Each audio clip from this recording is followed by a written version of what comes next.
ではどうか。世界の歯車は壊れ、世界の歯車壊る。今こそ英語の時。うまはーブララや。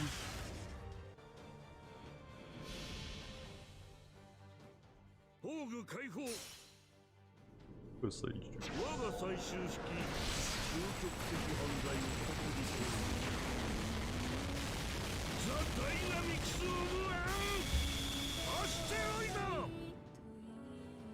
ザ・ダイナミクス・オブ・アステロイド。 The dynamics of an asteroid. What's up, Ignis? What's up, Russian guy? I'm sorry, I cannot read that name. 名前読めないよ。絶対に。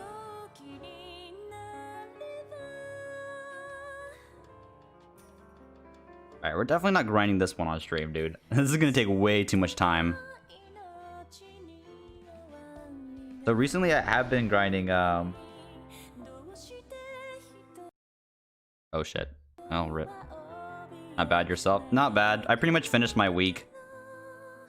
I finished my week at work. It's pretty slow. This is the team I've been using for this Lost Belt 3 grind.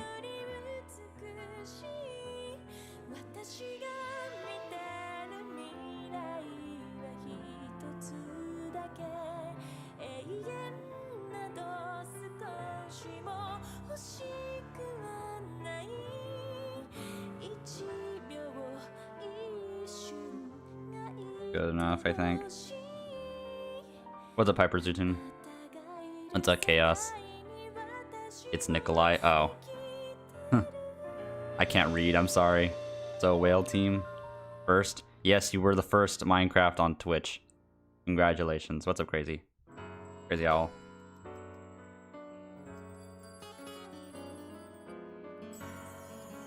What's up, Sydney?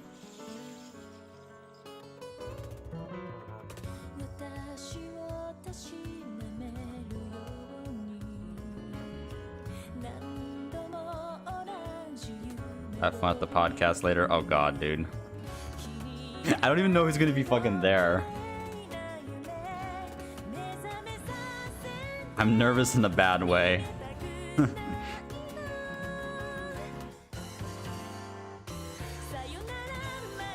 Yo, I smell the Inquisition.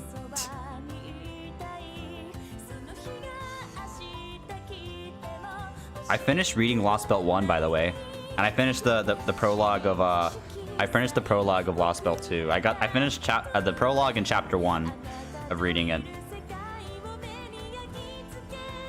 Apparently Toho threw me more shade yesterday. Okay. Apparently, I guess I hate on free-to-plays. I don't know. I don't know what he means by that, but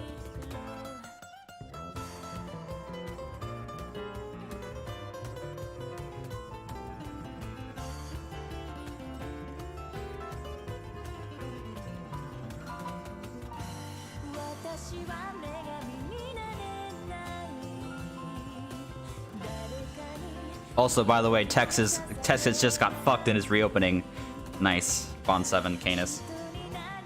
But like okay, so I live in Texas, and apparently Texas like got fucked with coronavirus like pretty badly, and now they're stepping back the reopening, dude. They're like, yeah, we were planning on doing this for reopening from COVID-19, but nope, fuck it.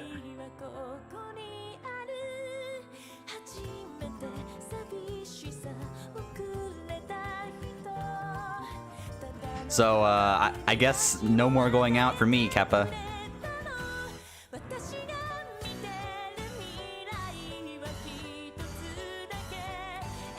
Also, is My Hero ending Monka S?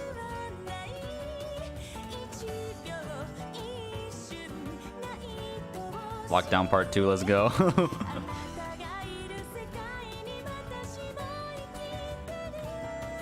24-hour stream, let's go. I mean, I could technically do a 24-hour stream. What's up, GP? I finally...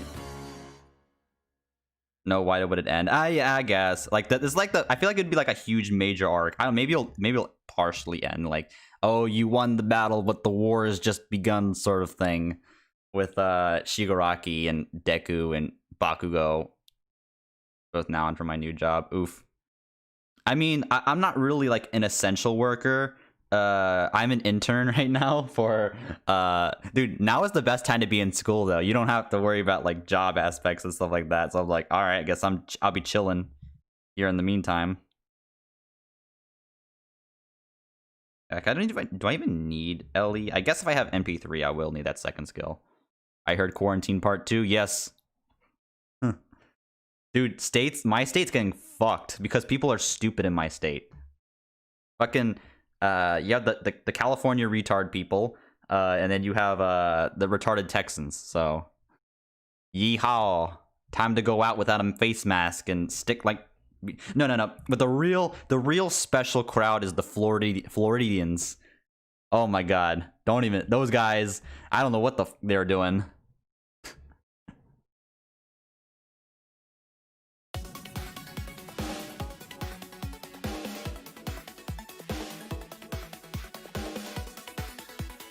Alright, actually, bro, I want to do grinding Lost Belt too. What's up, MCAR?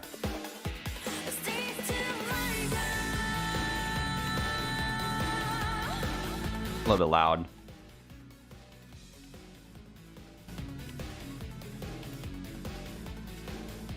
Last haw. Dude, I live in Dallas, so I know. People are like so stupid. To be fair, I kind of walked around the mall without a face mask to return my shit from Amazon. I got a bunch of books and I'm like, I don't need this stuff. I need more gacha money. And then for some reason, my work ended up giving me the $300 extra for some reason. So I'm like, I guess I'll take it. So I got a good paycheck this week. So good paycheck. If only I had a gacha to pull on for my paycheck. Oh wait. So literally, I've been buying packs literally just for AP. Literally, you guys, like I literally just dropped. You guys would not admit that I literally dropped like 5 packs on just AP in like the past 2 weeks.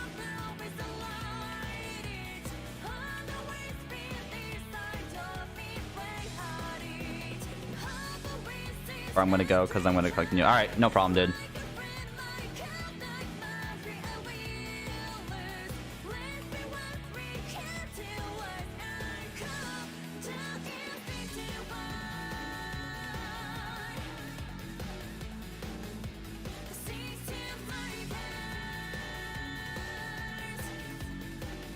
But I'm gonna do Lost Belt 2, Lost Belt 5. How yen does DHSR cost? Just think of it this way, as a conversion. About 1 Saint Quartz is about 50 cents. So $1 will get you 2 Saint Quartz. So $80 will get you 160 Saint Quartz. It's a little bit more, and it's technically not exactly true on JP conversions because it's a little bit. It's like $84 for 167. It's pretty close though. So think of it as $1 gives you 2 Saint Quartz. So every time you burn a Saint Quartz, you're actually burning 50 cents. So 30 Saint Quartz is like $15. Just think of it that way. It's the easiest way to think about it. It's not 1 Saint Quartz is $1. If you always buy the biggest pack, just because it gives you more Saint Quartz for the value is better. The amount of the dollar per Saint Quartz is good. What are you farming? I'm probably farming the new LV5 Part 2 mats, Olympus mats. Dude, I'm reading NA stuff, Snickers and JP, dude. I definitely know, like, I'm reading like the Lost Belt stuff. I'm like, I definitely know what this is at this point. Like, I'm spoiling myself. I know exactly what's gonna freaking happen. But yeah, I need this team. I'm gonna finish up. Hopefully I want to finish up Lily today. I'm probably going to. And then Hassan's almost bond 9. So he'll probably be bond 10 this weekend sometime. I'm assuming.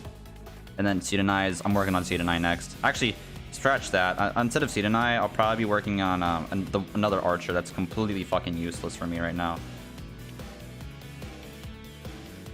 Orion, there you go.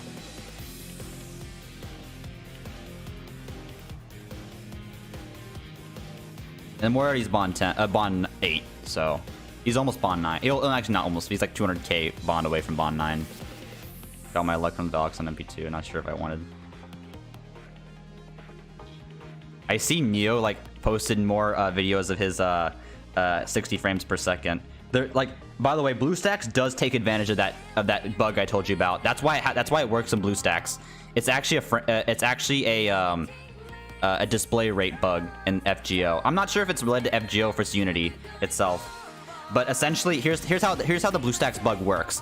You initially purposely put it at 60 FPS, 60 hertz, and then when you do that, you run FGO and you change it to 144 hertz, and now run at 60 FPS. That's the bug, because it actually recalculates FPS based on the new refresh rate over the old refresh rate, so it's actually higher than 60 FPS. But I'm pretty sure it might max then.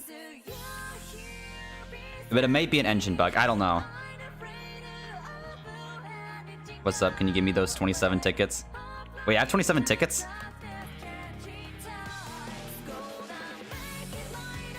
Pushing carts today. Oh.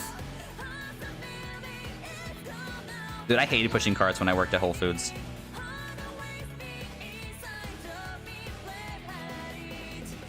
Lost Belt 3 gets better. I know. I have like a very good idea who the mage from Panhuman History is. I have a very good idea.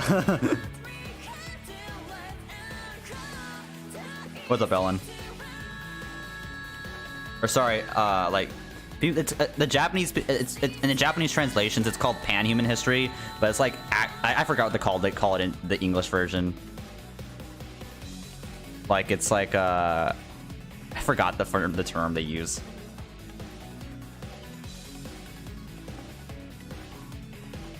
Yes. I saw, dude. I forgot the name of the other one the guy wanted me to do. Like, if the guy comes back and told me, like, I probably know.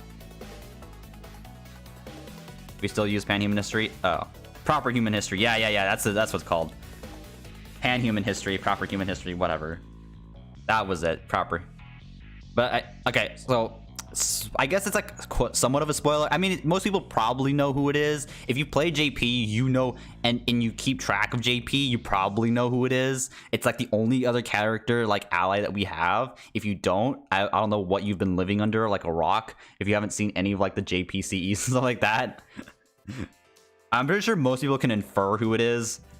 But I'm thinking about who I think I'm not like entirely sure, but yeah, I know the second it was mentioned. Okay, so if you really don't want to know, then I suggest you mute for like the next 5 minutes. It's fucking Shion, dude. It's fucking Shion. Come on. David Blue Book is actually David. I think it might be. I have a really good feeling it's just Shion. Even though Shion has like Atlas Academy uniform, I think she's probably the most likely one. LB2 already said that. Oh. I didn't finish LB2 yet, actually. I am still reading. I literally just finished chapter 1, but I figured if I made it like a whole reading stream that nobody would really care for that, so I'm just doing the reading off stream. Like, if maybe LB3 reading early, I would stream that, but I don't think it's worthy. What about Sion? I think that she's the one, like the mage from Panhuman History that everyone's, or proper human history. God, it's farming for Bond. Yeah, I'm farming for LB5 part 2 mats. I'm trying to get 400 of every silver mat, 200 of every gold mat, and 800 of every bronze mat.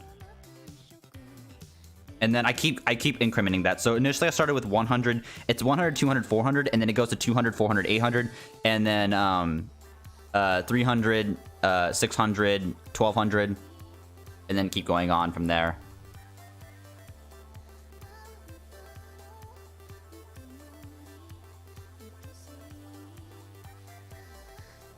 But yeah, I pretty much like finished all my work for today. Dude, LB3, dude, I don't know. I always said was that LB3 is like not that very differs that much from LB from actual history. Why? It's also because we treat it like a meme, because the general idea behind LB3, okay, is like basically China, like Shi Huangdi gather some technology that allows him to live forever into the modern age. through technology, and through that technology, advanced technology, was able to pretty much take over the entire world. And I feel like that's not that's not proper. That's not a lost belt. That's proper human history. China ruling over everything, having knockoff products, bruh. This is why Lost Belt 3 is depth E. Yeah, they changed it to Chin. Dude, Chin gave it away. Chin, dude, if you've taken any sort of like AP World History class, you know what Chin is. Chin was the first big dynasty of China. It was the one that established a centralized rule of China.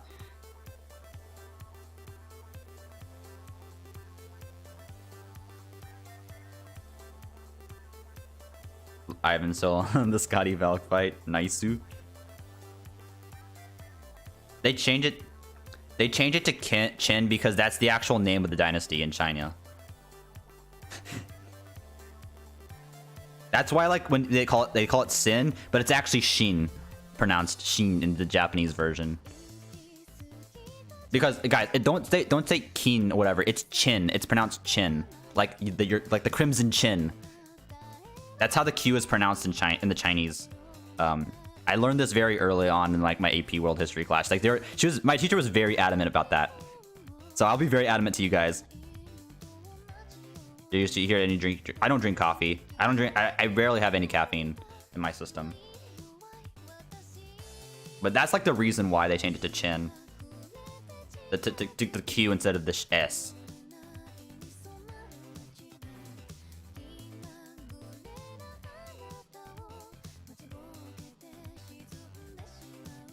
Chin Chin.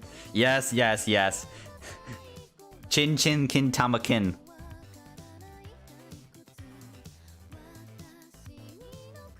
Yes, Kintama. Yes. Have a laugh. Have a laugh, okay? Kintama means ball sacks, testicles. So funny.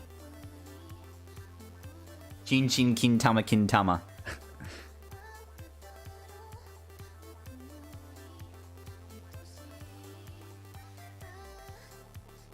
Atomic. When Scotty come out? Probably next week.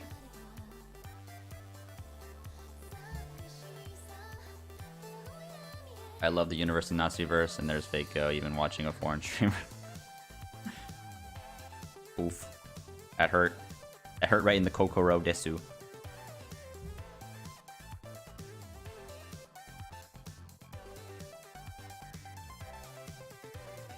But I bought another pack today, so, dude, I may end up buying the Asus ROG Phone 3 just so I could actually enable 60 FPS through the bug. What's up, Phoenix? I can tell you, there's a way to get 60 FPS without modifying the source code, without modifying code, through a bug. So you can totally get 60 FPS running. I know the way that the person Neo Benedict, the guy who runs Race Shift, does not actually use that method. He actually does modify the APK. I know he does because he told me. And you know, if you want to go down that route, you know, you can. There's a basic way of doing it. Oh, basic, quote unquote. It's not actually basic.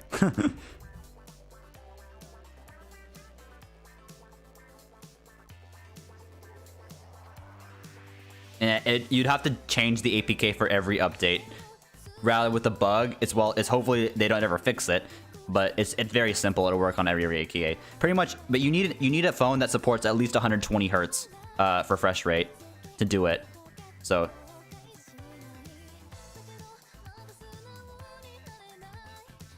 what do you mean we got 3rd anniversary? We got 30 cent quarts. Another dead week. No JP stream. The only thing that's happening on the 29th, they literally said it. We're getting an interlude campaign. So a dead week, dudes. Another dead week on JP. Let's go. Let's go. We had a month of dead weeks. Dude, I'm literally just gonna wait for my tickets to expire just so I can just redeem QP instead. I may as well just wait for Annie.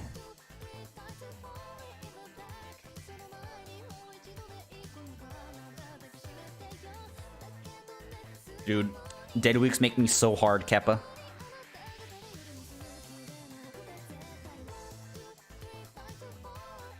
Dude, you buff, please, please, you, please, please, concert you buff. Come on, let's go. And then put her on rate up. Put her on rate up, dude. Put concert you on rate up, please, please, please. Concert you on rate up. I will. Yeah, interlude campaign on 20. Yep. If you go to the JP News and go to maintenance, there's going to be maintenance after the event finishes, and they said they're going to put an interlude campaign as well as the June update, which is fucking useless. June update sucks, dude. I appreciate the breaks every now and then, but there's a difference, Sydney. There's a difference between a break every now and then, between breaks like every week, up to 4 weeks of breaks. Like, look at the actual number of new content to what we have, and you'll realize there's too much break. There's a difference between break and too much break.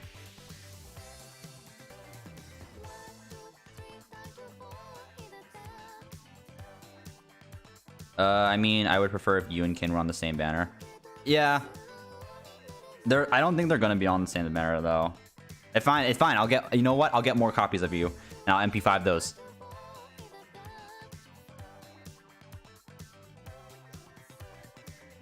I hope there's a Domon event, dude. I hope they have a good event in July, or at least Guda Guda. At least a Guda Guda event. Can we have like, dude? I don't think June had any new event. Oh, it did technically. It reached the end of like the Requiem event. I was about to say, like, I don't think June had any new events.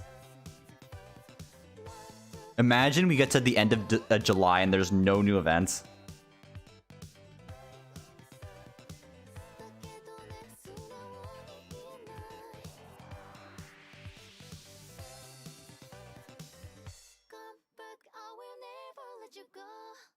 Like JP has just had so much like, okay, I'll tell you the number of actual events we had at the end of after the summer of last year on JP. We had Gilfest, which wasn't really an event. It was more like a lottery, like not like no welfare or anything. Then you have Saber Wars. Then you had the rerun of Halloween. Then you had Saber Wars 2, which was, you know, okay. And then we had Christmas, and then we had and then literally we had Lost Belt 5 Atlantis. And that was it. That was pretty much it. What? Wait. Apple responds to your comments.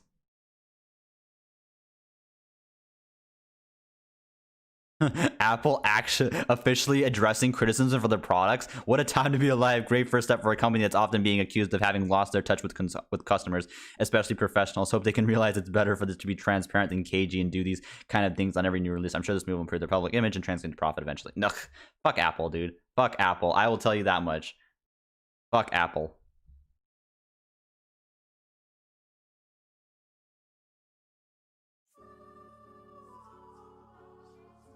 Buff you. Hashtag buff you, please. Please. I think that I could think of several different buffs they could give her. I don't know why they have to give her Vampirism rank E, though. Rank C. That's so stupid, dude. It should have been at least 30% buff, dude. Like, why? 30% would have been good, but 27 is so awkward. What the fuck? New summer buff? No, thank you. But I could think of different ways. Like, I think they can, they should add a bunch of effects to the second skill and make it a 3-turn cooldown or something like that. Honestly, it should not be a 5-turn cooldown. Sure, she gains a lot of health, but I don't think it does. That's like, or make the buff removal resistance last like multiple times and not have it reduced to a 1-turn. I think like make the buff removal better. Like it wouldn't make her that great, but it would definitely make her a lot more viable. As well as buff for the NP. I think those two buffs would have been really good. Like, make her NP worth using. Like, if you're gonna fucking cuck her this badly, oh, I need to check the follow. If you're gonna cuck her, her NP that badly, it should do at least good damage. At the minimum, it should do good damage. Like, you know, that's one route you could go down.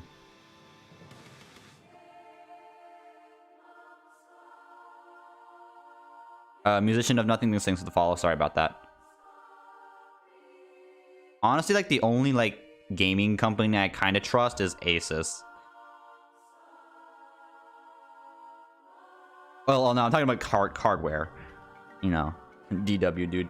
Dude, DW's been so fucking lazy, okay? I'm the only one who speaks out on this publicly about JP. I don't give a shit about NA. NA thing is fine. The problem with JP is that they're way too slow, dude.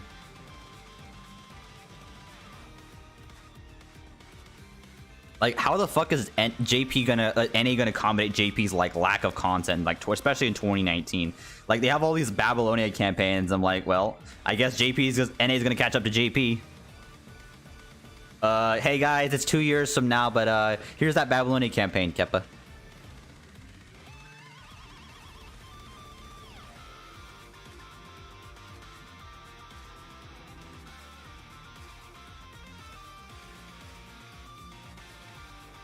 And this is why having support Arjuna Alter is OP, dude. Fuck the Scotty nonsense. Scotty's only good for like event farming, okay? This is why this is when the real like farming happens. All you need is like 2 MLBK scopes. Come on, guys. You just got a whale. Yep.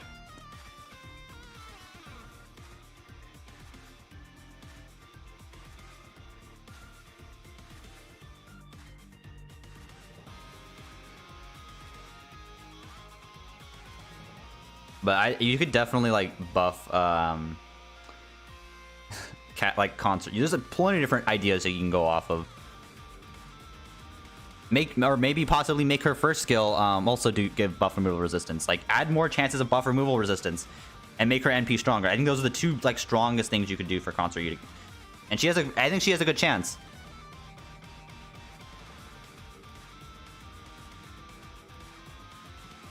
Just don't do something stupid like make her NP gain better. Because what are you gonna do? Like, that's retarded.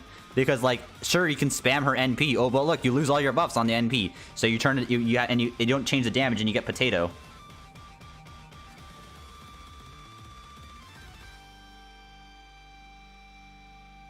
Wait, people still play Magireko? Yep.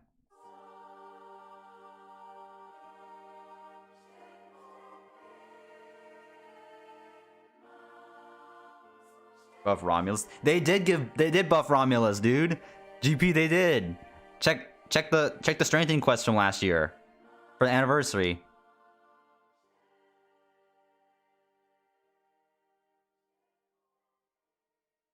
They buffed his first skill.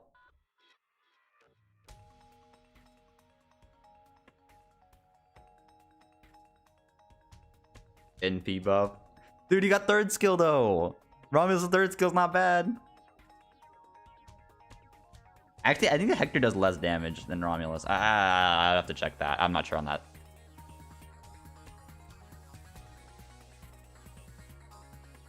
Are you guys excited for ReZero like 2 weeks from now? Like a week and a half from now? July, summer season? Oh, I've heard this song a lot. Dude, 20% NP gauge is terrible, dude. It makes me cry. 20% NP gauge.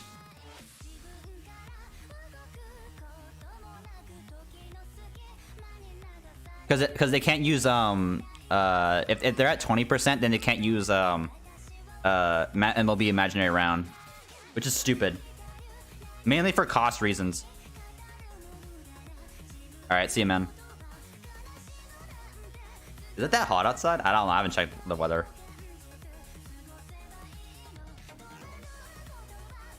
I have no idea. An NA? I have no clue. BH.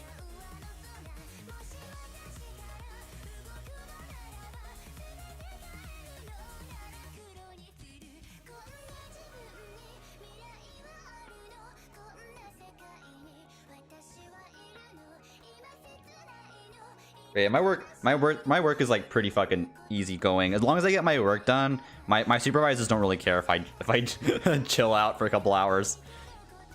Like, they're this chill. Like, it's literally the same as it was in my when I was working part-time for the university. Literally, as long as I got my work done on time, they didn't care what I did afterwards. Like, So free money. Yep. And I'm pretty much done all my work for today. It's just stupid. So literally my entire work today was literally just writing in one thing in an Excel, like writing one Excel formula, and that was it. Because we're currently waiting on data. By the way, I could probably like tell you guys basically what it is. It's because there's no like confidentiality. I'm not breaking any laws or anything. Like it's not that confidential information, but basically just like a system for once warranties go out of date to refresh PCs, to get new PCs for people. That's literally all I'm doing. Making a system for that. Ooh, I have broken the confidentiality of the company, Kappa.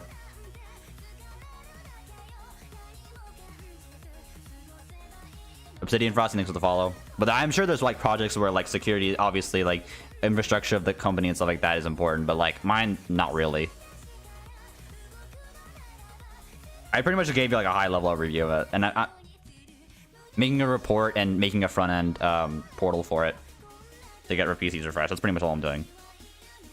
What do you think of try to go double speed in the time JP went between the dead space of JP? I think it had happened. I think it could definitely happen. There were so many. The thing is that last year there was so many Babylonian campaigns. It was a waste of time, and I think NA can easily skip all that and just give you the reruns or whatever. There's a good chance that they could definitely get like hit Lost Belt Atlantis in November next year.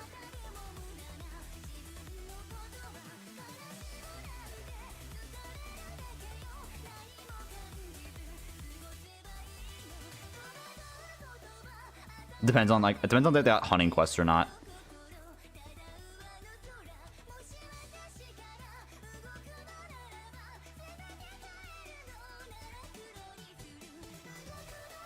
Hey guys, remember when everyone was excited about main interlude? Keck W, dude. They haven't done anything with it. They put dude, it's like how they fucking treat Mystic Codes, old Mystic Codes. They're like, whenever we feel that. What's up, Velchko? It's like whenever we think about it, we could give them main interlude during dead time, or we could just sit on our ass and not do it. I will take the latter, please. I think it's been like 3 months since they made that announcement, and they haven't done anything. They haven't done anything with it, dude. They did the Irish, they did the Christmas event from 2016, and that was pretty much it. No, sorry, 2017. That was it. No more main interlude.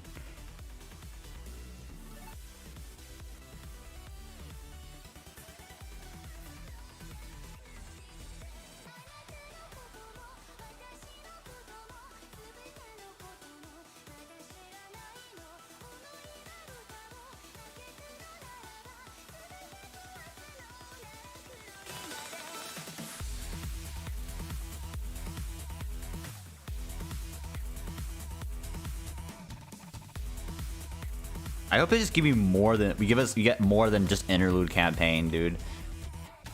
Because once you do the interludes, it's so fucking useless. Like we're just sitting around on our asses, I guess. That's not what it's supposed to be for, Satyr. It's supposed to be like literally the chance of it's kind of like add it whenever. Because you can technically do it whenever. It just turned out that the first one was free. It's pretty much whatever they fucking feel like it.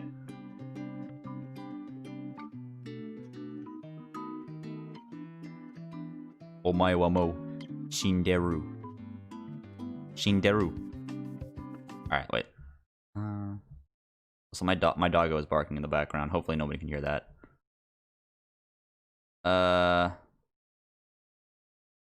Dude, we are literally having a phase 2 of this shit.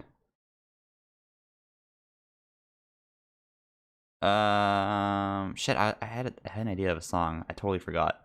Oh, did you guys see this? Did you guys see the Cyberpunk stuff from yesterday? Holy shit! Oh, Poggers, PogChamp. Literally the one like game I would definitely upgrade my PC for. That's like the one Western game I actually care about. What are you farming right now? I'm farming the Lost Belt Olympus mats.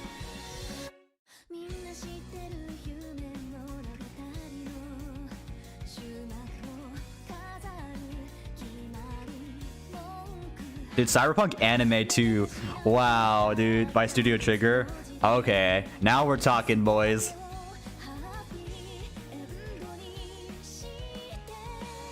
Now don't fuck it up. Dude, that game just keeps looking better and better, honestly.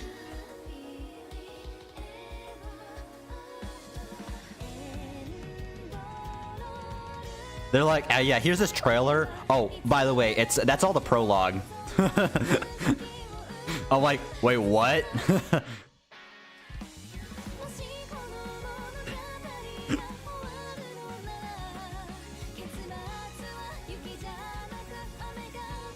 What's up, Wild Nabbit?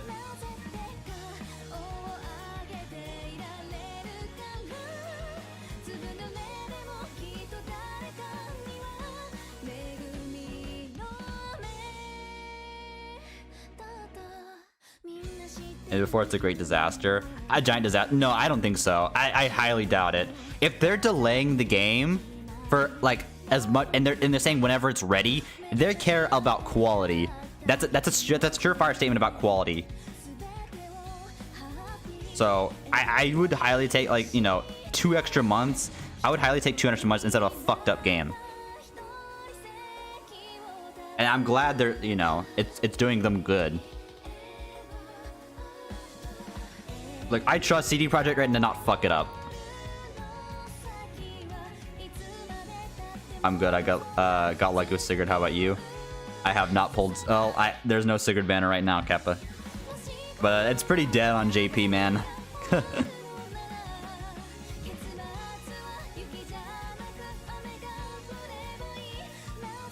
I'm just sad about the ending of Origairu season 3, or the season of the ending of the light novel. I think the author fucked it up. It leads on such a bittersweet ending. Like, it's so bittersweet.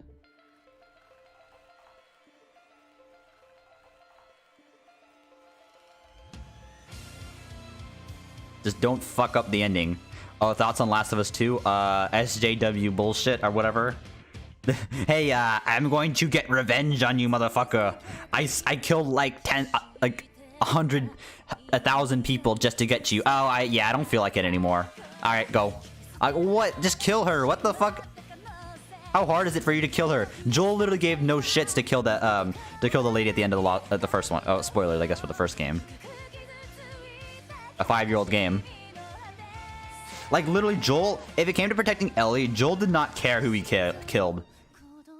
Like, he didn't really care. But the whole, like, Last of Us 2 thing was so stupid. Killing his... Oh my... I don't care about fucking spoiling Last of Us 2. That game was fucking terrible.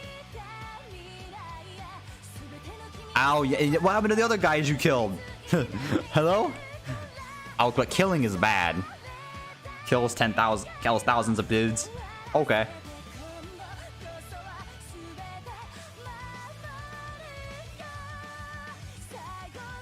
I didn't really like that. It's so... the first game was so good. I really enjoyed the first game. I'm pretty sure everyone enjoyed the first game.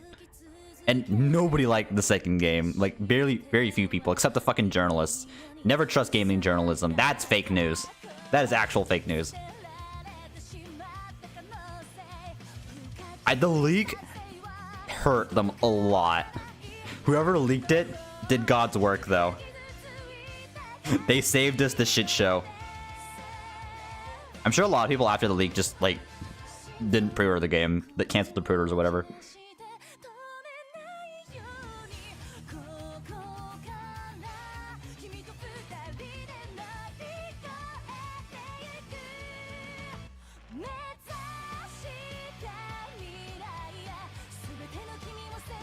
Wait, Lily Aquina?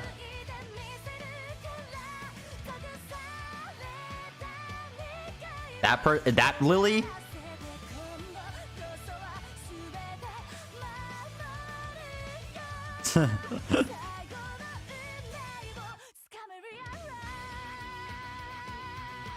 Dude, that dev did God's fucking work though. That game was gonna be a shit show. And people would have spent their money on the game, they're like, what the fuck did I just buy? Yep, League like last. Wait, really? Did you actually like wait?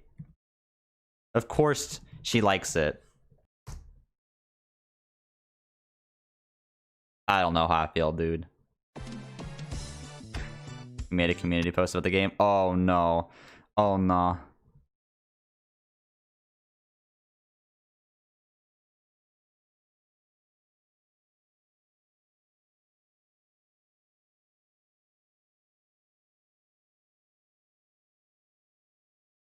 Oh, dude, he got 274 comments. Okay, this was, oh my god.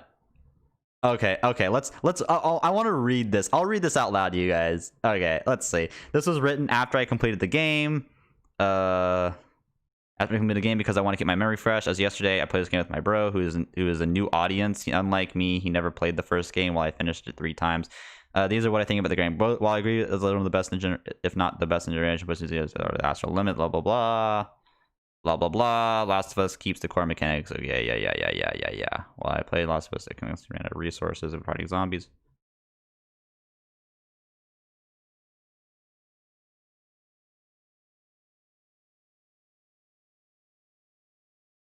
There aren't many characters in Last of Us 1. Just a few people. Joel, Tess, Ellie, Tommy, Maria, Sarah. Okay, but they die pretty fucking quickly.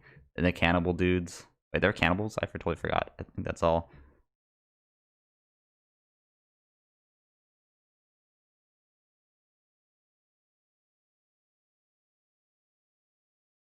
Okay. Wait, Tommy, we did talk about Tommy. Tommy had like a whole fucking arc. What do you mean? Joel is a little bit off character when he saved Abby from the zombies.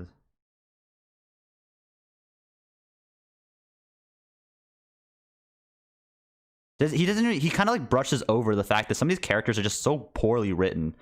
Like, you know, just because you have a lot of characters doesn't mean they're good. I like that the game had few characters, like because you give the chance for the story to flesh these characters' personalities out. You know, you get to know a lot about what drives some of these characters and why they want to do certain things. And The Last of Us 2, I guess, they release so many characters. They're like, well, they're barely gonna talk. Each of them is gonna be, a lot of them are gonna be really flat and just, ugh. Oh my god, he wrote so much about the story. Oh my god. Oh my god.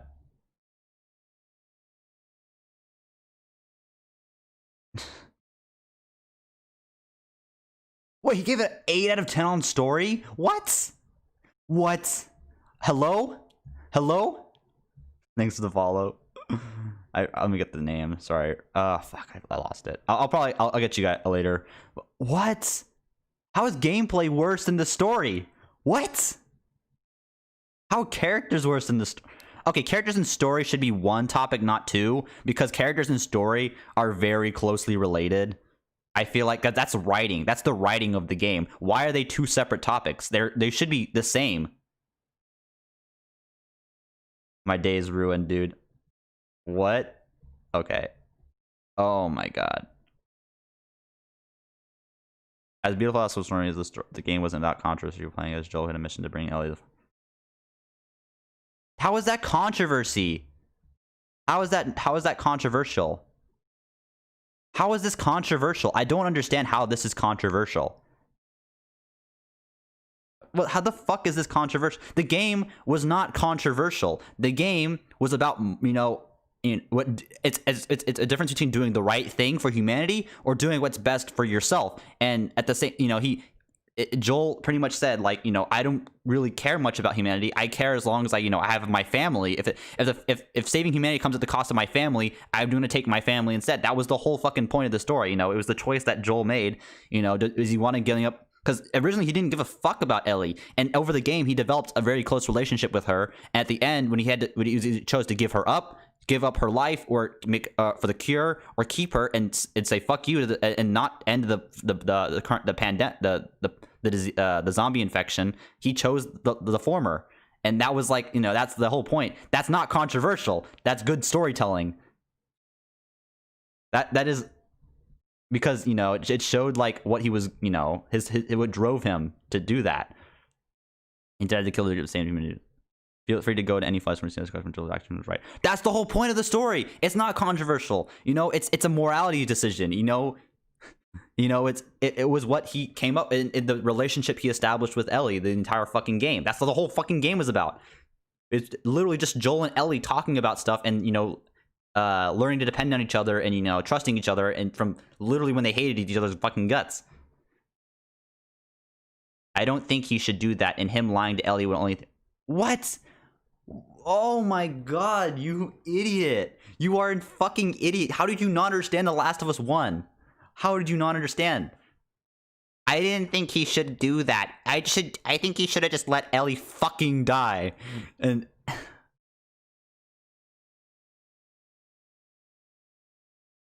It's not controversial.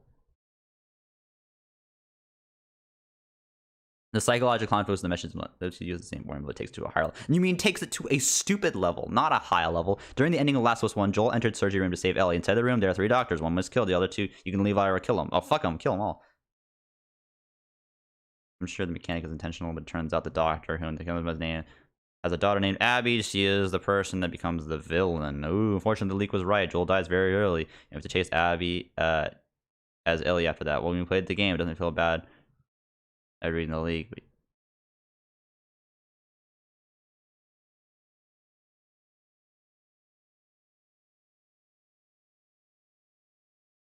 Oh my god, it was legendary sack shot, shotgun to his leg, torture him to death. Oh, Abby, what have you done? I just feel like having him die that way is kind of stupid. Like, having such a well-liked character die that stupid way is like, ugh. Like, It's the first game. Actually, the gameplay was freaking good. Like, it's not what makes the first game so memorial. I think it's not just, you know, I think it's all of it except the zombies. Like, and Joel and Ellie's relationship is the plot of the fucking story. That's that's the plot. What the fuck is he? Why is he getting this wrong? And it's not just one thing that's good. It's all of it that's good. It's the whole fucking game. If the story was just good, I would fucking read a visual novel. I would fucking read the book instead.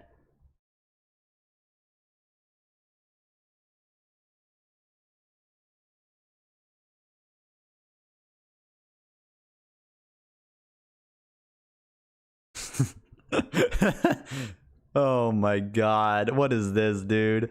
About humans, and every time I forgot, I started to forget about Joel. Joel literally died from like a fucking golf club, dude. He fucking got killed by Abby, fucking by a golf club. It's so fucking stupid.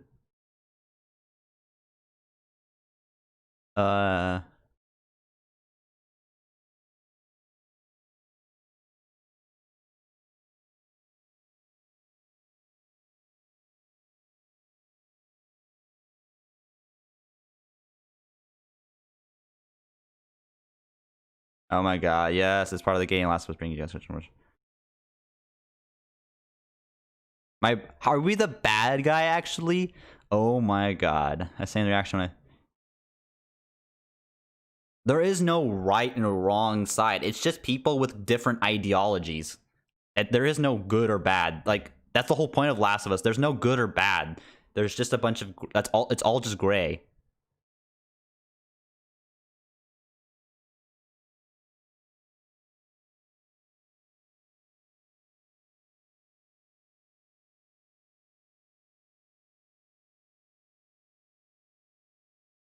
Oh my god.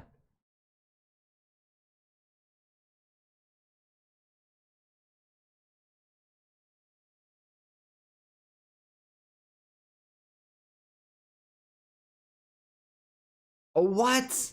What? Dude, what the fuck? He just said, he literally said the ending was okay. What the fuck, dude? He literally just said, "Oh, I didn't want him to die. I didn't want her to die." I'm like, dude, what the fuck? Abby, literally, Ellie went on killing so many people. She could have just killed it and got it over with. She's like, nah. Then what happened to those other guys you just killed? Oh, what the? I'm like, I was like, I literally go in and I'm like, no, no, nope, nope.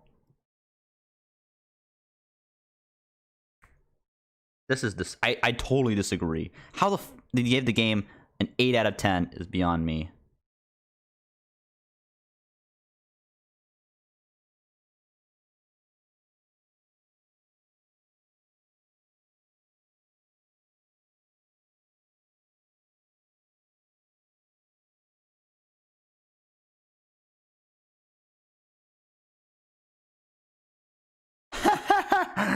Oh my god, dude. This guy actually has an honest criticism of the game. They butchered the first game's characters. They seem dumb, and at the end, it seems that they all went down literally for nothing. Maybe your scores on graphics and all are okay, but you can't be a story with 8 when the characters are portraying it as the greatest failures in story, telling with horrendous characters and plot took a script by a 15-year-old. Not to mention the part of the story that just filler only let you play the person a little more. It's full of plot holes that don't take you anywhere. And it's like, can you please elaborate the plot holes, please?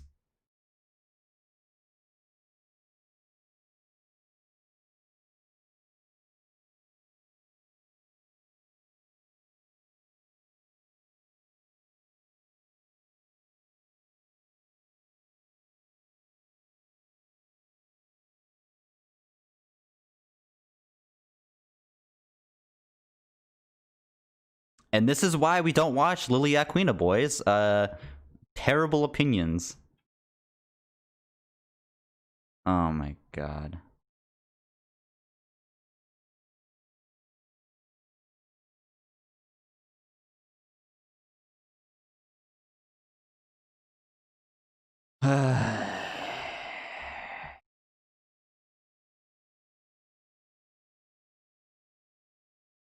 Dude, Edmund pretty much got whatever he wanted back. Like, he pretty much, like, got his fortune back. Dude, the Count of Monte Cristo, dude, Edmund's fucking set at the beginning of the story. Then he gets fucked in the butthole. But then he establishes this huge wealth of treasure. But instead, he decides to go for revenge. Okay, that is whether or not, like, you want to do it or not. Like, they wronged you, but at the same time, you did get a lot of money out of it in the long run. You did lose a couple years, but you end up with a huge fortune. And then Ellie's like, Ellie literally has like a motive to go through this entire thing, and she should have just gone through with it. She literally decides to go through with it, and then gets to the very fucking end. Is like, she gets like 99% of the way through, and she's like, fuck it, and then just stops.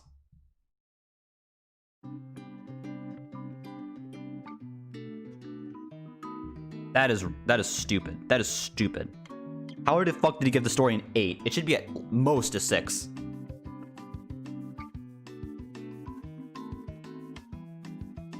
What made The Last of Us 1 good was the freaking characters. And the gameplay was actually good. I enjoyed it, like, enjoyed the thinking. I don't know why you said the gameplay is not that great. I think the graphics are definitely great. The graphics are definitely great. The music's really good. He didn't even talk about the music either. I feel like music's also like a huge... What makes the game good is the music. You know, if you have really good music, especially those that give you more immersion, it makes the game just a lot better.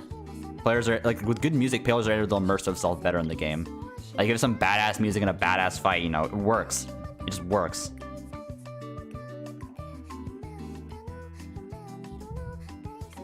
Dude, the freaking media fucking paid.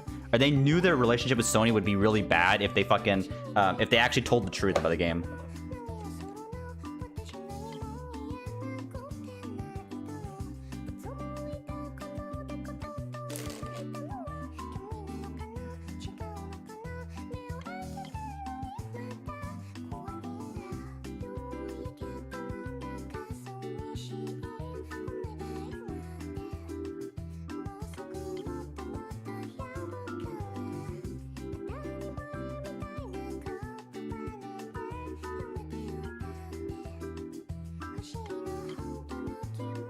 To be honest, I don't really have a high opinion of Kita-Shan either, but, you know.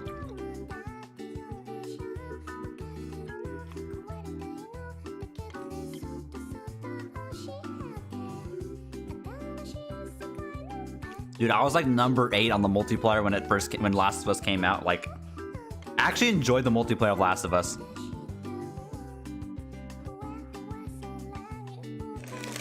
Alright. I have some Cheez-Its I'm gonna eat.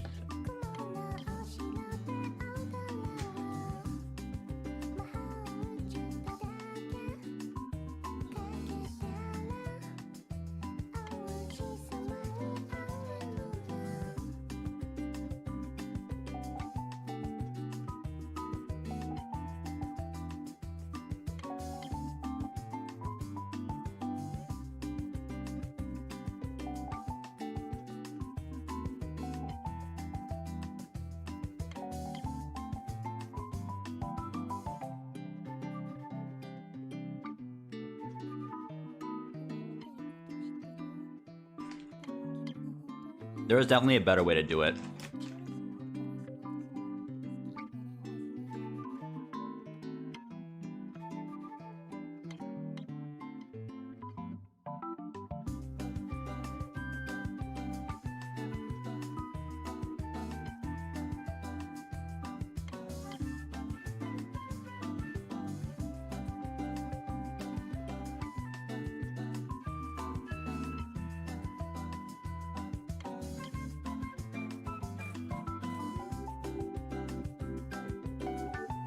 But Amy, I think the main problem was that they didn't have Amy Hennig. I think Amy Hennig helped write the first game, and she left during the Uncharted. She left during Uncharted 4, so I think that definitely hurt the game, especially in the story department. So, good killing off Joel.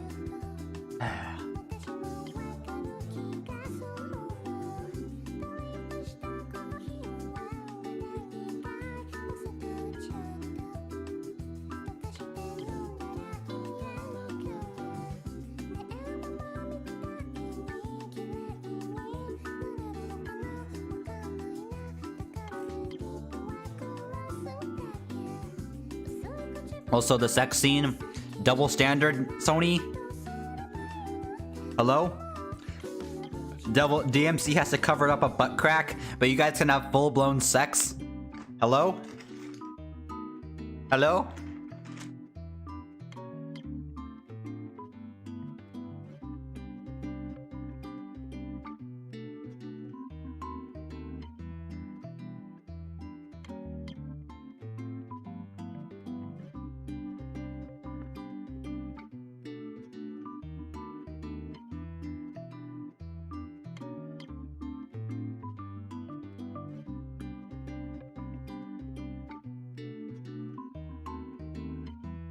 Dude, I hate double negatives in sentences. It makes things so confusing.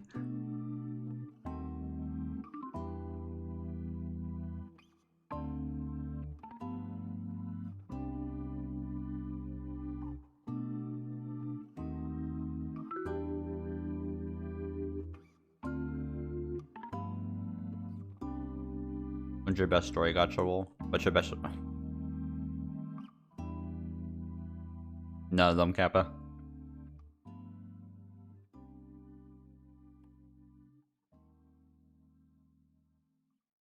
Can't have my anime titties, but you can't have blow-blown sex. I see your point, Sony. Just don't like my anime waifu titties.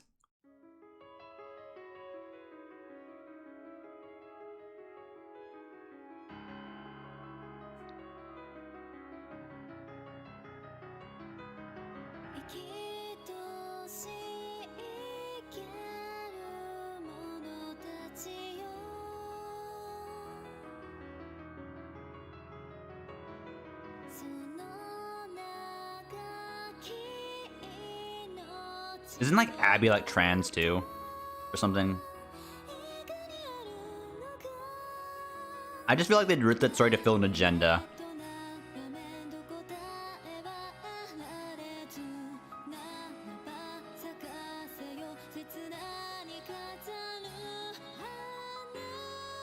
I like, why are you guys checking? Oh, you gotta have to include diversity in our game. So you have to cross-check boxes. Are the characters gay?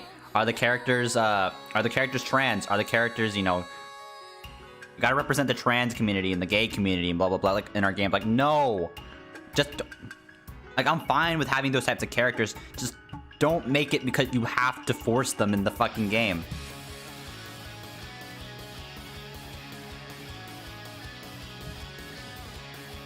My diversity.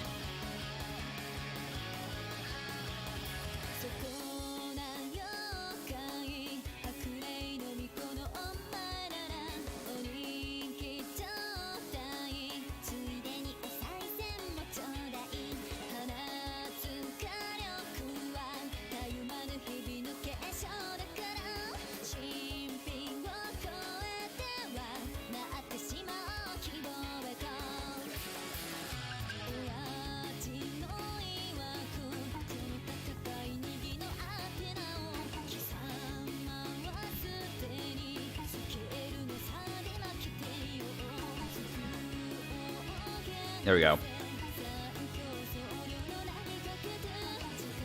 Alright, so... Yeah, I'm gonna fucking run on my cheese, it's fuck.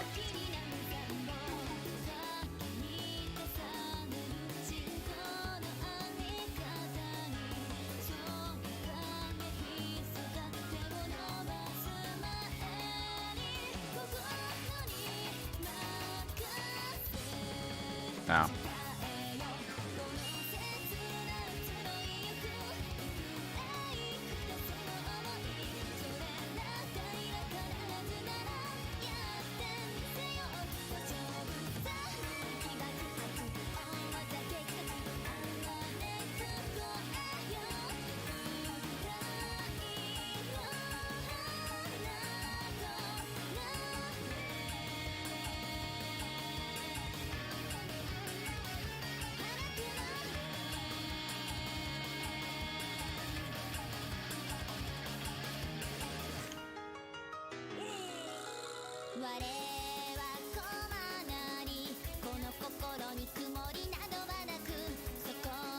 What do you think of LB2? I haven't finished it yet.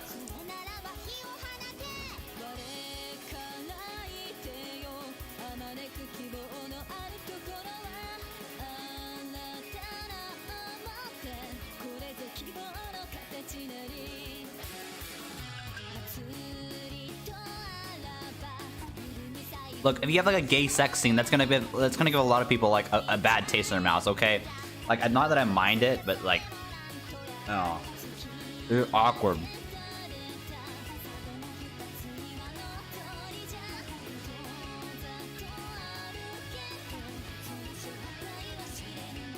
I think for most audiences, it's gonna be fucking awkward as shit.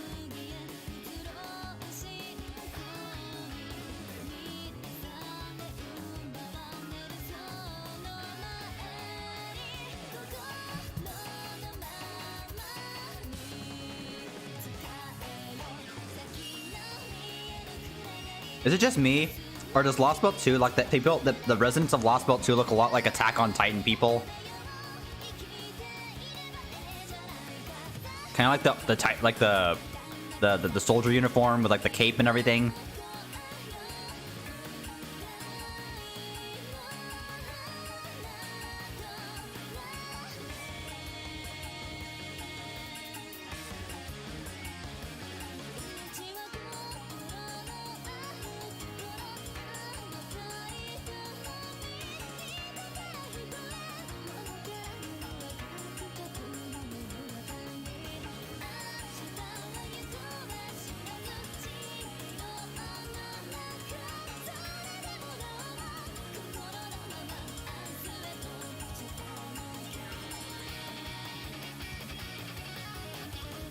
You must expand the territory of mankind.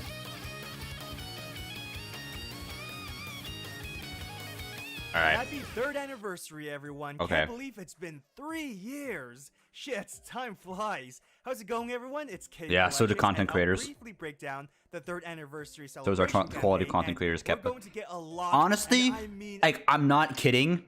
I think there was Not a Whale had better content than some of the content creators are making now. I'm not even kidding.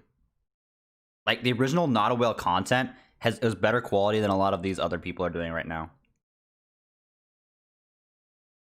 a lot of free Sane Quartz. So, I know many of us were happy to receive the 30 Sane Quartz this morning. Make sure you log in today, otherwise you'll miss out on a free 10 shots. Most likely next week is when they will provide all the details for the anniversary. Still, this 30 Sane Quartz is a nice surprise, and I believe JP never got this. First off, we'll get the Memorial Quest, which is basically a challenge quest for each of the story chapter. Once you beat them, you'll get a free ticket for each quest, so more free summons. Once you complete the Memorial Quest, you'll get to choose one free event CE. Basically, it's beautiful arts of servants traveling. Now, you will get to choose two, which still sucks because I want them all. One from the Memorial Quest and the other by completing Babylonia. If you're wondering about the effects, it's nothing special. special, it's more so for the art. Also, the All Statesman event will return. It's a very cute and sweet story, and you'll get the chance to get a free Paul Bunyan as a welfare servant. So if you miss it the first time around, she's Got a second actually Paul pretty Bunyan. good, especially for a 1-star. As always, the Da Vinci shop will have limited time purchases. A new expensive ass CE that will give 1% extra experience for Mystic codes. 5% when max limit broken, but that will cost you like 5k mana prisms. 10 tickets, which I'm sure we'll all get. Gotta build that Dude, sky- he just completely ignored the whole fucking point of the CE. What the fuck?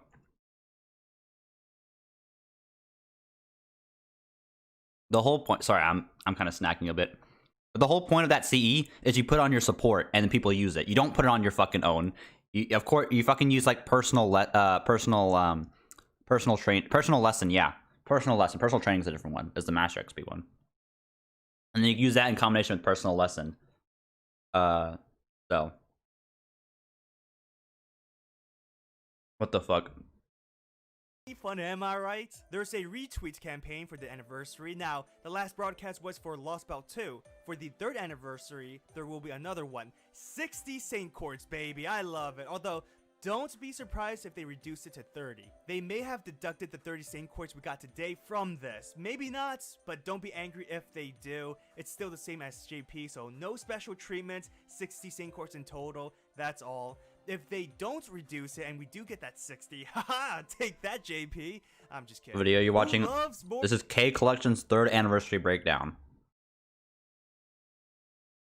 Alright. Let me quickly mute my mic real quick so I can eat the rest of these fucking Cheez-Its real quick.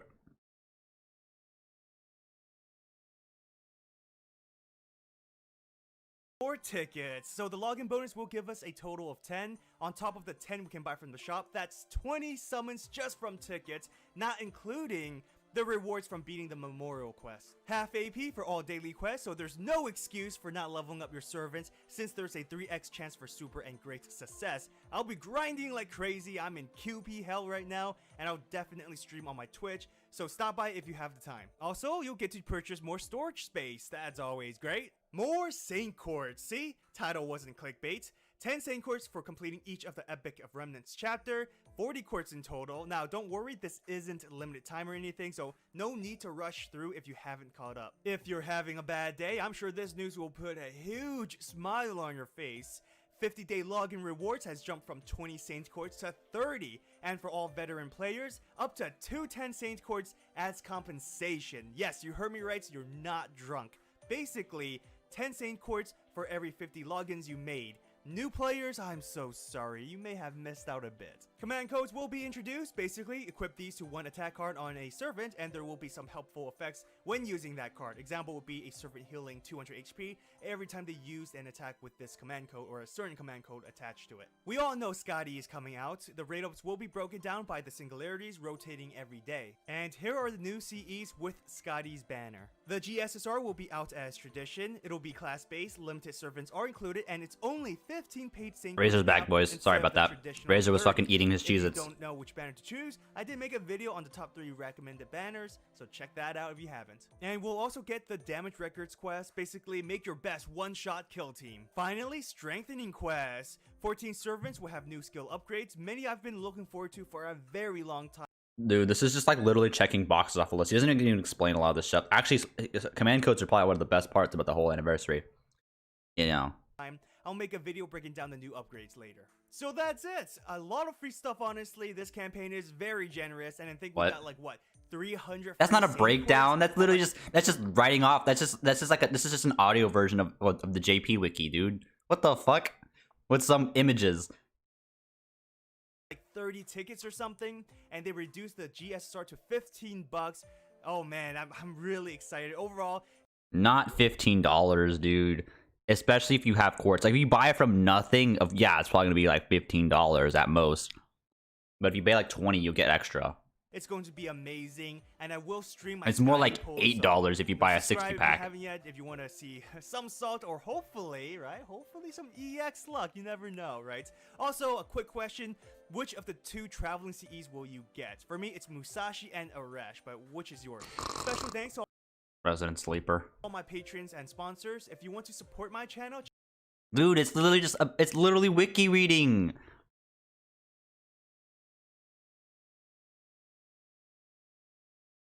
That's why I'm blowing him out. How's it going, everyone? This is K Collections. I know many of us are excited for the 3rd anniversary, not only for Scotty, but for the upcoming GSSR banners. It'll be broken down into 8 categories, one for each class, while the extra class is a combination of rulers, avengers, and alter egos. Great news! The price has been reduced to 50 And foreigners. You forgot foreigners. instead of costing the traditional 30. So this is great for free-to-play or casual players to get a guaranteed 5-star without wasting. That's not good for free-to-plays because free-to-plays have to spend money.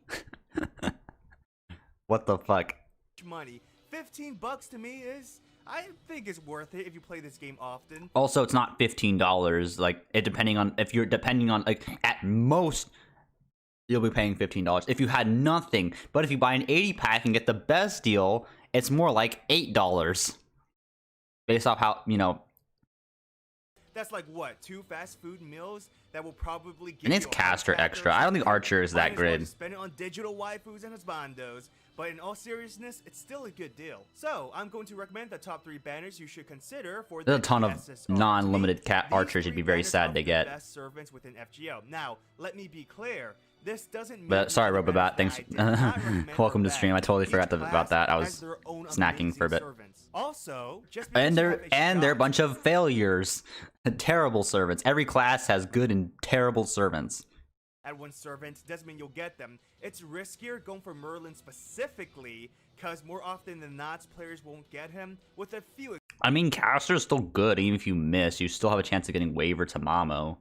exceptions here Sanzo. and there, of course. Now, It's not- if you don't mind the risk, then go for a specific servant. And that's the thing, if there is a servant you really want and you don't mind spending money for a chance to get them, go for it. I would also recommend you going for a banner that gives you the highest percentage. Fucking Tamamo for a Lancer, new dude. servant, Fuck unless that you don't shit. mind duplicates. Or go for a class you're lacking in. If, let's say, you have shit Lancers, then it's worth a shot for the GSSR. My recommendations offers Nope. the most high-quality servants that can help players with this banner. This doesn't mean they are #1 on tier list, but in general, excellent servants to have. So let's Dude, get extra's not bad, started. especially if you get Here are the Dante's. top 3 GSSR banners you should consider. Remember I feel people got like this Dante's was and an they cried? obvious one, but regardless, the casters have some of the strongest, if not the strongest, supporters in the game.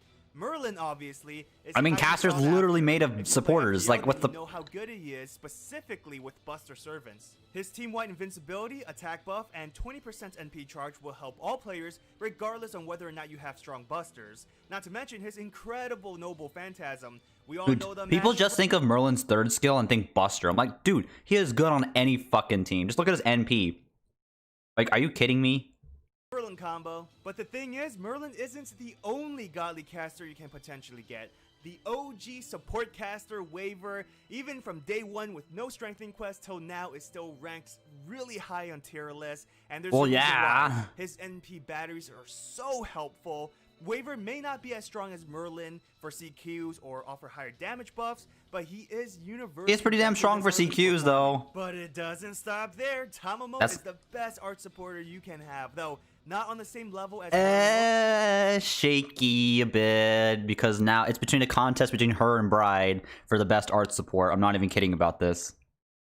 Waver. She allows her art servant to spam NPs and skill, so those are the top 3 Actually, not supporters. like You also spam have NPs. great Like, it's more AoE actually for casters. farming. It's 3 out of actually 4 more has near NP Bride that batteries, does that. Excellent for farming against assassins. They are also quite consistent. Example, Nero has excellent skills for survivability, even offering guts to one ally. While Anastasia and Da Vinci Wait, isn't that their have only phenomenal survivability NP skill? gains, and they're very consistent, allowing them to spam their Noble Phantasm. As far as single target goes, Xuanzang is an excellent NP spammer, having an 80% NP battery, while Ilya is a burst damage dealer, having the highest damage output out of all casters. But keep in mind, she also has all the flaws of a burst servant, so some may not like that. The one only servant within this banner that isn't really desired is Scheherazade. Other than that, you have 3 godly supporters, Nero being one Even of the best then, I melee think casters, I think Thick and Caster has Xuanzang some being a usage strong actually. single target, while the rest are still solid servants. The other banner I most recommend are the archers. We all know that the archer What? class has some of the best servants to the point Dude, where archer class has so many decent duds. Archers are outshined just So the because archer of class has so many ones. shit Gilgamesh archers though as well. too. Gilgamesh. He's But Gilgamesh comes on raid up so insanely often. popular, Do so you that's a really need to get plus. him on? He has the Waste your highest AoE GSSR on damage Gilgamesh when he servants, comes which you'll come on raid up like across, literally and twice battery every year. farming, high damage output, and basically one of the best servants in FGO. And then you have Ishtar, who is superior than Gil when facing non-servants possessing the highest AoE damage as an archer.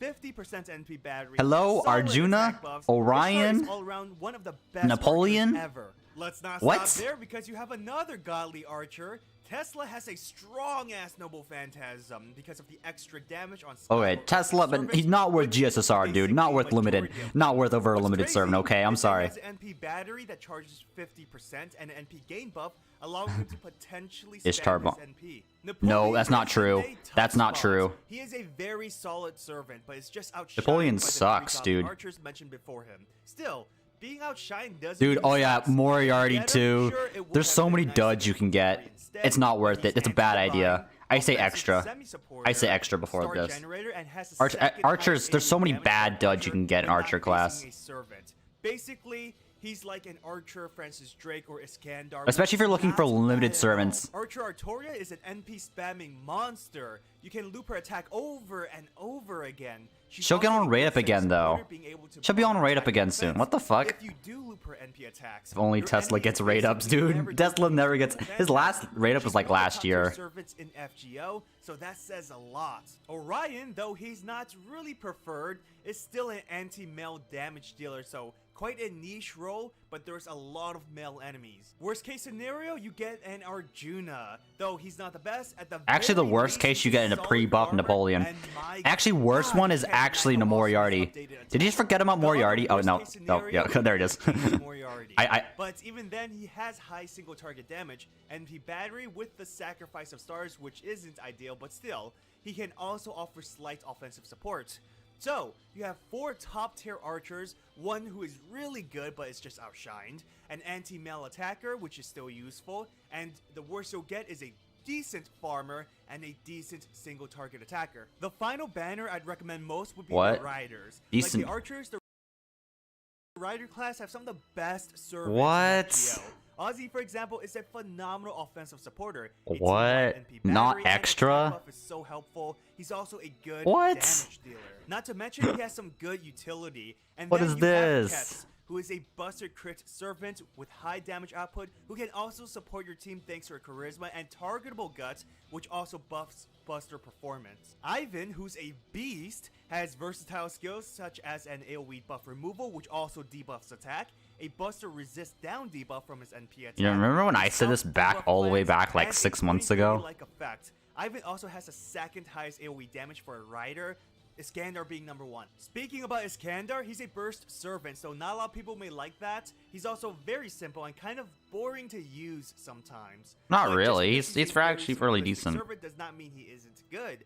Though not top tier, his offensive supports, and like I said, top damaging AoE makes him quite decent. Iskandar is one of the less Doesn't matter if it's desired NP servants fucking 1 AoE-wise, though. but if he's one of the less desired, then Riders as a whole has strong servants because Iskandar is still very helpful. He lacks an NP battery, so farming with him takes a bit longer. Which leads us to Francis Drake, who is more preferred and an excellent AoE rider. Similar to Iskandar, she offers a boost in attack, Sorry, shitting on K damage, and collections. also produce stars with her NP. Unlike Why am I shitting on it? Iskandar, Because she has an I'm NP watching battery and and giving my faster criticisms. NP gains, so overall she does have more consistency and momentum. Achilles is overall extremely good, even without Scotty. I don't know where people got that impression, that he's a horrible servant unless you have Scotty with him. Yes, double Scotty will allow him to deal more damage and NP loop, but he still has NP loop quotation marks. That's not entirely true. There's some conditions. There are some conditions you have to fill up. Like mainly it's fucking which is scope. so helpful. He's an NP spammer, a star generator. He also crits really well. Achilles is also a good farmer. He is really quick focused though, which is where the criticism comes into play, I guess, since quick has always been the inferior playstyle. But if you get Achilles, I can. What's funny is that assure Quick you has like the will highest level up. scaling on The Quick NPs. playstyle is where Maid Alter sorta Maid gets Alter her sucks, dude. At What her the ult, fuck? her skills are Just use solid, fucking but Rider she's Kintoki. supportive. What the fuck? She fits into quick teams because of her quick buff. Ye- She also has general ye- buffs like an nope. attack boost and a very unique skill cooldown reduction skill. Maid Alter Very also has unique, the dude. Edison has a better version of that skill with his buff. highest single target out of all riders. The worst servant you're going to get is Maeve, and at the very Maeve is least, good. she has Maeve is good. Why did people shitting on her, dude? Why? I think the worst one is like Iskandar, honestly. I personally think the worst one is Iskandar. Maeve is good. What the fuck?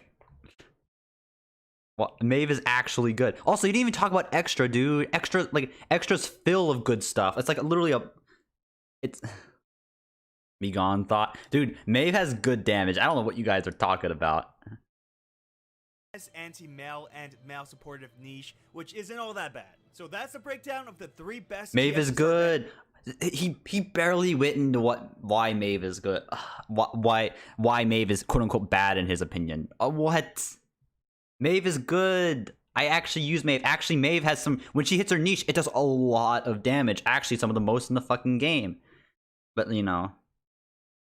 Oh my god. Alright.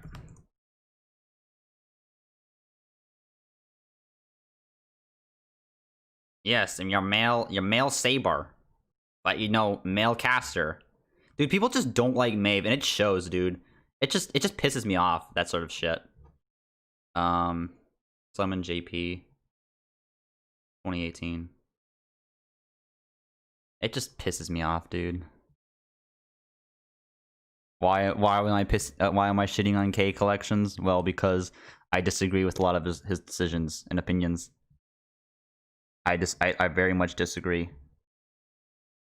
Wow. Dude, the images disappeared on these banners. Oh wait, okay. Maybe if I do that. 2017. Yeah, we just literally lost all the 2018 images. Okay then. Website broken, by the way. Singularity pickup, lucky bag. There we go. Site no longer active. Yeah, I know it's no longer active. But like, Rider, there you are.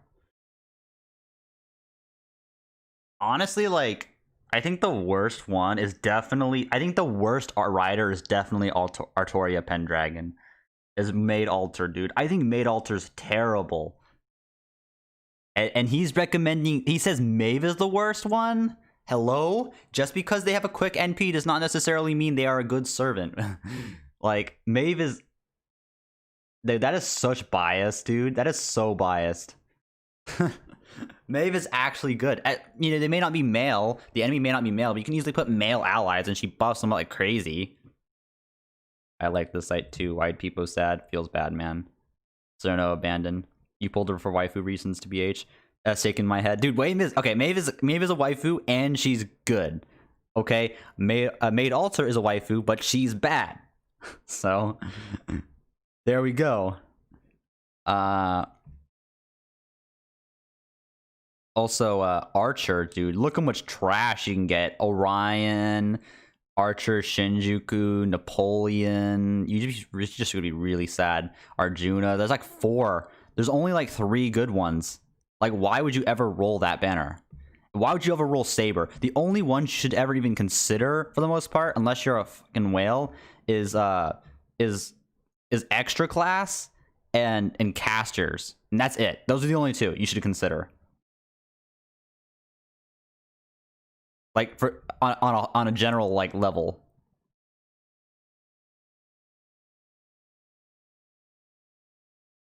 I respect Napoleon.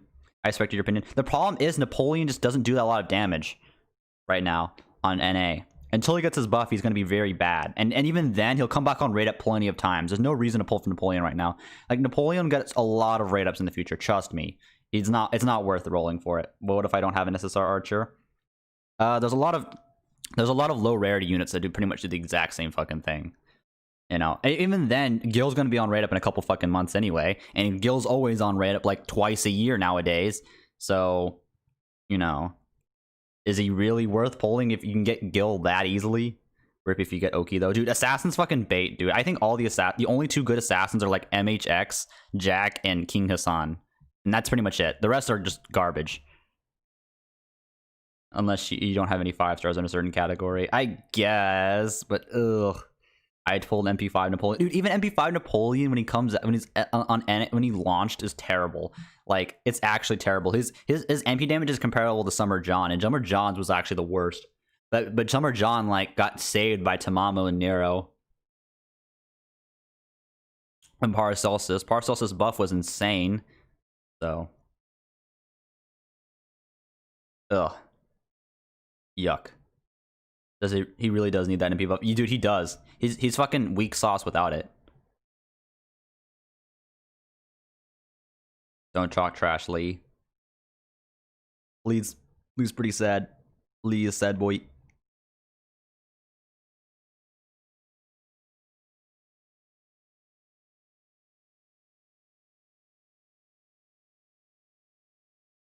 Alright. I don't understand how you take 11 minutes to discuss a fucking engine update. I don't want to us getting a Shiro. Yes, kick a shun. You recommend to roll Lancer's banner? Dude, I got fucking baited by Lancers. Lancer would actually honestly be my number 3. Lancer's not bad. Lancers aren't terrible. That'd probably be like the number 3. Or maybe Rider. Maybe Rider with 3-3. Maybe Rider Lancer. It's close between the two of them. I don't have a Lancer. Should I go Lancer extra caster? Okay. Tamama Lancer. Tamama Lancer's bad, dude. Oh, sad boys. But there's Bryn, but she's not very good. There's Shisho, but she's not very good. Tamama Lancer's not very good. It's sad. I guess Bryn is okay. But it's like it's Enkidu or bust, honestly. And so if Enkidu, Lancer might be worth going for. Yeah, so if you don't have any Lancers, it probably would be your best option. I get Arishel and myself, dude. I got fucking Arish last time. It was good. Well, dude, there's only 4 limited SSR Lancers. It's such a great chapter. They're all my favorite chapter. Lost Belt 2, it's such a good chapter. You know, he talks like Donald Trump. He's like, we have the best people. We have just have the perfect people. Specific, an hour from now. I'm actually recording this around 2 a.m. on June 23rd. So literally an hour from now, you guys are gonna be playing Lost Belt Chapter 2, unless maintenance prolongs, which I hope that doesn't happen. So knock on wood. So yeah, Lost Belt Chapter 2 is releasing really soon. It's one hell of a chapter. I highly recommend reading it, guys. It's such a great chapter, one of my favorites. Hey, LB2 on A. I'm actually reading the story on JP using the Translate FGO stuff on Emray Shift. So if you guys haven't checked it out, you know, it's a simple APK. It's very simple to do, unless emulator. I'm not sure how to get around the emulator stuff. So let's go ahead and scroll down a little bit. So we have the synopsis for Lost Blood Chapter 2, so you guys can get an idea what might happen. I wish I could do this on JP and get away with it. I wish I can get 17,000 views on a video where I just literally scroll through the fucking news article. Chapter 2, check it out if you haven't watched it. It's so awesome. Philia here is Ophelia. Fight up against. It's like that one thing of LB2 that'll probably stick out to most people. They didn't reveal this during the live stream, but the master level cap is going to increase to 150. Right now, NA is 140. So once Lost Blood Chapter 2 drops, 150. Yeah, I bet there's some people that are like almost 150 already on JP, on NA. I think for Anniversary and JP, we might get a level cap increase, so we'll see. But scrolling down a little bit more, we have the materials. We have the Giant's Ring and Aura. Wow, dude. These materials will be very useful and needed for servants from Lost Blood Chapter 2. Wow, materials are needed for servants? Wow. Wow, thank you. Thank you, Kita-shan. Thank you for telling us this great sage of advice. Scotty, which again we'll talk about in the Aura Steel. These materials will be very useful and needed for servants from Lost Belt Chapter 2. And wow, servants from Lost Belt Chapter 2 need the Lost Belt Chapter 2 materials? Mind blown, dude. Thank you. Thank you. I am so grateful you're teaching me such great advice, Kita-shan. Of course, Scotty, which again we'll talk about in a bit.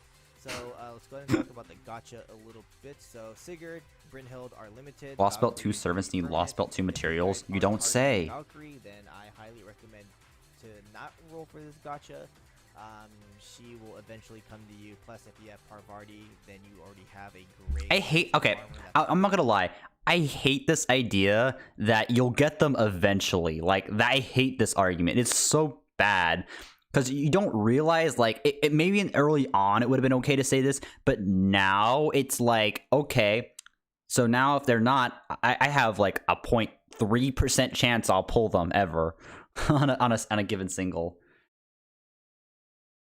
Like, I hate this argument people say. Like, I hate it, I hate it, I hate it, I hate it. Because like the rates keep getting worse and worse and worse as they add more 4-stars, and so your chances of getting getting spooked are getting worse and worse and worse and worse. Quick servant, and most likely you either getting the guaranteed. Also, do you guys hear okay?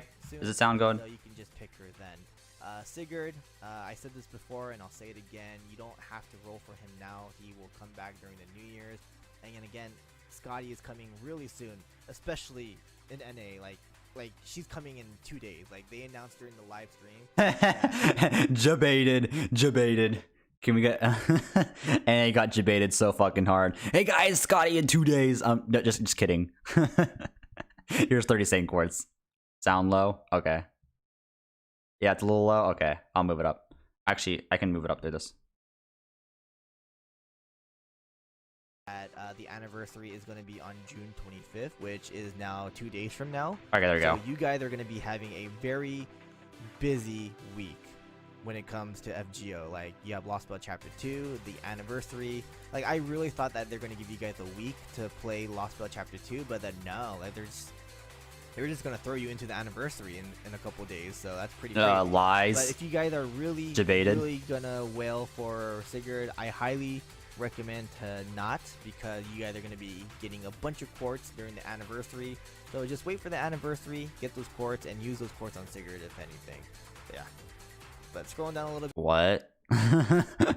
But he split raid up, so you have to wait. You'd have to wait even longer. If you like Sigurd, I suggest you don't roll for Sigurd, because you just have to wait for anniversary, because, I don't know, you can't, like, can't spend money on your character that you like, I guess.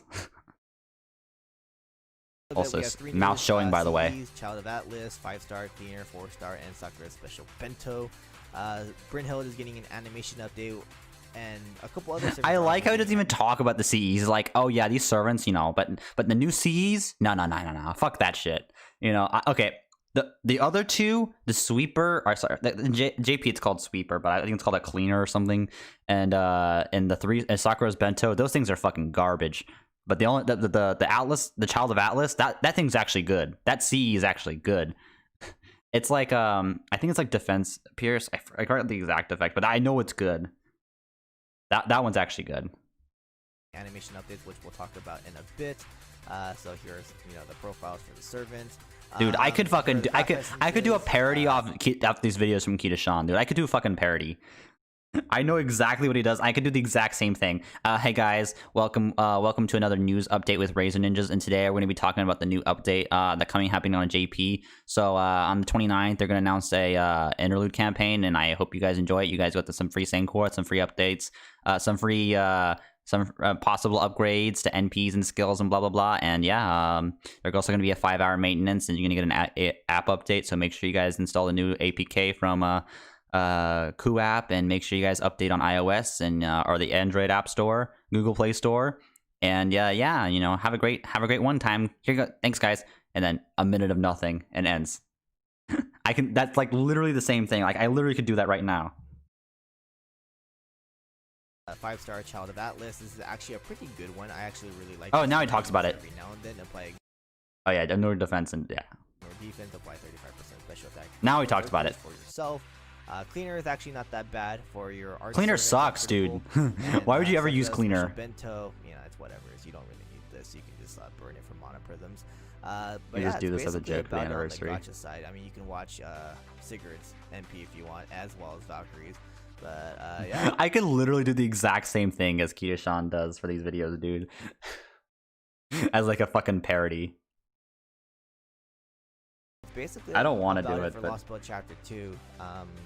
But let's go ahead and check out the the animation updates here. So animation updates we're gonna be. The thing is that Kita Sean's like he Arjuna started. is It's basically whoever was first, whoever gets the most views, so he gets the most attention. He was first, and so he can make a shit video and still get 20,000 fucking views. I make a shit video, I get like 100 views.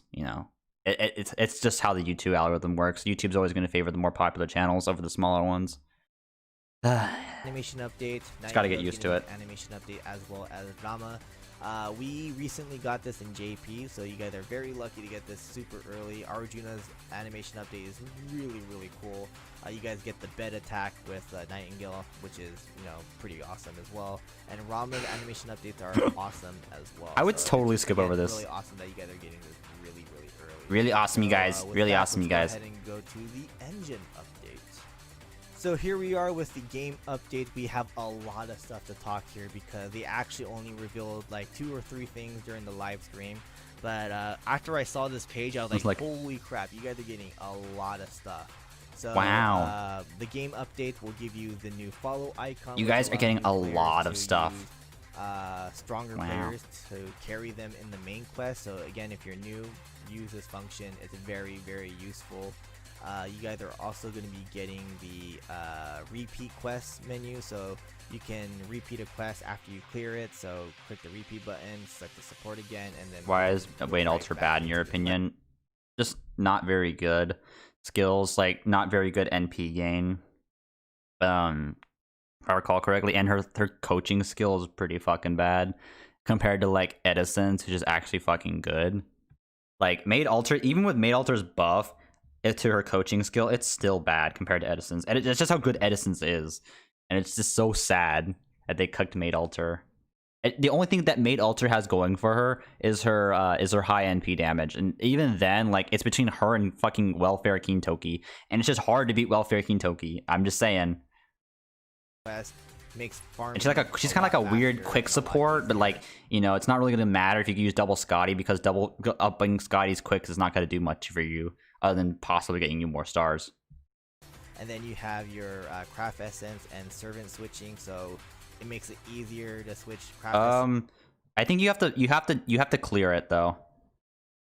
Off servants, like for example, if you have a kaleidoscope on Emiya and you want to put it on, And there's a lot of reasons why. You can do that through the menu screen instead of going to the CE screen. Same thing with the support setup. You can do it in the support setup, which is very convenient. Mashu is going to get her class skill, which allows her to give everyone a 20% bond boost, which is very nice. And then the resume quest mid cutscene. This is coming for NA, which is again very useful. So if you exit out during a story chapter or a quest, you can go right into it once you open your game again. So this is again very nice. I use this all the time. Dude, you can now change the speed of the text, and you can change dude, I wish I could make a fucking video like this and get like 17,000 views on it. That's just free money, dude. And a lot of these people's comments are like fucking stupid as shit.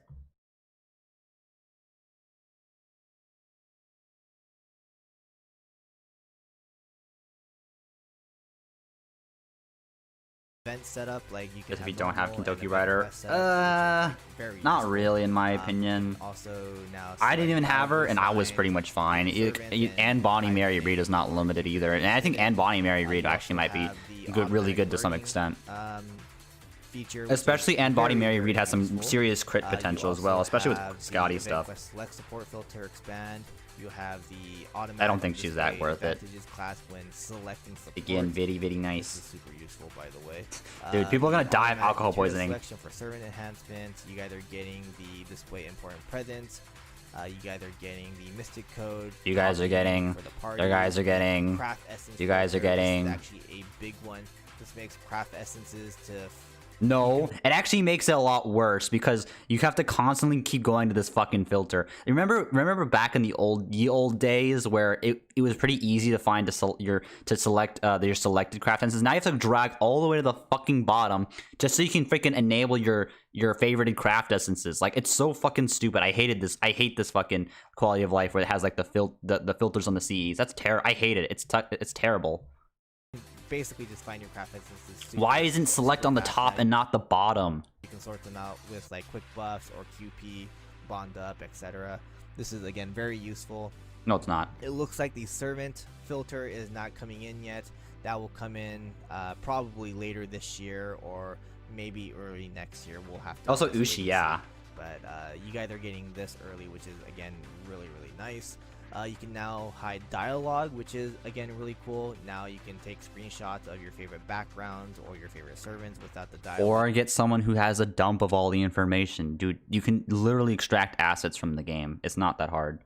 Well, actually, it is pretty difficult. But people have them online, so you can just you can actually just copy it online in better quality.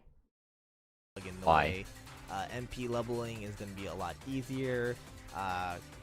Burning and selling your craft essences is going to be a lot easier. Dude, he just he didn't even pay attention to that one. Oh my god, dude. He's talking about burning your craft essences is going to be easier. Oh my, he was looking at the bond CEs, dude. It just said that you cannot sell bond CEs. You cannot burn bond CEs. Literally what it said. Here, look. Burning and selling your craft essences is going to be a lot easier.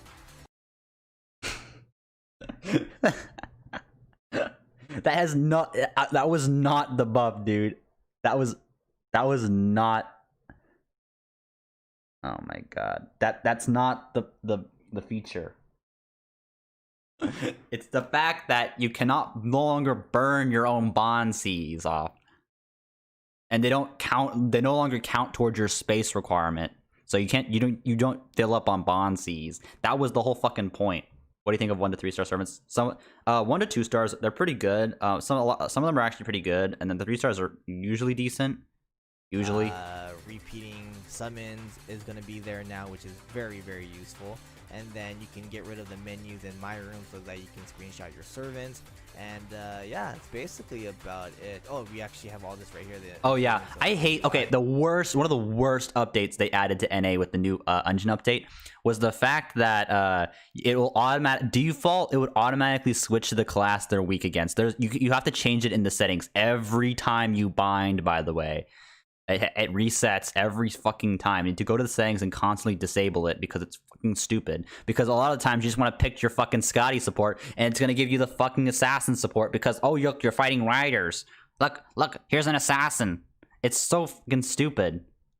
It's going to show these servants are... I hate that feature. Why? Who thought that was a good idea? So the orange arrows mean that they are maybe strong for new against players. the enemies in this quest. Blue arrows meaning that they are weak against the enemies in this quest, which is very useful. I actually always look at that because I always forget to see the enemy details sometimes. So that's actually what. It's fucking right there. It just tells you what class, and I'm sure if you played the game for longer than 1 month, you'll know exactly what's weak and what's strong. You don't need like them to tell you twice. I don't get it. I don't get it. And this is fucking stupid. really nice to have. You can now also this is for the brain dead FGO players, dude. Your finger to select multiple items on your menu screen. And then oh my god, point display is going to be separate now, which is nice. Then I wish I could make a video like this, dude. I wish I could take free ad revenue money by watching by making this. On the quest, so it's going to show all the enemies and materials that are in that quest. And then what that's always been there though. What he's saying and what it's showing are two completely different things. It will show you what mats drop once you get the mats. That's never changed before or after the update. What did show with the update was that it will show you which enemies are, if there are any, that are part of a weekly that are part of some quest that you have to complete, weekly rewards and stuff like that. That's the whole point of the fucking quest, not that what the fuck. It's gonna show all the enemies, which is super details on your command cards and stuff on your servants during battle, which is super useful. Then you have your information on the quest, so it's gonna show all the enemies and materials that are. He is so out of touch with NA that I have no fucking idea like what he's doing. Like even I know better than NA, and I barely play NA. Come on, dude. Quest. And then you have your enemy class tendency displayed so that you can see when you do the party setup. So No, yeah. that's not what it said. Oh my god. What is this reaction stream? I don't know anymore, man. That's not what it said. The whole point was that you can literally, instead of having to click through the top of the button for fucking what drops, you can see it with one button instead of having to flip through it all. That was the whole fucking point of that update. Not that it shows you the class.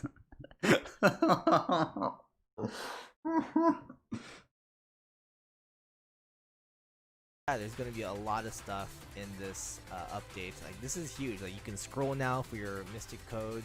You have this is actually something that we got recently in JP. You guys are Dude, that quality of life was fucking pointless. Oh my god, now you have an infinity sign for a free quest. Oh my god, mind blown. That huge quality of life update. DW, I apologize for everything I've done to you in the past. You guys are that fucking mark, that icon, you know, that changed everything about the game. Thank you. getting this now. That's pretty crazy. Yes, it's always been there. What he meant to say is that, so before on NA, when you remember, so if you're going through the button, like the top, and it show you like what dropped, what extra bonuses you were getting for that quest, instead now you only have to press one button on the bottom, which tell you everything, instead of having to flip through the top where it tells you one by one. Oh my god. Got that recently in JP. You can alter your AP. You can alter your AP. What the fuck? He's not even trying anymore. It will. You can check to see when's your next 1 point of AP and when your AP will be filled. How much time remains before your AP to be entirely filled. That's what it means.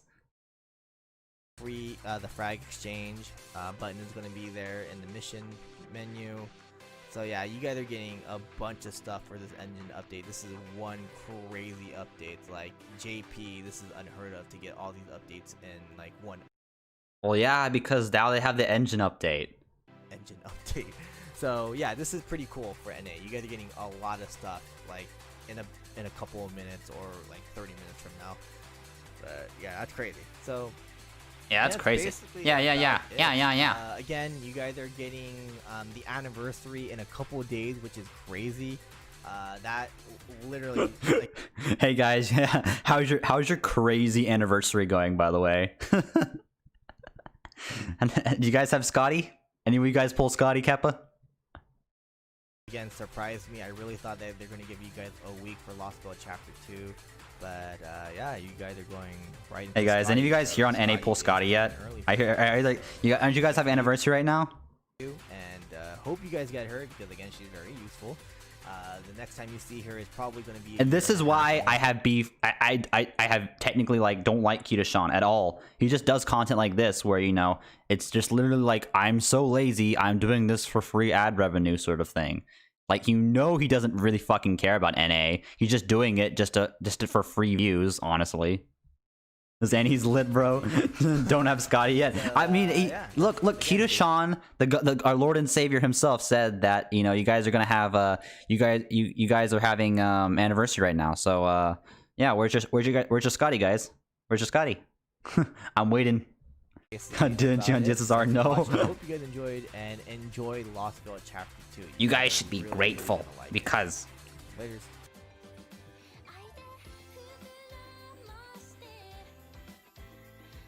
Dude, this is the only guy who has fucking 1 minute of fucking outro, dude. Oh my god, I lost my shit. Make sure you drop a like. Okay, guys, everyone like that video. How the fuck do you spend 5 minutes on the fucking JP update? How the fuck does one person spend 5 minutes?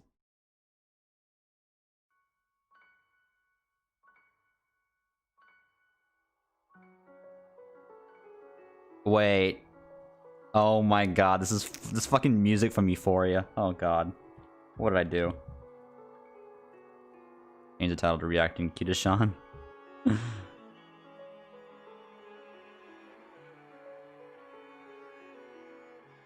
But people wonder why I don't like Kita-Sean. This is exactly why.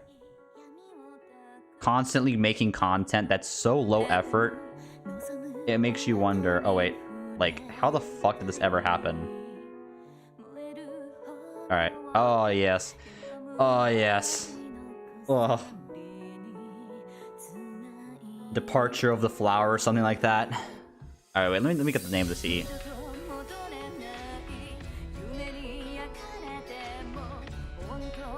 Like departure of the flower. Journey of the flowers. Damn it. Damn it. Journey of the flowers. Close enough.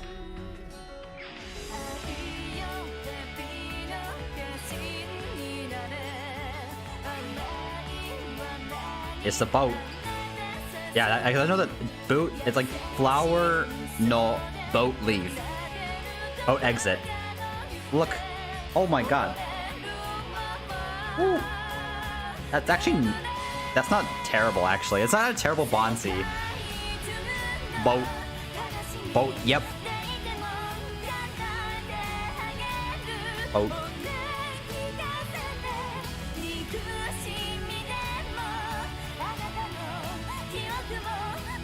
Boat.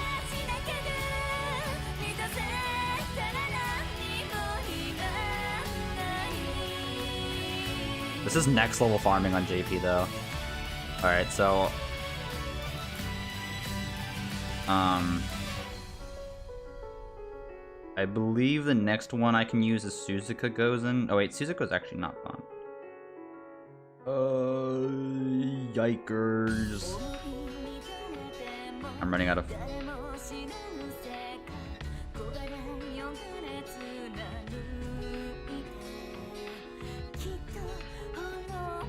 Is there good Bond 10? Yeah, he is. You guys want to see it. I already have John Bond 10.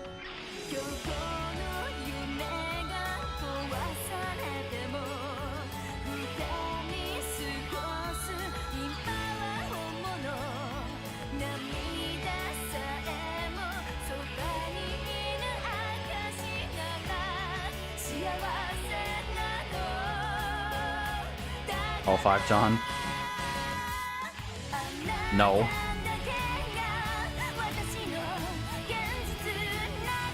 So look here, I have this John and I have this John. Good enough for now.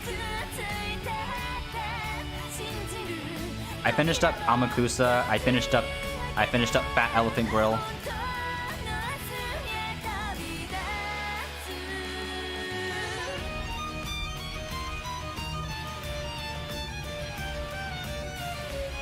I'm at 4, 16, 8, 16, 24, 32, 40, 48, 49, 50, 51, 52, 53. 53 SSRs. S units spawn 10, sorry.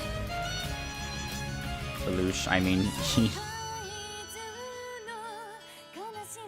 You had a deal. Wait, what? We never had a deal?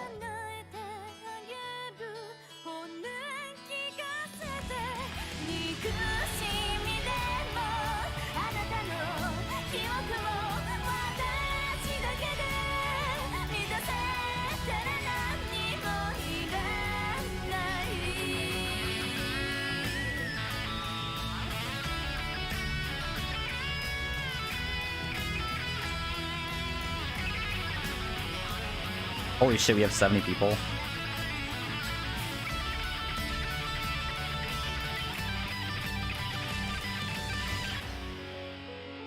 Demon Nobu Bond 10? Nah, not right now. I'll probably get her Bond 10 eventually. Really, just not right now. I have use for her later. She actually has some sort of use later. Casters? Guys, save your AoE casters, dude. Those are, for farming, those things are like gems. I can't believe I'm saying this, but AoE casters are like are seriously like precious resources. There's so many cast. Oh, aimer song. Hello? No. That's a rule. No aimer. No aimer on the stream. All right. Ow, it's loud. That was fucking loud.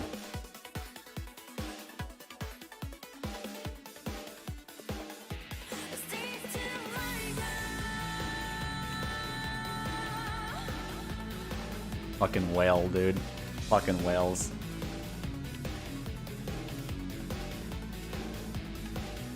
COD? Why is because NP so long? Oh my god. Oh god. Oh god.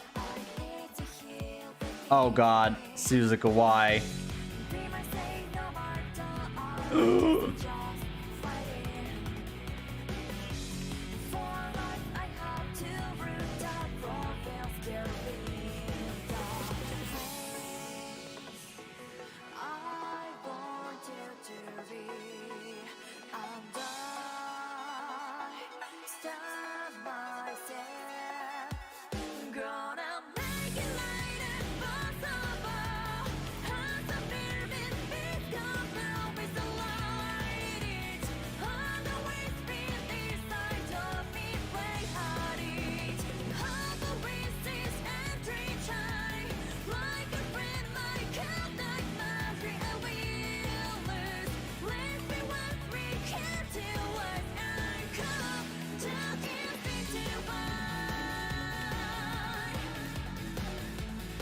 Suzuka, why?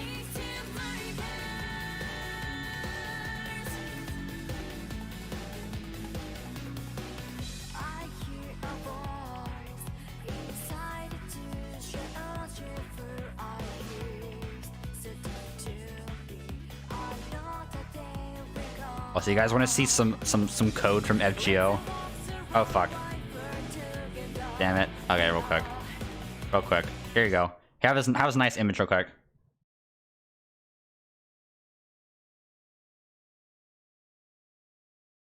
There you go. Nice image. There you go.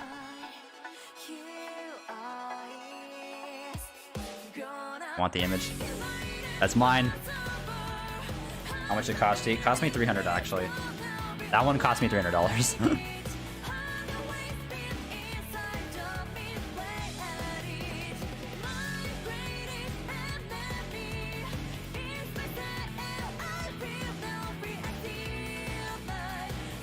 Oof, dude, oof.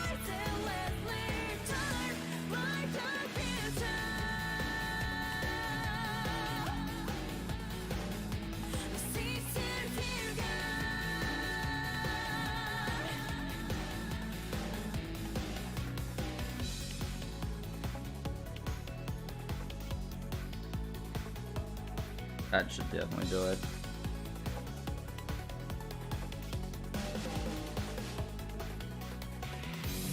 Oh.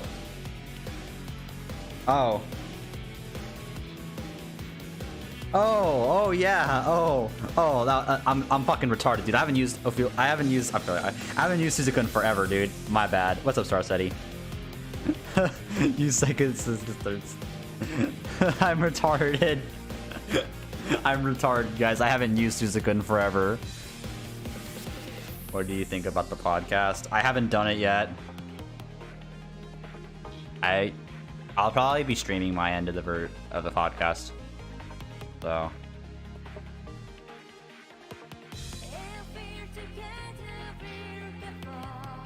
I'm sorry, guys. I'm sorry I'm retarded.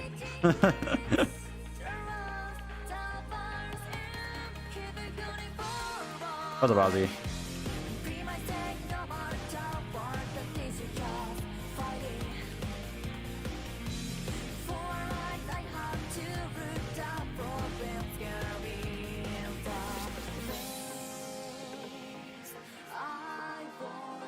The JP anniversary, July, August.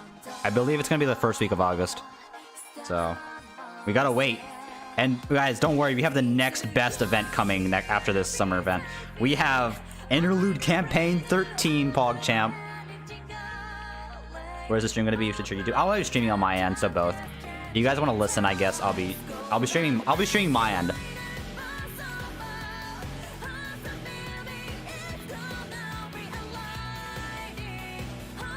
It still didn't kill. Do I have to pop all 3 skills just to kill that one dude at 70k? Yeah, I saw the announcement. Oh my god. Why?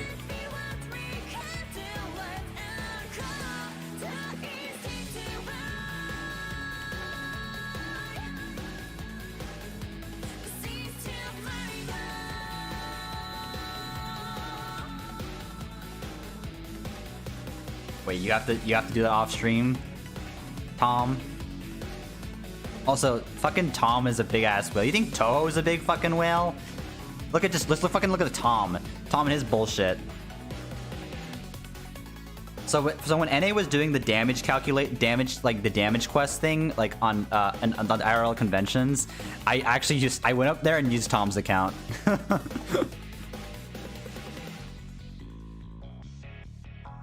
I mean, to be fair though, that Ophelia doesn't have much chance for growth anymore. You know, granted what happened to her. I think Kadok definitely still has room to grow because, you know, spoiler alert for Lost Belt 2. If you know, may as well want to pause for like the next 30 seconds. Kadok's not dead yet. That's like the difference between Kadok and Ophelia. Kadok's not dead.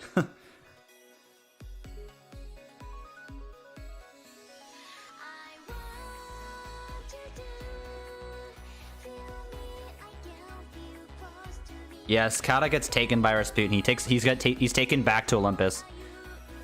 Fluff, Yakagi. Oh, God, thanks for the follow. God. Alright, that's definitely not it. Okay, so it's a mixture of both.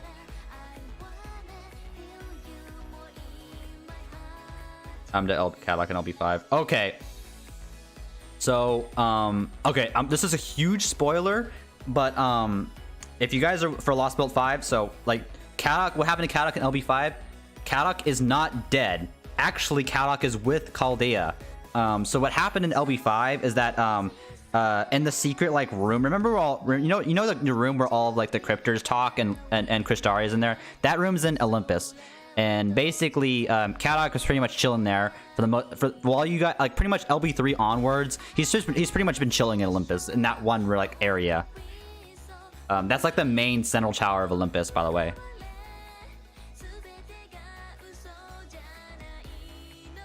But basically in that room, he encountered some records by Ophelia, pretty much stating like how the trees and the Lost Belts are connected to each other, pretty much. And as he learns this and more details about like, you know, what's going on behind the scenes in the Alien God and unraveling some of the mysteries, he gets shanked by your boy Domon, and he's pretty much almost bleeds. He's like, we all think he's dead, but it turns out he ends up getting saved by Rasputin, because if you guys remember all the way back to Lost Belt 1, remember when Anastasia said something at the very end to Rasputin? Her one wish to Rasputin was to just make sure, you know, take care of Kadok. Literally in Japanese, it's like Kadoko onegai, like I leave Kadok to you. And pretty much Rasputin filled up his end of the bargain as like a servant, as his loyalty to the Grand Duchess, and he pretty much saved Kadok and brought him to Chaldea for medical treatment, pretty much.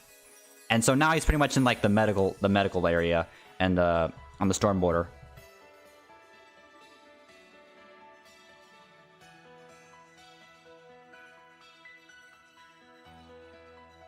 This was like after they killed what's his name? Fucking Ivan. But pretty much like toasted Ivan. Big boy mammoth Ivan. That was like, but yeah, he pretty much got shanked by Domon. And at the end, okay, so at Lost Belt Olympus, so it turns out that Pepe was really mad at Domon at the end of Lost Belt 4. Like, he pretty much convinced Arjuna Alter can completely fuck over his Lost Belt in a bad way, and he was very, and he even had Arjuna Alter's like even Arjuna Alter took his servant away, and he was not happy about that. He was not happy, not at all. So like pretty much like you and kind of like similar to Kadok and Ivan's bad relationship, Pepe and Arjuna Alter just did not get along at all. Completely the wrong way. And so Kadok pretty much teams up with you to take down until the Lost Belt King. And after that is like, oh yeah, my tree, by the way. you can't cut down, you can't go all lumberjack on my tree, motherfucker.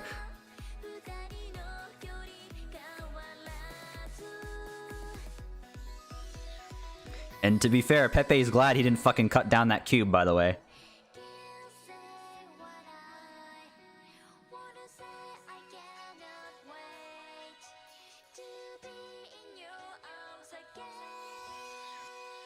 But pretty much like, so Pepe was like pretty much biding all of his time, and he was thinking about some way to get his revenge on fucking Domon, and so he actually came up with like a counter curse, like a curse to freaking like cut off of like to limit Domon's power essentially, and he's fucked.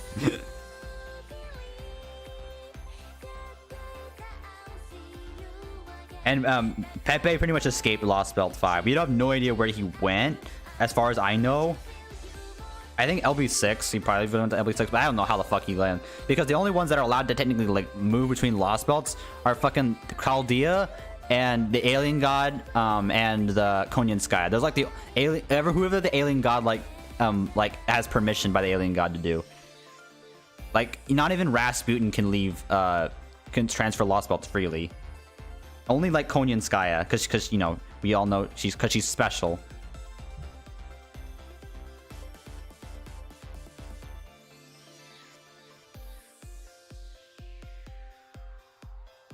Not necessarily. I think like Kadak kind of like set things in motion. Like he was not useless. He did like put up the whole plan in place. Like he really he was purposely let Avikibron build the golem in the first place. He pretty much set the stage. I feel like he wouldn't do anything directly to help him beat Ivan, but he did set up a lot of like the things that were necessary in order to defeat Ivan. Even though it's obviously Jason. Lul. And I don't know about Murmurs. I need to read the chapter again.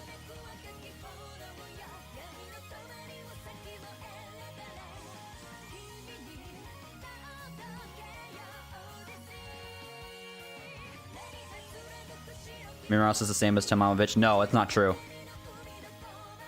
That's actually not true. Muramasa is an envoy of the foreign god, and Tomamovich is not actually an envoy of the foreign god.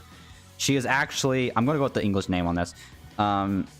She is actually like a different being entirely, like a beast, pretty much. Which is why like she's able to fucking like go between Lost Belts. Also, fucking Muramasa fucking yeeted Atlas. Your boy Atlas was just sitting in his tree. Sitting in his tree, dude.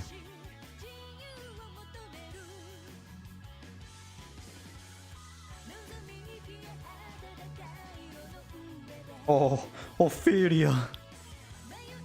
That's like the biggest meme of Lost Belt 2, dude. Also, Ophelia, you know, also Napoleon trying to bang Ophelia.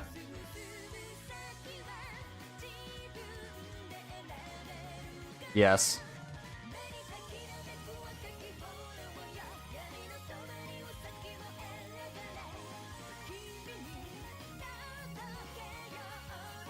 Napoleon just wants to bang Ophelia. I feel for him.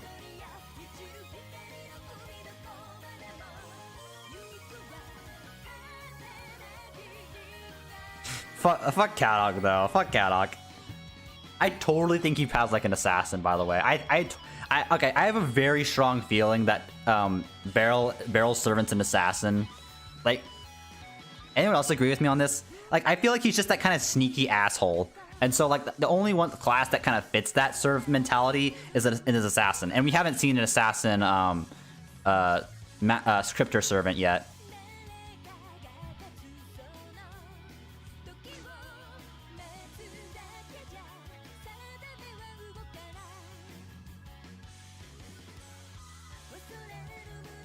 Barrel pretty much convinced Konyan Sky to help him escape Lost Belt 5 and LB6. But nobody likes Barrel, dude. Nobody likes Barrel. Let's just get that out of the way.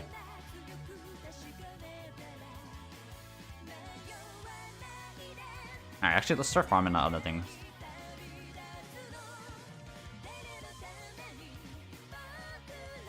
I'm still taking Octa Hinako as the best one. For reasons, totally, Mocha S.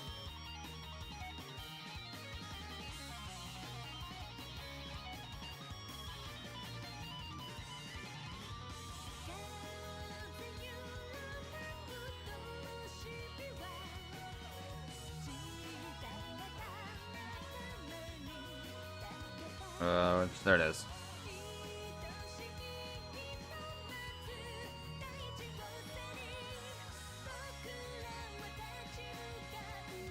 There you go.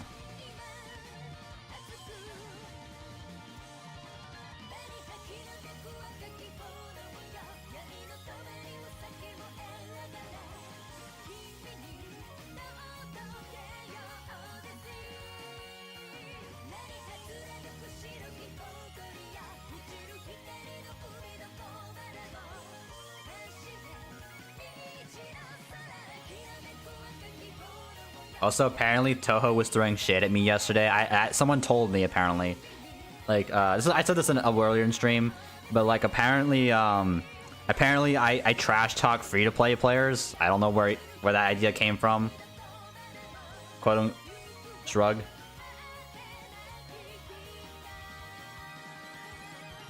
Oh wow, we have more people than Two Love. Nice. I mean, what?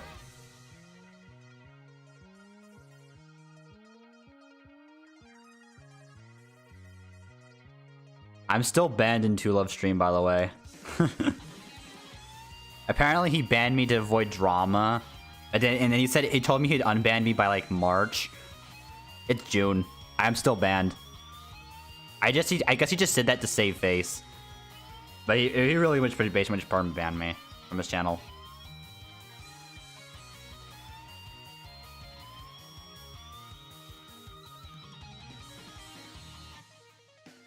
Dude, people still use me as a scapegoat, by the way. Even though I don't know what else to do at the moment. What year is March? I don't know what else I could do at this point, so it's been fucking 6 months since this whole like shit started. But people are still happy, I guess.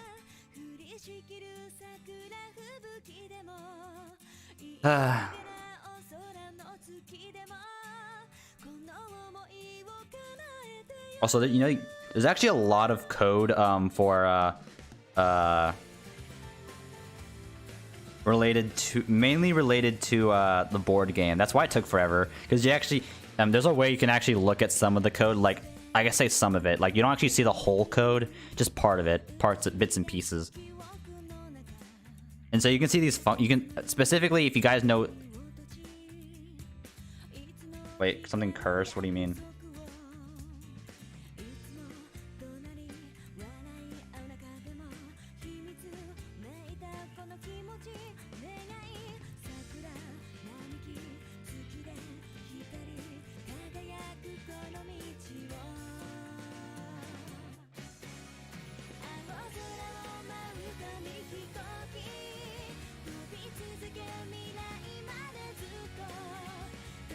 But yeah, we have a Discord too. If you guys are interested, feel free to check it out.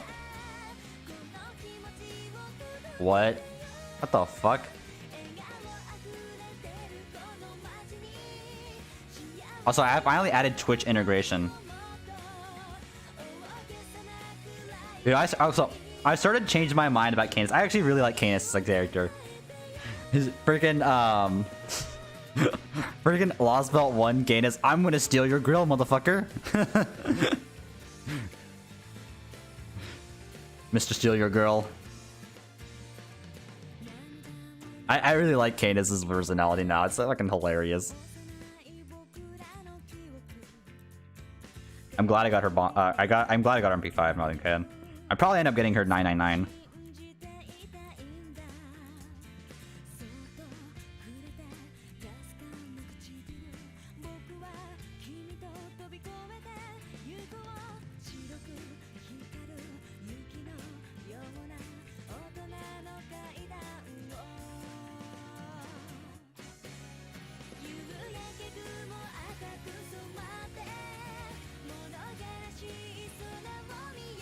Woke, Canis woke with the red eyes. Damn, we should have really had a Canis woke for the red eyes.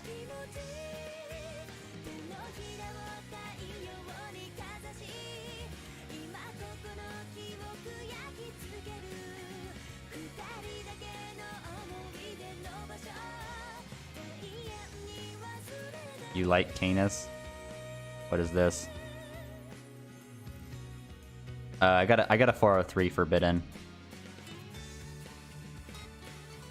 Link doesn't work for me. Oh.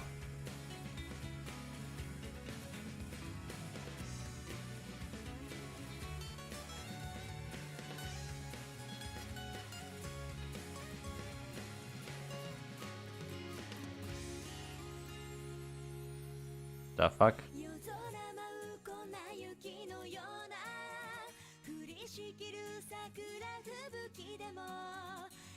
It's like a dojin. It's fucking dojin, dude.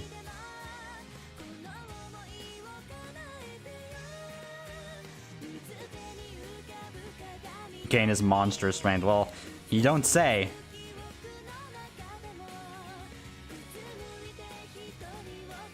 Not a dojin. Wait, what? Not dojin?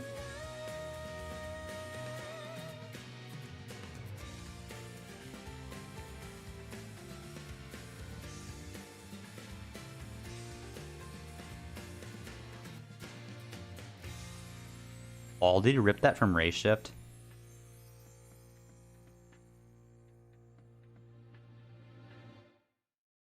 The 6th pick? I can probably find Canis on Pixiv. I have Pixiv Premium. I don't cheap out with Pixiv. Also, speaking of which, what happened to the art contest? The 4th art contest. Let's see. Oh, that's actually a nice Marie. Oh, fucking course. You know what's the top one? Just draw a lewd... Dude, this is how you win the art contest. Just draw a fucking really good lewd picture of Jolter. That's all you have to do. It's so fucking stupid. It's so fucking stupid. Those always win, dude. Fucking lewd pictures of Jolter always win. I hate that about this contest. It's literally just one character. If you want to be... Oh, actually, the top one? The fucking top one is a fucking picture of Eris. Fucking... Also, fucking lewd as shit. Fucking lewd as shit cop version of Eris. By the way, so you guys, actually on 14. How does he have that big boobs at fucking 14?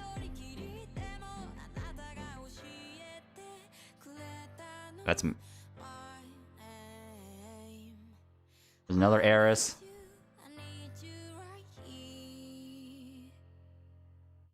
Dude, I don't know about you guys, but I don't know whose boobs are that big at fucking 14.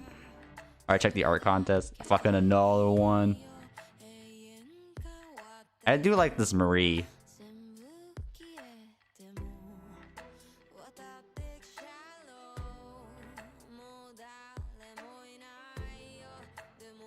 I actually like this one a lot.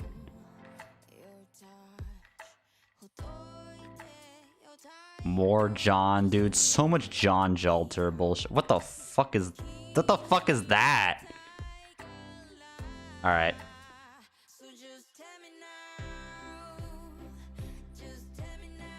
You're forgetting about Yoko Racer. There's Kosaki and fucking you. Crimson.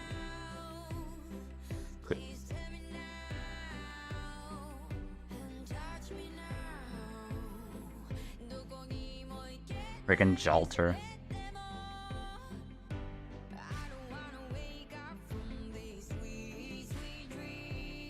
Alright.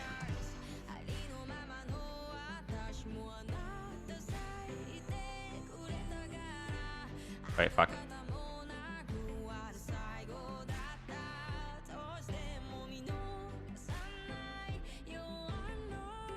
Fuck. I forgot how to spell Canis. I'm fucking stupid, dudes.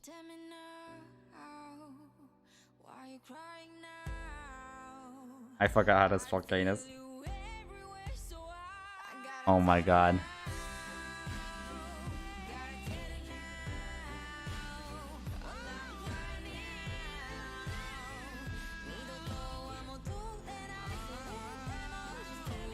There's a fucking CE, by the way. What?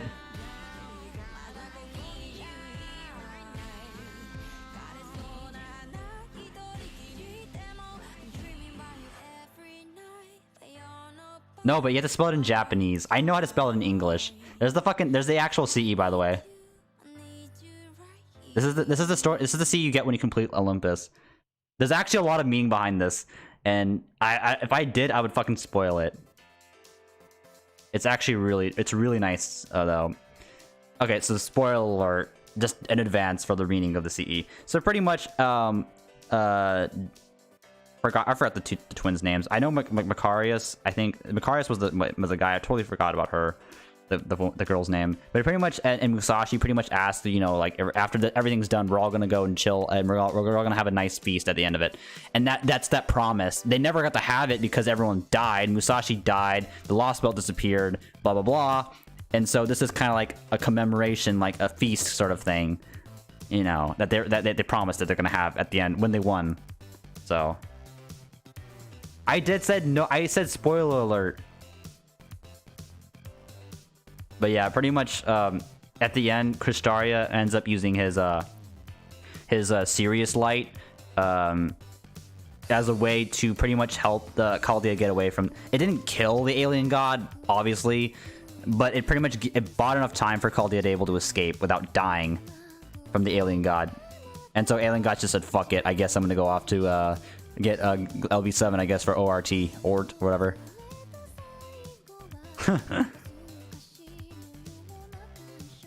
But yeah. Also, Kane is sucking on that meat. I mean, the relationship between Kristaria and Canis is nice, though. Oh god, what the fuck is that? Oh god.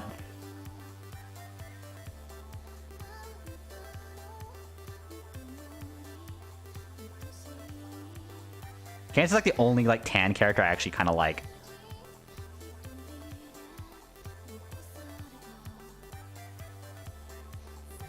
Oh no. Oh no. Oh no. Oh no. No. Not like this, dude. What's the deal with the Sirius light? It's like it's pretty much it's a command spell. It's very, very powerful, but there's a cost. You die when you use it. Nice spoiler. I said spoiler alert, by the way. Ew, feet. Yuck. Dude, what the fuck is this? 大変だ、カイニス。突然だが、女の子になってしまった。Oh my god.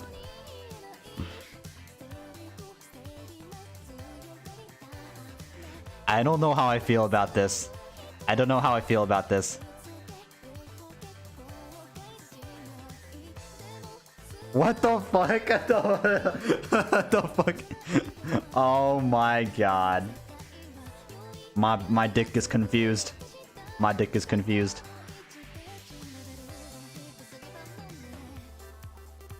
Oh my god. What did I... Ike... What? Oh my god. Dude, that actually looks awesome. Dude, that looks sick.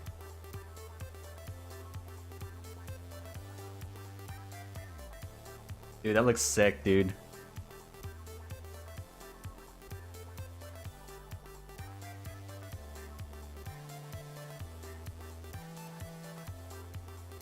Oh, there's fucking... Oh my god. There's ass clap right there. What did I... Waga... yeah. 我らアウゴノッツ行け突然の時だ That's awesome, dude.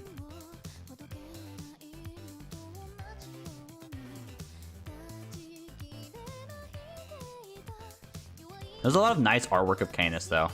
I kind of like it. I do like Canis, but not as much as my other characters that I like. But I do like Canis. I do change my mind around her. She's awesome. In her own way. Oh my god. Oh. Also, by the way, freaking Gordolf bought off Canis by helping her and giving her fucking food. I'm not even kidding. By giving her like a fucking pastry. And so she agrees to help you as much as she can. Searching for wholesome Kristaria art. Bro dime. Bro dime.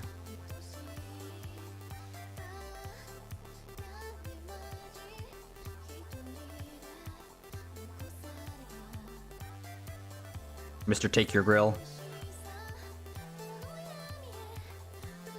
Oh, it's 2, by the way. Login.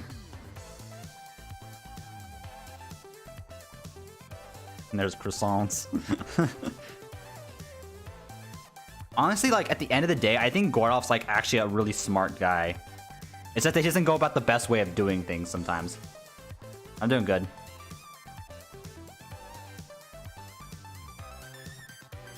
But yeah, you have the Argonauts, and then you have the Argonauts.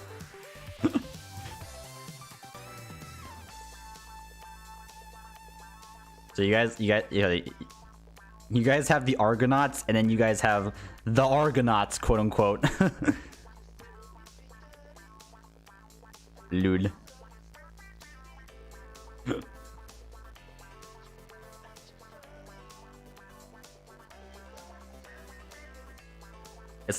It's so sad though. It's like Halo Reach, dude.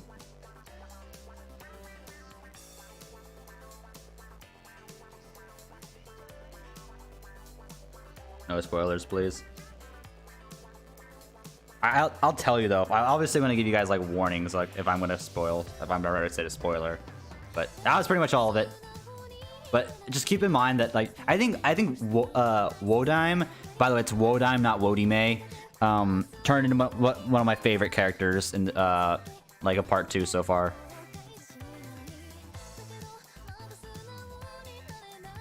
Like the whole relationship between Kindness, I think it's like awesome.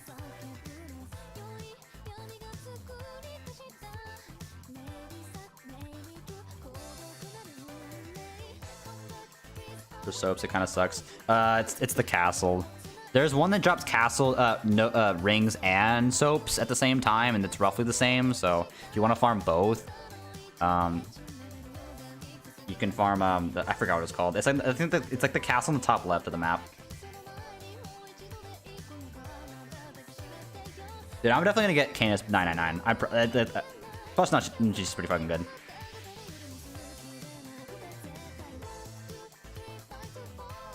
Not gonna lie, one of the best banners this year probably has to be Ganesha. No. Ganesha? No. I don't want to get spooked by her, dude. I don't want to be spooked by Fat Elephant.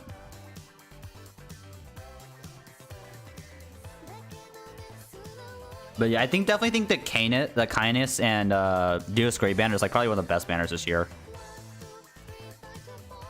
And then Kindness is story locked, by the way. Kindness is story locked to Olympus, so there are no story locked characters for Atlantis. So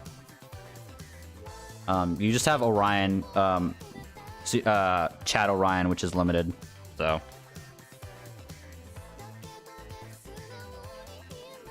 I have no idea why Europa couldn't be chunked in another chapter and Olympus, and it had to be fucking, I don't know why.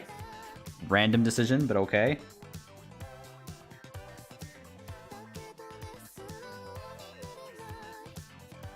There's a comment top among males.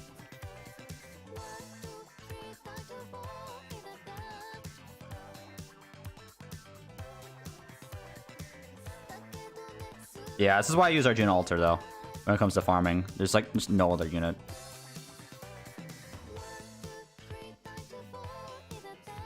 Actually, Candace does pretty decent damage as well. Candace also has insane crit damage potential. Maybe I might bring Candace to like a quest one day.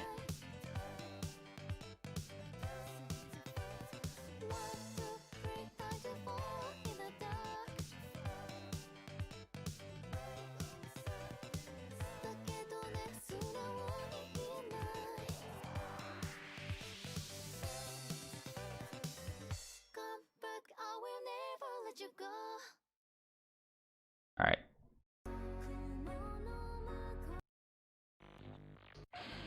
Like Lancer Gawain. Nah. Canis is like way more crit oriented. I don't think I don't think her deck's a gorilla, is it? I don't think so. Not a gorilla deck. Definitely not. I think it's a double quick, right?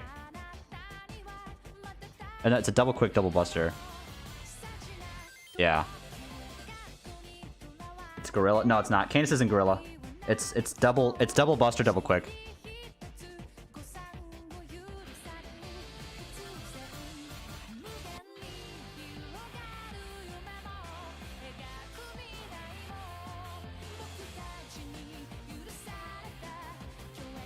His playstyle similar. I mean, she hits things. I don't think it's a little bit crit oriented as well.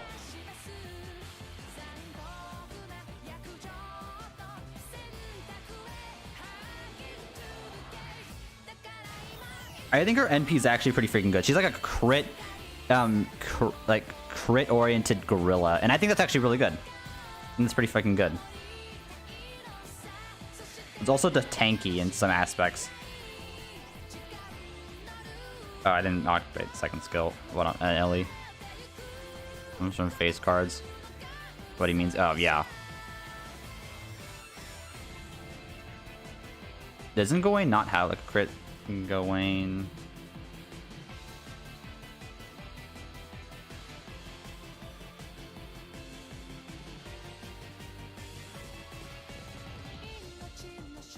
Yeah, but Candace has like an actual crit skill though, is what I was thinking. 50% crit up for 3 turns is pretty damn good.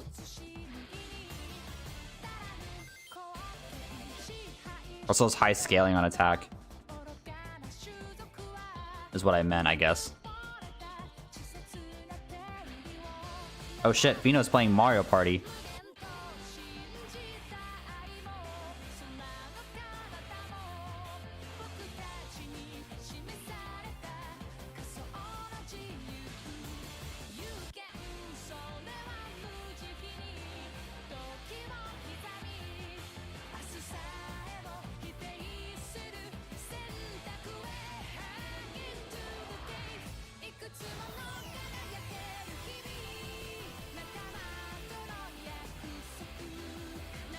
Should I change up my setup to include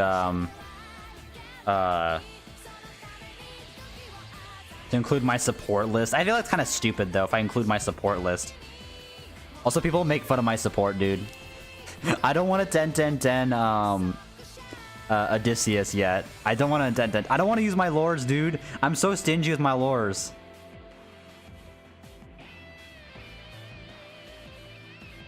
Your boy is like very stingy.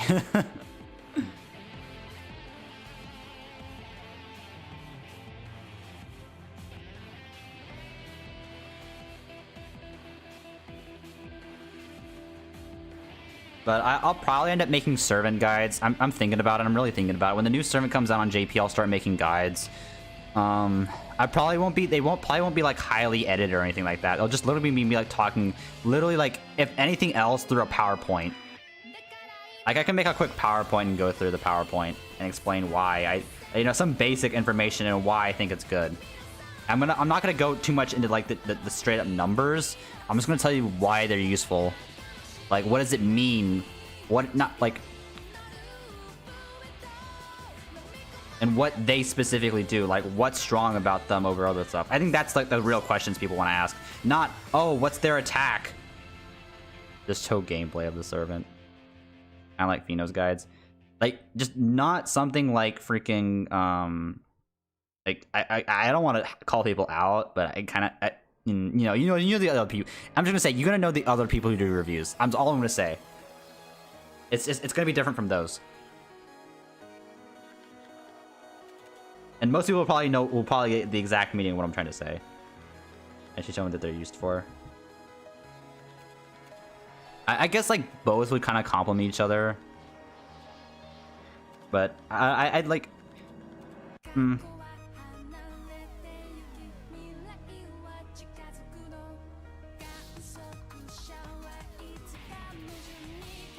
I can probably make my guides like fucking 5 minutes.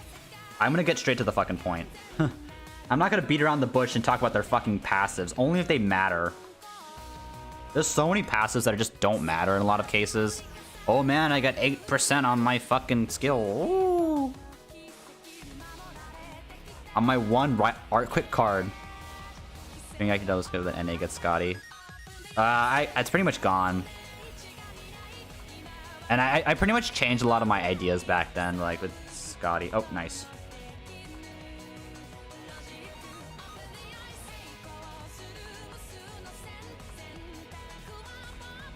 3 more Saint Quartz. What's a good CE for Izo? I mean, a general art CE is like proof of sign a smiling face. That one's really good. They'll come on NA during New Year's.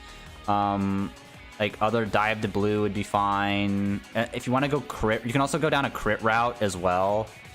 If you want to go that route, so any sort of like arts crit. Like I don't know, like I want to keep it future as possible, keep things relevant. So I'm just gonna say like art, like crit damage arts is also fairly good. Crit damage arts, like art, you know, at most arts. The problem is with arts assassins is that arts has like the worst star generation, and the whole point of assassin was high star generation. Like I feel like it's kind of contradictory with arts, like arts assassins. If that kind of makes sense.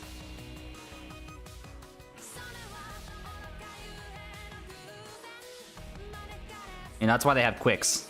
Usually, you know, their standard deck is a triple quick. You mean the Gacha support list is base? Diverse.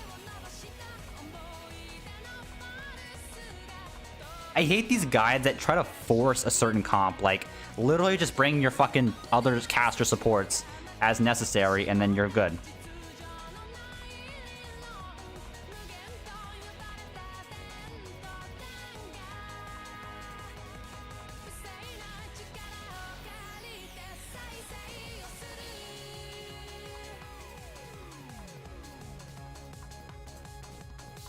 Skyclad no Kansokusha. Skyclad Observer.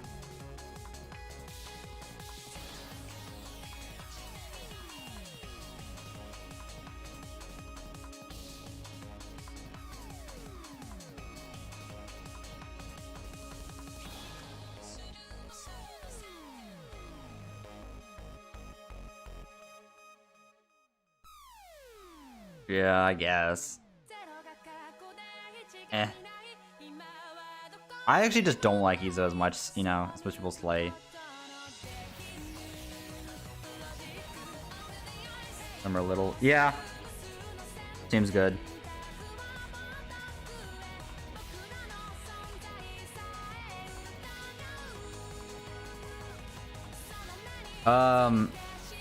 Oh, something, if you go pull for the raid up, also, Trick or Treatment, especially if you had MLB, that thing's also really good. If you somehow got jebaited and rolling for, Neat. That C is actually really good. It's really strong. It's NP gain, and crit damage. Also, the Treefus one is also fairly good, I think. Like, heading towards Treefus or whatever, the welfare one, the one with, Shishigo and Mordred, that one's fairly good as well. As like a general crit damage NP gain.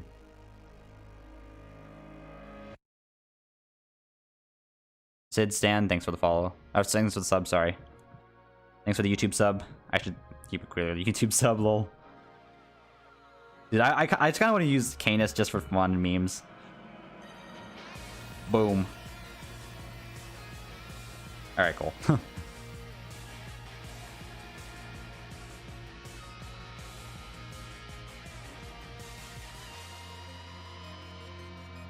Also Black Grail, yeah. Black Grail, you know. A lot of times you'll be breeding like the fucking same CEs over and over again, so it doesn't really matter, like, when some say CE recommendations. Like, it's usually like K-Scope, Black Grail, 2030 their support. Prisma Cosmos, and Arts. MUC, oh yeah, that MUC is also fucking good. Like, but it depends on which route you want to take with the character, honestly. There's many different ways you can build them, I guess. So if you want to hit him like, as a high MT damage dealer, you can go that way. If you want to hit him as a high crit damage dealer, I just don't try to check all the boxes at once. Just try to focus on one thing, though. Golden Sumo. Golden Sumo is like a general good C, yeah. Or like fucking Jelter one, whatever. Jelter one's good. Like there's just generally like a handful of Cs that are like generally good. The MUC is actually fucking good though. Definitely nice to have that MLB, especially if you're doing farming. It's actually a really good C for farming as well.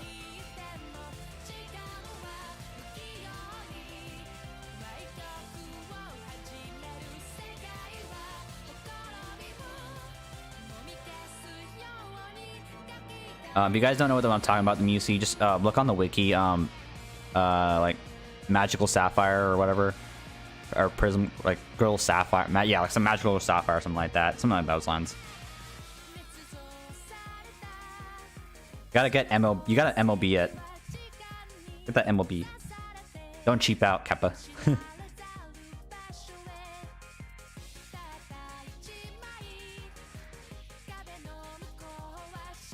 Or you could just roll Arjuna Alter and then turn on easy mode, you know. If you roll for Arjuna though, I really want people to say like NP3. Like, please do not just stick on NP1. Like, it's just not as good NP1. Dude, you rolled fucking Astolfo when there were like 6 4-stars on rate up. I'm like, but you dumbass. Why would you roll on that? Why wouldn't you roll on Astolfo's solo rate up banner? So like, it's actually kind of misleading. The video, I get the point, but he did roll in like one of the worst opportunities for Astolfo. Yes, he's on rate up with 6 other fucking 4-stars. And yeah, he did clickbait. He did admit to clickbaiting.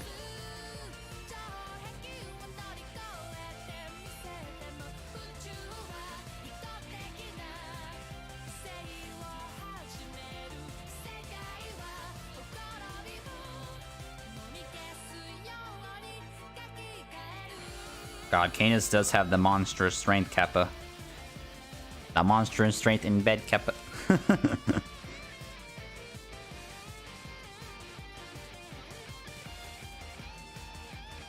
Dude, he tried to take Anastasia away from Kadok. That's how you know fucking Canis is thirsty. Well, when he came out, I'm not sure. I don't know. I'd have to check the details. But I've gotten spooked by Astolfo a lot. I know that.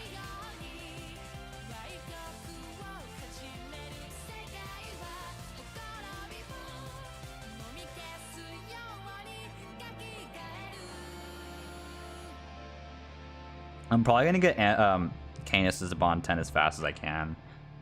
Her MP damage is not like the best. Like you can use Alter, and that's probably the highest. So I'll probably just, and I don't really need that many Lancer farmers, to be honest. So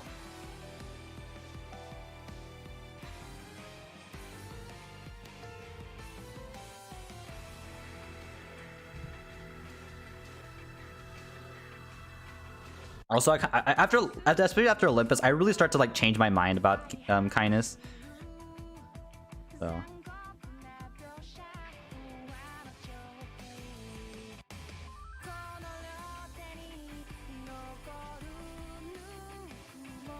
how about MP0?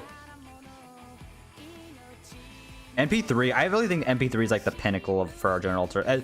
There's some stuff that ideally are like MP5 is obviously going to be the best for farming. Like, there's just some nodes that you kind of need MP5 without like some other whole different setup or a very specialized setup. But most of the time, MP3 will be fine to get through it. Like, literally, you can do something like this if you're a whale and have like at least two MLBK scopes. You can just do this and have your friends Arjuna Alter take you pretty much. And congratulations, you pretty much have like the perfect free quest farming team. Also, best event ever is when they did half AP free quest. That is actually the best event. If you guys don't mind grinding, that's actually the best event ever. Because like events have good drop rates, but events also have double the amount of AP consumption of a free quest, of a regular free quest. It's broken. Also 10 AP Void. Yes, Void Coke farm. Yes. 10 AP. They only did it once and they never did it again. They realized how stupidly good that is. And so FGO has never done it again. They pretty much do this now, which is way infinitely worse. Half AP first clear is infinitely worse than half AP.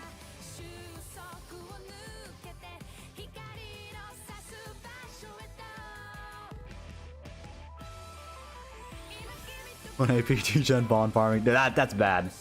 That's terrible.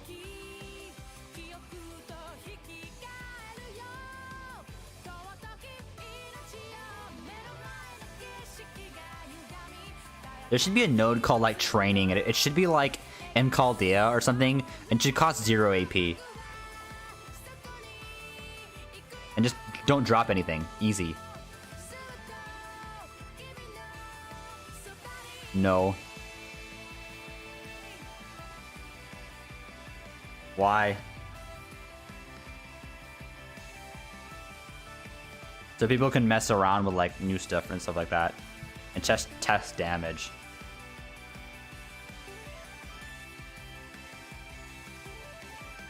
Oh, just NA. Oh yeah, heavy pre-free. No, they never did. Alright, you lost your account a while ago. What happened? I did some very short and sweet version of it. I did a bunch of very stupid stuff last year, and that's all I'm gonna say.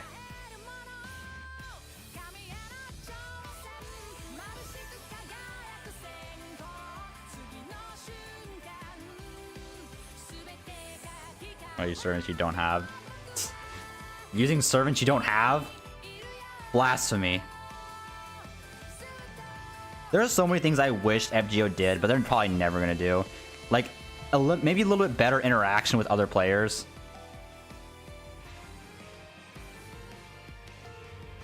Like, the only way to interact with other players is either through social media off the game, or like stupid messages you kind of like transfer to each other through your master profile. That's stupid.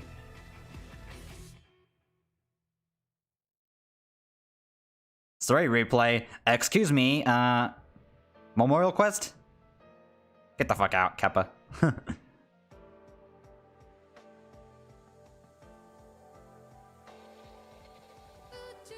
I'm definitely gonna try to get Kane at 999.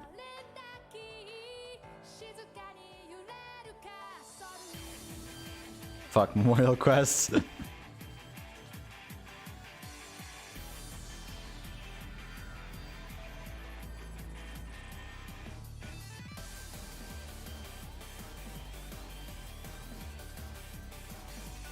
Dude, look how nice it is to have all these MP5 Arjuna altars.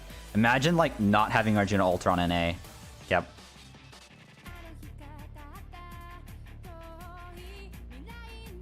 Imagine having to go to a different class and change. Like, imagine having to go to like pick up our Artoria Lancer and switch every single time. I feel so bad for you guys.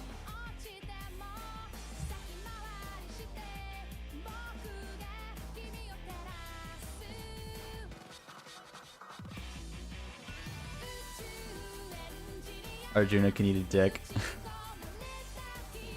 Ooh. Kappa Pride.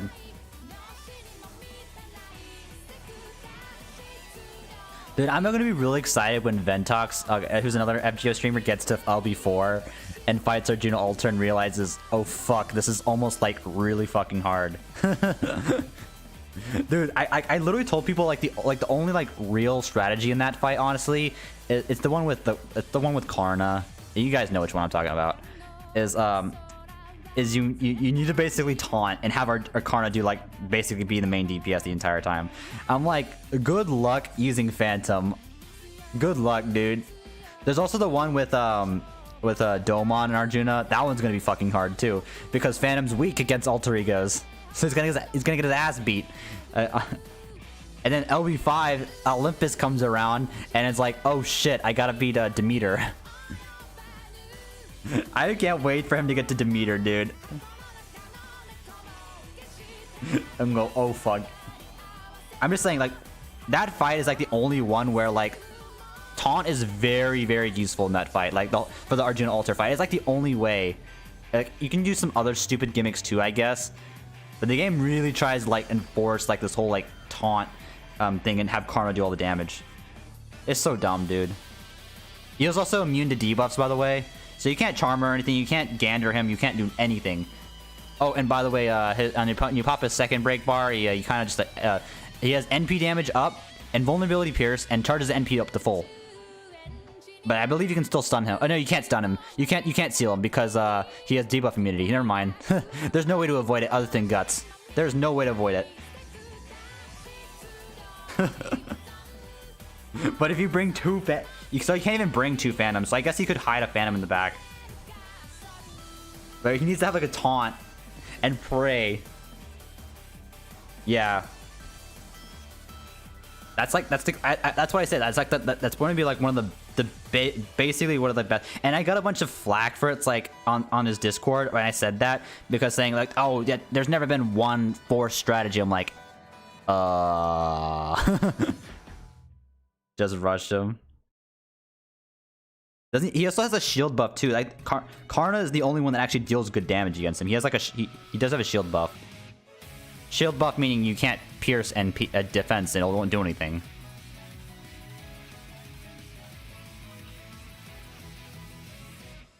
No, don't even try to do defensive against Arjuna Altar. Being defensive against Arjuna Altar does nothing. You just get absolutely fucked. Even if you're a foreigner, even if you have what's her name, Rhinus with her skill, don't even try, dude. it's a waste of time. He does so much damage. It's so useless.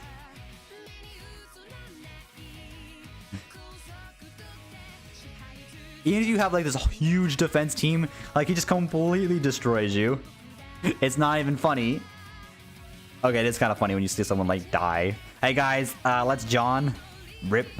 John dies one hit. Okay then.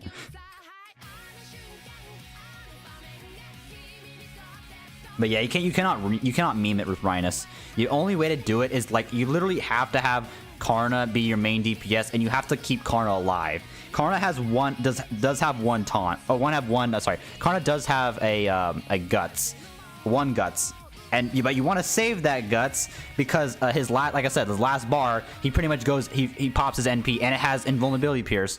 So if Karna's guts is already popped, he's dead. And if Karna's dead, you're pretty much fucked.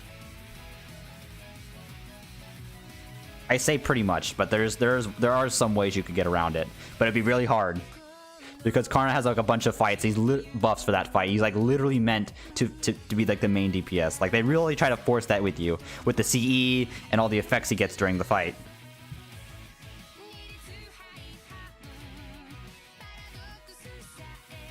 That fight was hard.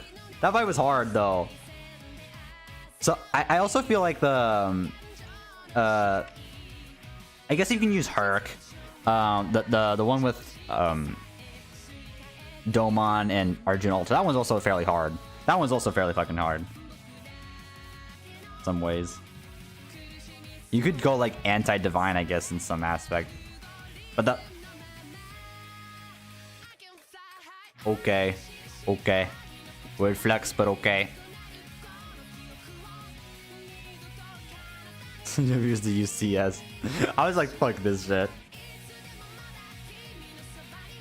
I'm just saying, like, I'm saying, like, it won't be hard for people to do it, but, what I mean is that if you're doing, like, if Ventox is going his Phantom strategy, I'm just gonna say good luck keeping Phantom alive to the end. I wish him the best of luck keeping Phantom alive all the way to the end of the fight to actually deal the final blow. That's gonna be hard. That's gonna be hard. It's gonna be a lot of RNG and praying. Or just use poster grilled cheese. Use necromancy. Yes. I just said that fight's gonna be very hard for Ventox, and people started giving me shit. Like, oh, it's not every fight's possible. I'm like, maybe? I have no idea how the fuck he's gonna do Demeter with 2 copies of Oh no, he has to he cannot bring 2 copies of Phantom. You have to bring okay, here's the fucking dumbass part about Lost Olympus. You have to bring Mash, you have to bring Canis, and I believe both of them have to be in the front line. Yeah, he's forced Canis, and you have to bring Mash.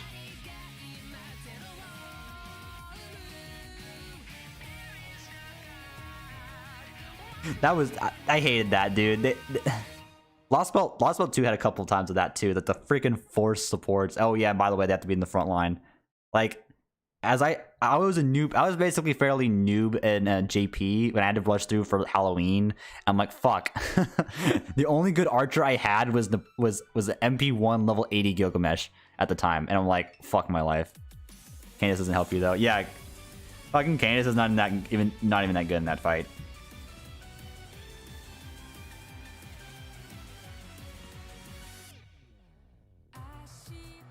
Get Karn to do enough damage. Dude, he has to keep Karn, Phantom alive to the fucking end, and Phantom has to deal enough damage, by the way. So either Phantom has guts to keep himself alive on final break, or Phantom needs to have like either to be defensive and deal no damage, or be offensive and deal and still deal like no damage.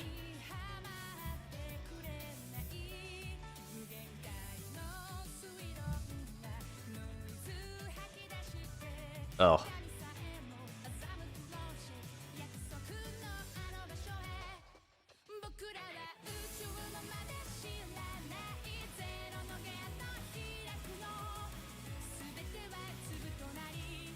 I definitely think my favorite song is Gate of Steiner. If they have it in here, please. No, they don't have Gate of Steiner. Oh, they do. Oh, yes. Thank you. Thank you. I love this song, dude. It's probably my favorite Steins Gate song. After that is probably Skyclad no Kansokusha. Actually, not Skyclad no Kansokusha. I totally forgot. There's a bunch of really good Steins Gate songs. Last game's also pretty decent.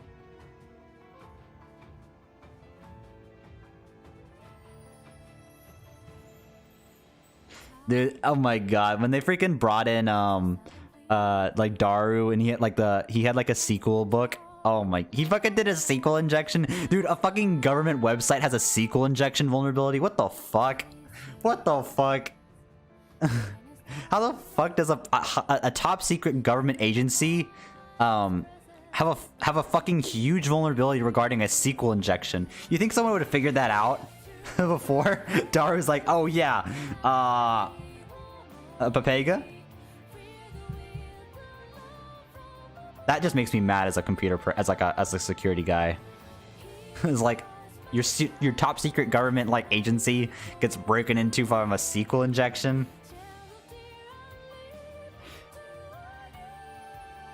Plot though. And they're like, oh yes, we knew you would hack, but we also knew that you guys had a secret time machine in development, and so we're gonna yeet that away from you. Also, everything in Japan, by the way. Like, I love Steins Gate, but there are some parts where there's no excuse. That makes no sense.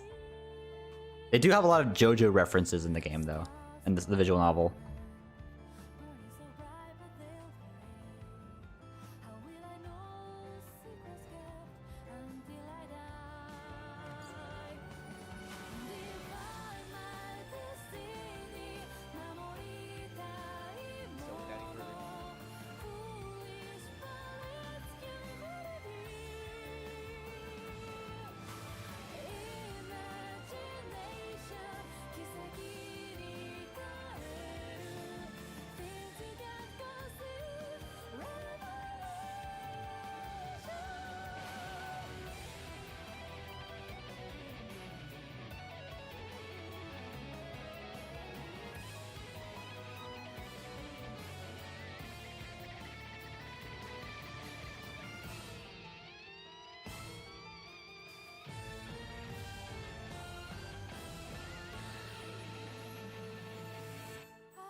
Let's go ahead and show you guys MP levels.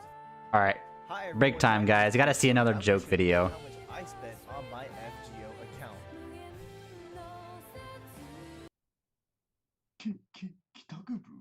So what's up, guys? My name is Kita Sean, and we're gonna go ahead and talk about my FGO. $9,000 account. Can we not? $9,000 account. NP1 Rama. NP1 Saber Deermud. $9,000. I see. Account. As the title of this video states, I have spent more than $9,000 on this account. Oh god. So much money. To be more specific, I have spent $9,187.69 on this account, and this year alone, 2019 alone, I have spent $2,801.0 He spent $2,000 on 2019. Yeah, he like he doesn't have like any like he barely has any 2019 servants, and they're not even that high bond. Yeah, that's a lot of money. It could have hit 3K if we had a part 2 gacha for Atlantis, but we don't, which I'm actually pretty happy about. Or we do, but you know what I mean. No Odysseus, no no Canis, etc. But yeah, I spent a lot of money on this game. $9,000. This is nothing compared to the real total of how much I spent in mobile games, which I actually have not been spending a lot of money on mobile games recently, or other than FGO, like Idola and Monster Strike. I haven't really. Dude, it just makes me so sad how he never levels his servants. Crossing Void, I have been spending. Dude, them, but not too much. But yeah, his Yagyu, I'm betting is like fucking level 1, dude. I have spent. Look at that fucking. Look at these first. Look at the. Look. It's a lot of money. I was really Astolfo, Lancelot, Yagyu, Steerwood. Yeah, this is nothing compared to all those other players that Why? their servers. NP Like, spends $9,000, only has the NP3 Bedivere, dude. and that's they probably have spent, The fuck am I looking at? probably 3 This times as Kiddish much. John apparently claimed he spent $9,000 on his account, and it looks like shit for $9,000. I have maybe even more. I don't know, but those guys trying to get MP5 servants. Dude, you can get these servants you can get these servants freaking then from lottery events or fucking like casual farming. Not even casual farming is an excuse for this shit. On a whole different level. I'm okay with just MP1, man. But anyways, we're gonna go ahead and again show you guys all my servants. We'll show some CEs. Whale servants doesn't even farm for them. You guys are wondering how many kaleidoscopes do you have?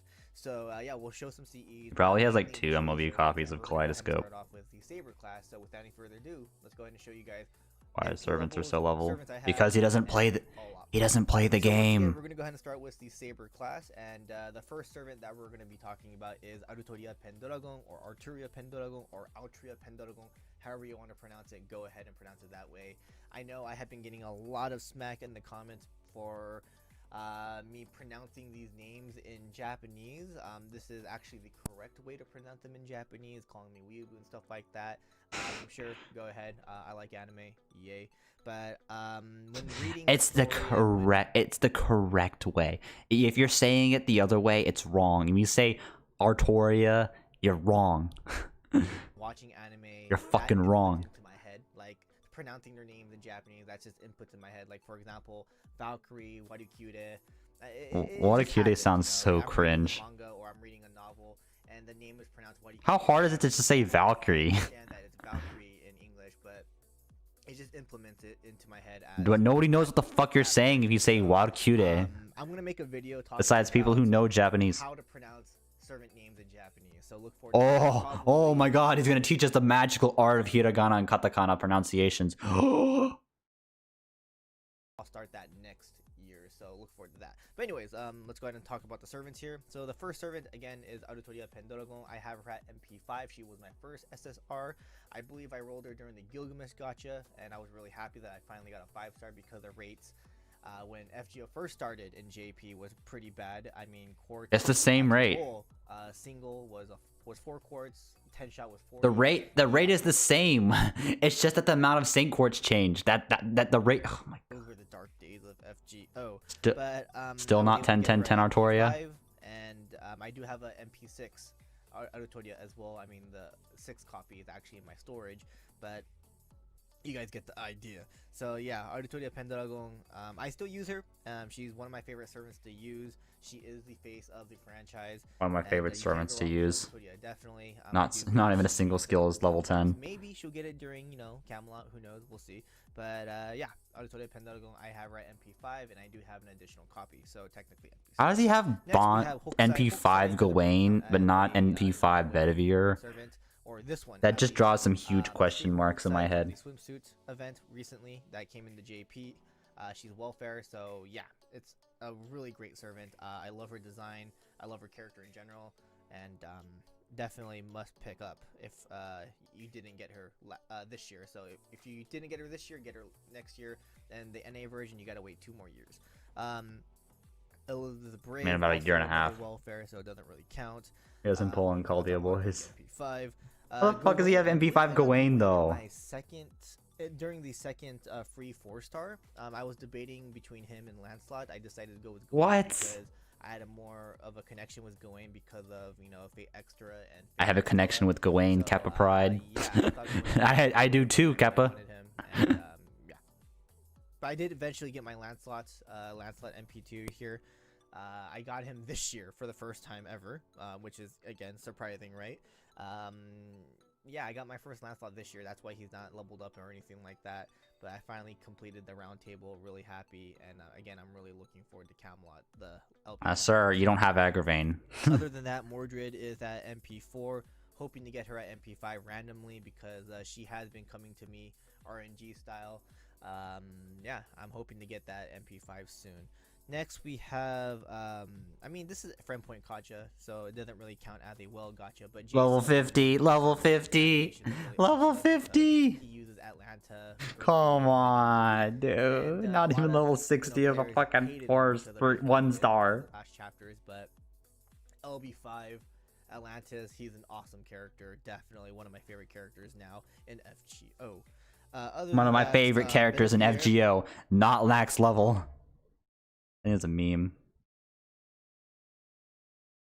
If every servant is your favorite, then what? Then what? That doesn't mean anything. MP3. I'm hoping for his rate up to come back during a Camelot movie pickup gacha because we know that Camelot movie is coming out next year.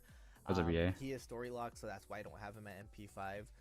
But I'm really hoping to see him get a rate up soon. I mean, What's a obviously Minecraft? During the movie, I'm pretty sure we'll get a gacha rate This up, is just or maybe cringe. even during the chapter for LB6. So yeah. Other than that, Saber Alter is MP5. Siegfried is MP5. One of my favorite servants to use, or one of my favorite sabers to use. Plus, The he can Weeb Lounge. People make fun of him because Sumanai, but I think this guy is really cool. And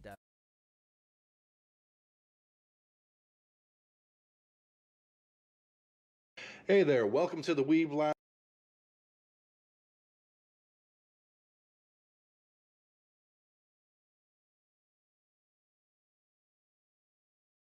Wait, you said he did servant reviews. I don't see a single servant review on here.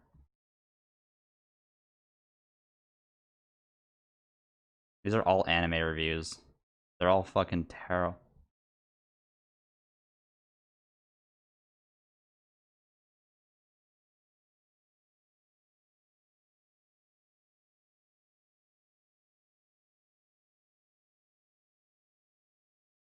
Oh.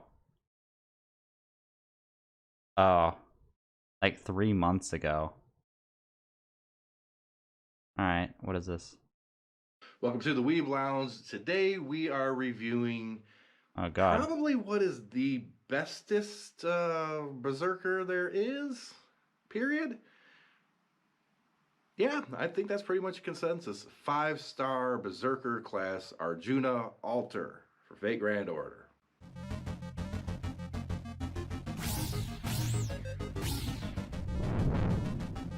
I feel like he's like one of those guys. I kind of no offense to him, but I put I tagged the ugly bastard on hentai, but All right, when this character came onto the scene, at first I wasn't really thinking too much of him, but when I started using him, putting together the skills and everything, and actually getting some good gameplay in with this guy, I realized he hurts. He is so hurty. you didn't. You had to see the gameplay to tell how powerful he was. Just look at his first skill. You had to actually look. Okay, let's just get into the skills. First skill, increases own attack for 3 turns for up to 30%, and increases own damage against enemies that have a debuff on them for 3 turns. Okay, it doesn't, now if you're fighting a boss character, you know how they have like these permanent debuffs and like these other weird things or whatever. Those don't count. It's a debuff that you have to put on them basically, right? It's not hard. So that's a different kind of one. That is a different one. So basically, somewhere in your character list, you might have a defense down somewhere. Slap that on there. This qualifies. Get up to 50% more debuff. What? That. He can pop his own using command codes, though. What the fuck? Second skill. What? He just skips over. That's his best skill. What? That's easily his most powerful skill. It didn't even say that it's on a 5-turn cooldown. Oh my god, no. Like that's just easily his strongest skill. Second skill is, it's kind of like his core skill, okay? He gets Noble Phantasm gauge up to 30% if you got this maxed, and Buster Card Star Absorption up to 6,000%. This is where things can start to line up for this guy. Because No, where things start to line up for his guy is his fucking first skill. If you actually look, that's a fucking 80% attack buff. What are you doing? What are you doing? Oh my god. his Buster cards It's not good. It's not just his Buster card. It's all his cards. If you have a single debuff, it doesn't have to be a Buster. And then you get these guaranteed crits if you start getting enough stars. You see where this guy's starting to go. He's not a Buster crit servant. He doesn't need to be a Buster crit servant. He doesn't even need that skill. Honestly, if you just had his first skill and 2 complete garbage skills, it would still be OP in my opinion. Third skill is a guts status, 1 time for 3 more than turns. 80%. If that's all it was, I would be like this. Yeah, it's an attack. It's different. Yeah. But it has built-in heal. A heal with a guts stat. That's kind of odd, isn't it? Yeah. At max, you can get. Because then isn't it multiplicative? Like, I have the chart somewhere. All right, I need to find it. Yes.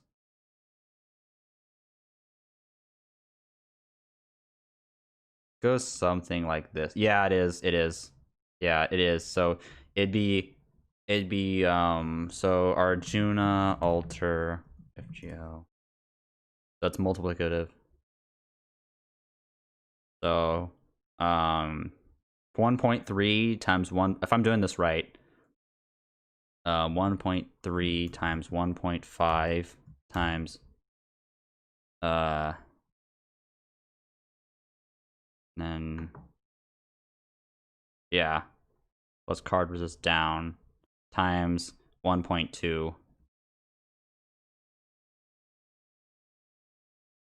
That's 2.11 times damage.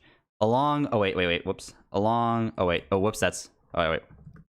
There you go, 2.34 times 1.5 for class, 3.5x times damage. Times the amount of damage he does.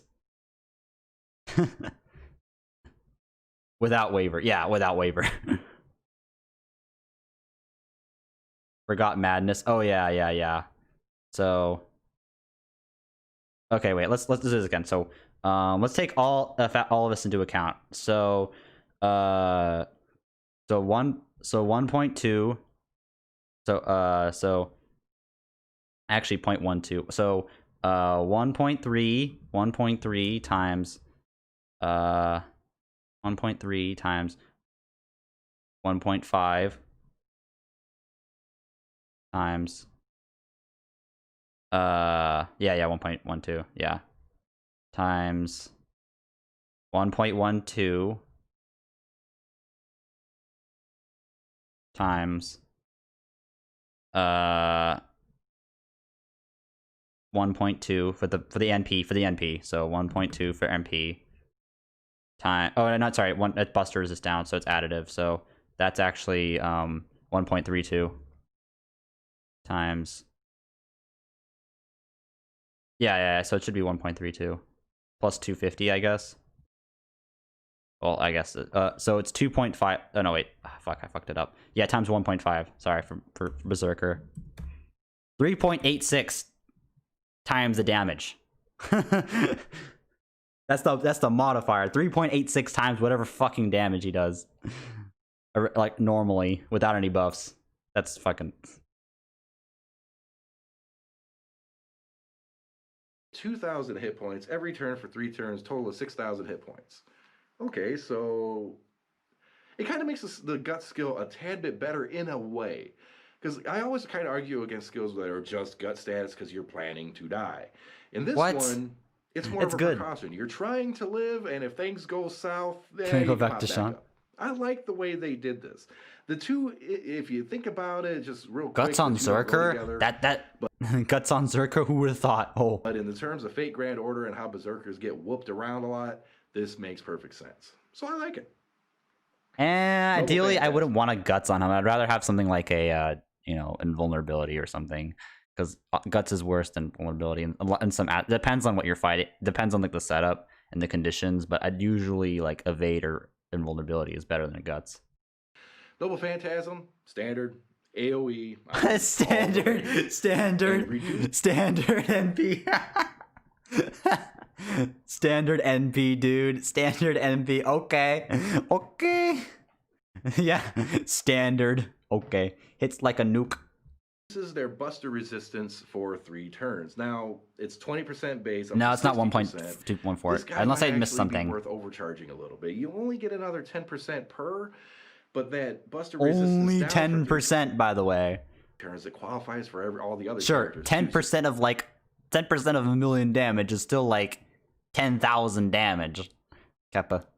You can make a chain use of it if you have regular. Why would you chain his NP? No. You pop it first and then you pop everyone else's NP. What are you doing? His Noble Phantasm's a Buster, and you got other characters using their Buster cards or him. Okay. Now, if you hit his Noble Phantasm first, along with that other skill for critical star absorption and that Buster up, you combine those, throw some other buffs on him. He does an AoE here. I mean, this is common sense stuff, dude. And then his next 2 Busters just like beat the living hell out of whatever the hell is left. Like, if you're lucky. Amazon girl. If you have stars. I think is in this video. I'm not sure, but it might be. Let's check.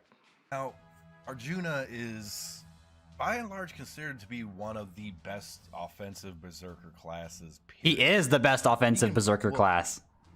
Major ass. That's like almost no doubt in my mind. Well, he's got 3 Buster cards and arts and a quick. He really needs some help to generate. How do you use all of his command seals? Let's do Waver's arts card first, Bye Quick and his arts card last. See what we can get out of this. He's got 7% right now. See what he ends. Wait, you're saying Artoria is good? He's apparently not going to end up with anything because he's going to kill him. Why would you do? Great. See, this is how hard it is to generate his arts. Oh man. Wait, he has double 2030, dude. So, yeah. He has double 2030. Arts is basically pain. And when you miscue something like that, it gets even worse. Because I'm fighting some really low level stuff to show you guys all the things. But at least for his center skill, his middle skill, his second skill, whichever one you want to call it, at least you get 30% out of that if you got the skill maxed. What? Okay, here, kind of lucked out, I guess. 30, 50, 70. He's got 100% on his final arts. We're going to put that at the end. We want that to crit. So I'm just going to go like stupid on this last guy. Feels bad for that skill. What? Why couldn't he just fucking kill the Why couldn't Waver just kill that dude and he could have just gone all in on then? And he could have killed both of them. Now he's just going to sit here and do nothing and waste his fucking turn. Oh my god. Oh my god.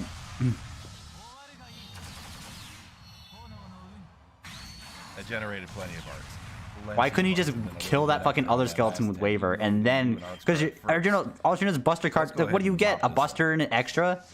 That's so pointless. Now, Arjuna's Noble Phantasm is in itself really good. It hits really hard.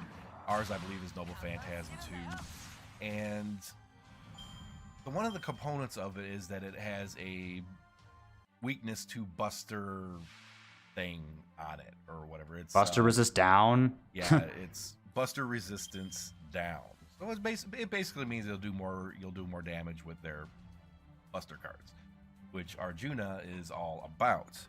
Now, chances are she's going to get. I'm going to try to do this to do as much damage as possible. And it's the fucking 10 AP Archer daily. Couldn't even take a challenging quest. It doesn't matter either way that I do this. Everything's going to die miserably.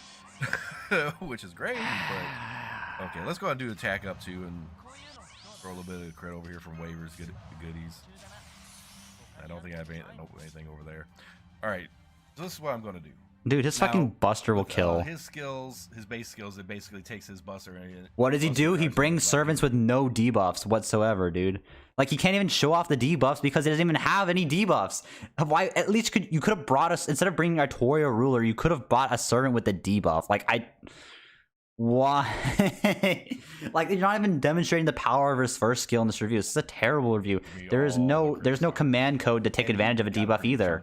There's no way to actually, there's no skills that actually do debuffs besides Arjuna's NP. There is nothing. And Waver's NP. Here is I'm going to do Buster, and then his Noble Phantasm.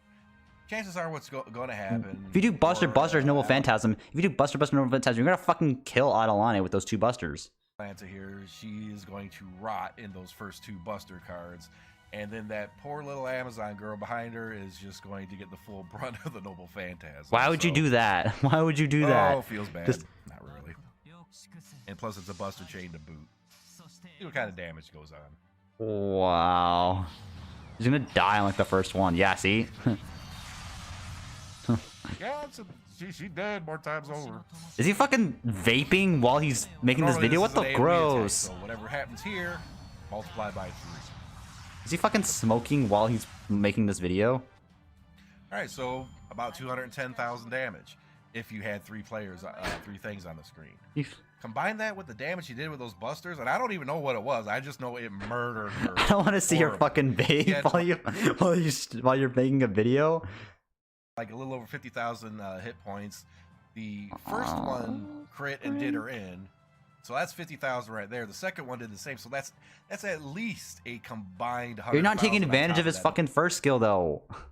Phantasm, probably a lot more. I like how he undermines Arjuna's best fucking capability. Yeah, best skill he's easily. Just deadly. He's just stupid deadly. All right, as you saw, honestly, like, you could have just brought Raiko, and she probably could have done the exact same fucking thing he did. I'm not even kidding about that. Phantasm isn't all that hard, even though he has 3 Buster cards in his arsenal, 1 Arts, 1 Quick. Guys, you know, I feel sorry for him. Skill and the fact that they actually have multi-hits and such, it's actually not that hard to get his Noble Phantasm up. He could use a leg up, as many characters could, but he can Arjuna get on his own if really needed. Arjuna Alter needs a buff. All right, guys. I take back. Arjuna Alter, he needs a buff. They need to make his NP even stronger. What do you mean? They need to give him more battery. If it's 30%, not enough. Give him 50% battery. They're quick. Now, in terms of his Noble Phantasm damage, it hurts. It is one of the... I have to argue it's one of the best AoE. It is the best. What are you talking about, sir? And you compare that with a lot of 5-star other class characters, But this one still kind of takes the cake with a lot. We never come here again. My only regret is not getting him higher Noble Phantasm level, because it would do just that much more. Do proper debuffs. It didn't take long to realize how good he is. Didn't people like when I saw his first skill for the first time, I'm like, wait, is this a joke? Is this actually the skill? And I'm like, no, it is not. It is the fucking same. Survivability, he's actually pretty decent. I mean, he's got that guts/heal. Survivability. No, he's not that great in survivability. That, along with any other kind of support that can come in, you can actually take him in with those boss fights and those crazy, challenge quests and such. You can actually take him in there, but do plan to try to make the fight quick, because he's still a berserker. He's still going to get hurt bad. Arjuna Alter Terra, not that great for challenge quest, by the way, Keppa. But he can outlast a little bit more than your average berserker, so that kind of works out. So what's the conclusion? What do we say?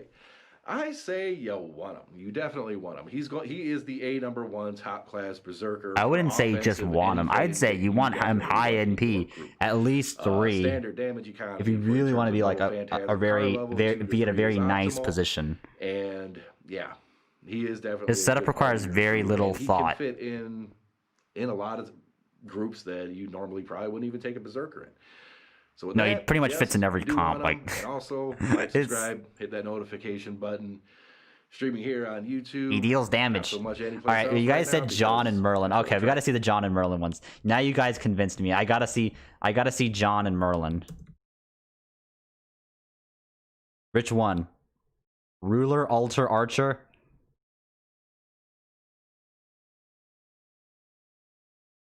Welcome to the Weeb Lounge. This is our review of Jeon Deok. Jayon. Jayon. Ruler class for Fate Grand Order. John Archer. Okay. Welcome Jayon. to the Weeb Lounge, and we are about to review one of the summer event exclusive characters, Archer class, Jeon Deok. Jayon.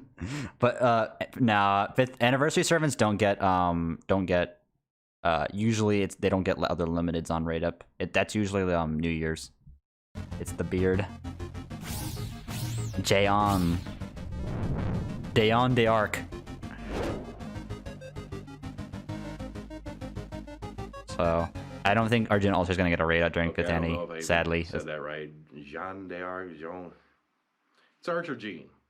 Archer John. Jean. It's fine. John. Very cute character. Not Jayon. Everybody loves Jean. Everybody loves her. Ultra Jean, Ruler Jean, Archer Jean. Jean. Doesn't matter. Let's Jeans. just go over her skills. I got before some nice jeans. Get way off here. All right. Archer Jean, skill number 1.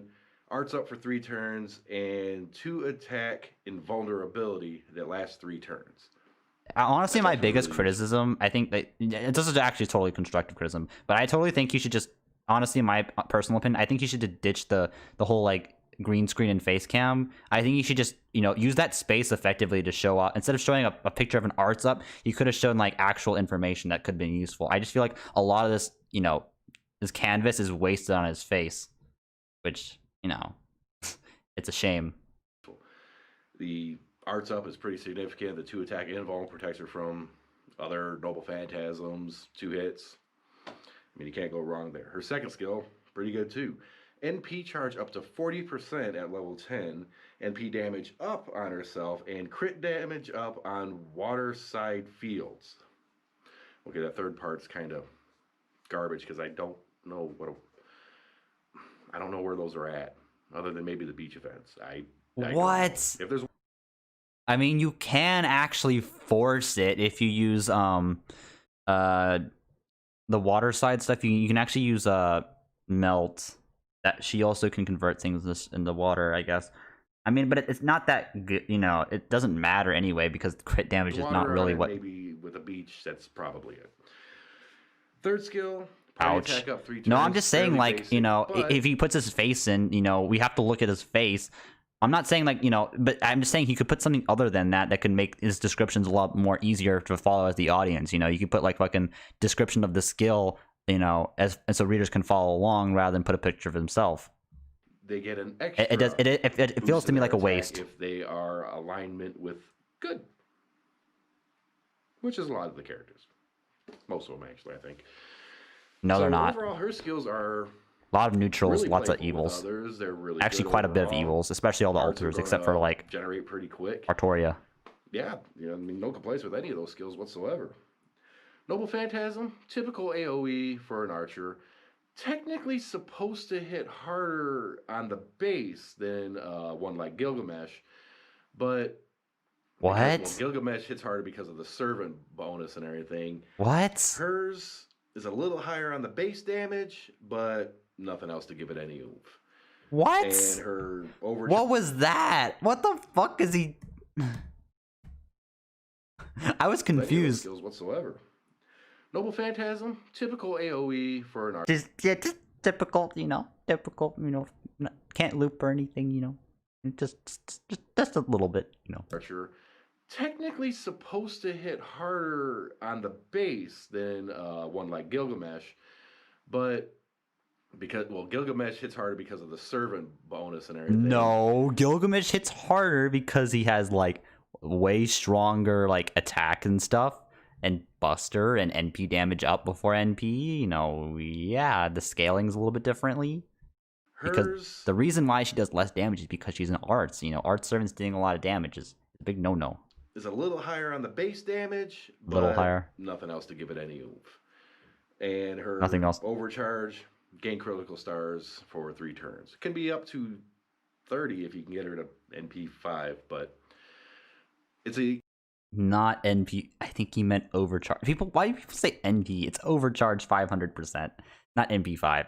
NP is always more damage, or in the case of support, it's always like more of a main debuff, or it depends on a lot on the supports, but like it depends. It just depends on for support non-dealing MPs. But usually it's like if it's like a crit damage buff or attack, it's usually one of those.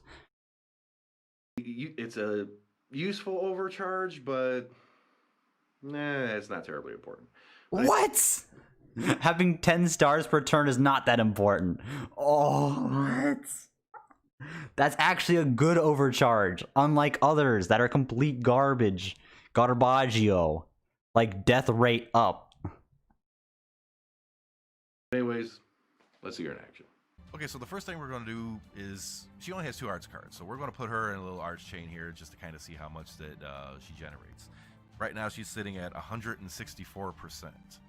So, since we're bad at math, I'm going to put that in. Why did he just skip it? Why did he skip all the way to the end?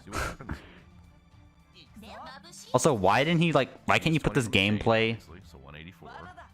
Why can't you put this gameplay with your talk?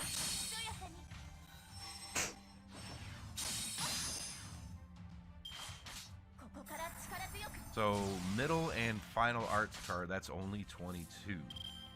Plus the 20 from her arts chain. That's... Why can't you fight a harder quest? Bad. That's... Yeah. Why doesn't he fight a harder She quest? does make up for it a little bit with this. Gets a good chunk from that. But... overall, it's just... Dude, he has their NP5, dude. He has Archer John NP5. Well, how do I know this? Because you can only get 300% overcharge this way through NP5. So his copy is NP5. Want to have 3 characters on the screen to show her. How does he make such a bad guide of John if he has him grailed as well as NP5? What the fuck? I think I can get her to 300%. Yeah, this is a 10 AP Saber node, dude. That only increases the amount of crit that you generate per turn later on for every 3 turns. Ours is Grail to 100, NP5, 10, 10, 10. She doesn't get any stronger. If you brought it, if your John is that good, why would you bring her to a 10 AP quest?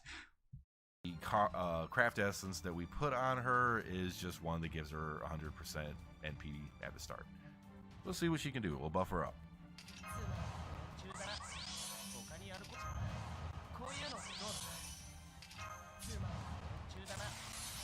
That doesn't really matter, and yeah, that doesn't do. Oh, so we don't have to see about that. I don't think this does either. Why are you using bunny skills?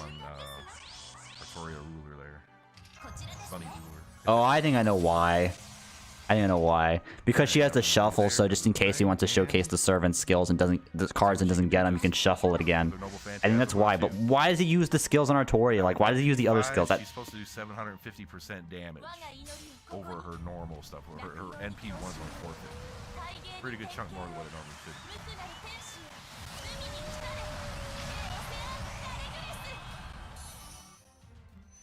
be. 200,000. So you throw in one more tune there. Dude, I think Manpig just stopped making FGO videos for some reason after K&K. NP5. I have to watch the K&K video again because I watched it last night and I really disagree with a lot of the stuff he had to say, especially when it came to Void Cheeky.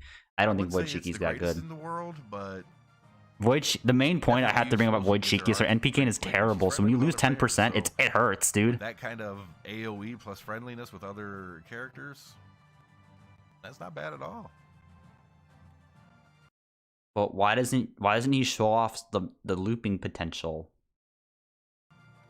As you saw, her Noble Phantasm hits fairly well. It's How do you super special, how do you have that good of servants and you don't know this? Her skills are nice. Her ability to generate her Noble Phantasm is fairly decent combined with her skills and such. Fairly decent. Nothing to go wrong there. So I guess the only thing to say is, do you need her? Well, she's a summer-only event, and I'm going to have to say that you don't necessarily need her because she's going to be hard to get outside of those events or like a rerun and such. So I guess it's another caveat. Yeah, I have a lot of those in my if you don't have a good hard-hitting archer, say Gilgamesh or any of the other AoE ones, even some of the 4-stars like Emiya, what? You can kind of give her a pass, but if you find yourself on a banner with plenty of quartz to spend, I would say go ahead and try to get her. If you don't have any other archers to try to go for, summer event comes rolling around, or sometimes it takes a New Year's event or something. Something Oh special, no! Because these Why? pop up rarely. So if you can get her, I say get her. Again, is it worth getting That a is whole bunch of terrible copies advice. of her? I'm going to have to say no. She's the What? typical fall off for damage, NPs, and everything. So, 2 to 3 cards would be your efficient cap, I guess you could say. What? So, we got her to Land is NP5, cursed. Let's leave. Railed her to 100, and all that happy stuff. I'll 'cause take it's your Archer NP5, She's John got a Archer. 69, and I'll use her better than you will. be sure to like, subscribe, hit the notification button. We're going to be streaming on twitch.tv/theweeb lounge. We might be doing some exclusive streams over on Facebook and here on YouTube as well. What? I'll tell you, Facebook gaming? Aisha, Does anyone actually we've use been that? Playing recently, and I think we're going to be bringing a little bit of that to YouTube and Facebook both. People stream to pretty enjoyable Facebook game, gaming but and they aren't other than paid that, for see you it? in the next video. People stream on Facebook gaming without being paid? What? Also 4K, dude. What's the point of playing 4K if the max it outputs is 720? Welcome back to the Weeb Lounge. This is going I guess to be the only a part of seeing review 4K is you get to see a probably shitty one of green the screen most important and 4K not and his highest face in damage, 4K. Not waifu material, maybe husbando. And depends on you. It's Merlin, caster class, Fate Grand Order.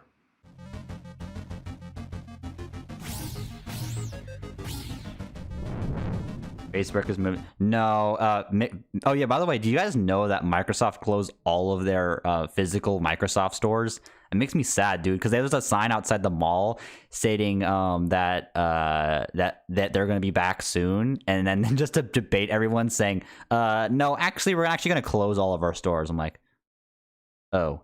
Dude, did you imagine how many people just lost their job because of that decision? That just sucks, dude. First, they just get like furloughed because the store is closed, and now they just get permanently laid off. Like, that sucks because they think they're gonna come back to work, and it's like, no, you guys better find a new job then.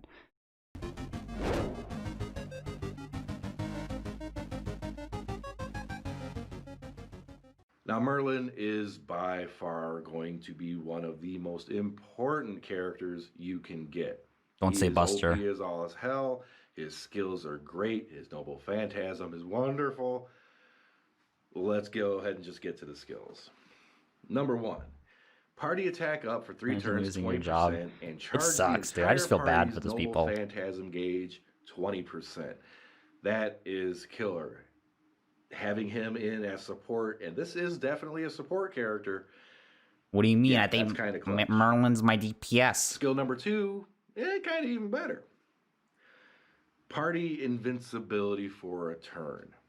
The whole party is invincible for a turn. This character, in any boss fight, challenge quest, etc., he is clutch. You have him. Upgrade that skill to max so you get it back Just have as quickly John. as possible. You know, Maybe we throw forgot John in, exists. Jean Ruler I'd rather- for her noble phantasm for a party invulnerability. Flop between those two. The skill I don't and honestly, so to you be get- honest, Rupture, I don't really talk about passives unless they're very noteworthy passives, like that make huge differences. Like if it's fucking riding on a servant with 1 quick card, I don't really talk about riding. I just feel like it's a waste of time to talk about that stuff, as well as magic resistance. It doesn't really come in that handy a lot of the time, but when it does, you're like, oh shit. Either oh shit, that like, oh shit, I avoided some major debuff, or oh shit, they dodged my debuff. So that's when magic resistance is such a fucking troll thing sometimes. Like you have your Arjun altar and you fucking miss the debuff on the server and you're like, fuck my life. Vulnerability.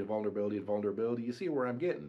You're not going to yeah, take Merlin much and P damage passive, if yeah. you can pull it off right. Merlin passive. But it's not just party invulnerability. There's party critical star gen. 50% for 1 turn. That's fucking and useless. Enemy crit chance down for 20%. So it's not just the invulnerability. You get more with it. Those suck. No Just the one actually party-wide uses that. invulnerability's worth it. Why would you ever use that skill just for the crit generation up and crit rate down? Does anyone actually use that for that? The only reason why I'd use the crit rate down is literally just for Arjuna Altar, do more damage and get the NP and have more chances at a debuff. 3rd skill. I had a great time. I thought voice Raise a single was on member's BS2 buster later up on before he 50%. dipped. Max HP It's a of menace. 3,000 at max skill, which basically is a 3k heal. and crit damage up. Not 100%. really heal because you lose it after 3 turns, but you know. This all kind of rolls with the Noble Phantasm. What? NP. A 5-turn party heal. Wait, did he just... Crit damage up 100%. The fuck was This that? all kind of rolls with the Noble Phantasm. The fuck was that? He's like, what damage up 100%, and then he did like a really awkward cringe or something. I don't know, what the fuck was that? NP. A 5-turn party heal. So basically anywhere between like 1,000 to like, I think it's 1,750, something around there, or 750 to 7,250. 2,000. Like that many hit points per turn for 5 turns straight. He messed that up. How do you mess that up? It's The 2,000. same has the effect on Noble Phantasm generation. 5% a turn for 5 turns. That's 25% across the entire party. That's good. You got the heal, you got the Noble Phantasm, plus he throws in some crit gen, depending on the overcharge gauge. You get 5 to 25. Overcharging Merlin's NP is definitely worth it. But here's the thing, you don't have to overcharge it. You really don't. Because his Noble Phantasm stacks. It stacks. Well, why don't you stack more of the good star buffs then? Why would you not do that? Are you just making fun of YouTubers? No, I'm doing criticism. So if you can do, I'm just looking at these guides. Like someone told me to watch this video, and so I am watching the couple like he mentioned. If you have a little bit of crit in there, you hit his Noble Phantasm, which is an arts, followed up with 2 more arts. Don't use a ruler to farm, dude. That is true. You don't really use rulers to farm. Again, which means you get all that benefit stacked again. There was one time playing or whatever where I had 4 stacks of Merlin's buffs from just having 1 Merlin. I didn't bring in a second Merlin. 4 stacks. It's ridiculous. Your characters don't die. They crit like mad. Their Noble Phantasms fly. This character is clutch, and let's see him in action. Now with Merlin, there's really not much to show. His Noble Phantasm doesn't have any offense or anything. It is pure support, but is probably the absolute best support you're going to get. I mean, you got 5-turn heal, 5-turn NP charge, critical star gen for 5 turns. It's a massive boost to the party. It's useful across the board. And the great thing about it is it can stack. I mean, you got 5 turns, and then you can stack another one, and you can stack another one. And Merlin charges his NP pretty good. Well, that's if you actually have. That's if you actually use his Merlin Arts cards. You can just chain it and do stuff. It's awesome, to say the least. Merlin is pretty much a go-to for any huge boss encounter. My main problem, especially, you weren't here, Illusions, for his Archer John, but he completely missed the mark on Archer John. Like, big mark. Like he even had like an NP. He had NP5 level 100 10 Archer John, and he still missed the mark on how to use the character. Like, it astounds me. Like he goes very basic. He misses some very important information that he probably should have done, but he just follows the standard formula, and it just doesn't work. Like, someone told me to watch the John Archer one, and someone told me to watch the Merlin one. But we saw his Arjuna Ultra one, and that was also a very big mess because it's very basic with the review. He doesn't go under why he's good. It's just like it's not good. I will definitely admit. Since there's really not much to show in the ways of damage and such, I'm just going to play as NP, followed up in a little chain here with one of his quick cards. Yeah. Just kind of show you what he does.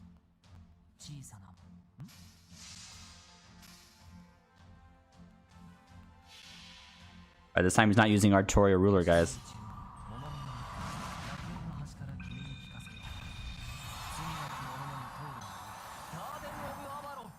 Also, this is kind of misleading with the 4K because FGO doesn't run in 4K. It's more like 720p, I think. I think the game runs in. Look at that. A quick card, an arts card, the tick that goes. He's at 55%. Well, he did get hit, so he got a couple extra there. But it's stupid. It's quite literally stupid. If he had to happen to have 2 arts cards and then maybe a little bit of crit to go along with it, it's very possible. But did he have Prisma Cosmos? Did he have Prisma Cosmos on? Not much to it. put in the chain right after. Look at that. A quick card, an arts card. Oh no, that wasn't a Tick Prisma. that goes. He's Okay. at 55%. Well, he did get hit, so he got a couple extra there. But it's stupid. It's quite literally stupid. Lol. If he had to happen to have 2 arts cards and then maybe a little bit of crit to go along with it, it's very possible that he could get his Noble Phantasm back right away. Yeah, but you kind of want to do damage. Save his attack buff, his skill number 1. Not Merlin's own. No, it's not. It's the new ones. It's the new animation Another updates. 20 for everybody. It's just an excellent Noble Phantasm. He gets his arts quick. Yeah, those are the new Chances animations. are he would be able to get it again this next turn. Let's see if he could pull that off. Oh, let's see. Old man, do we throw him in to do a crit or something? Yeah, why not? Put his Wait, arts at low. old man, Hassan has crit, doesn't demonstrate third skill. Oh my god, he had a perfect setup to demonstrate why the third skill is good. But of course, he doesn't use it. Last.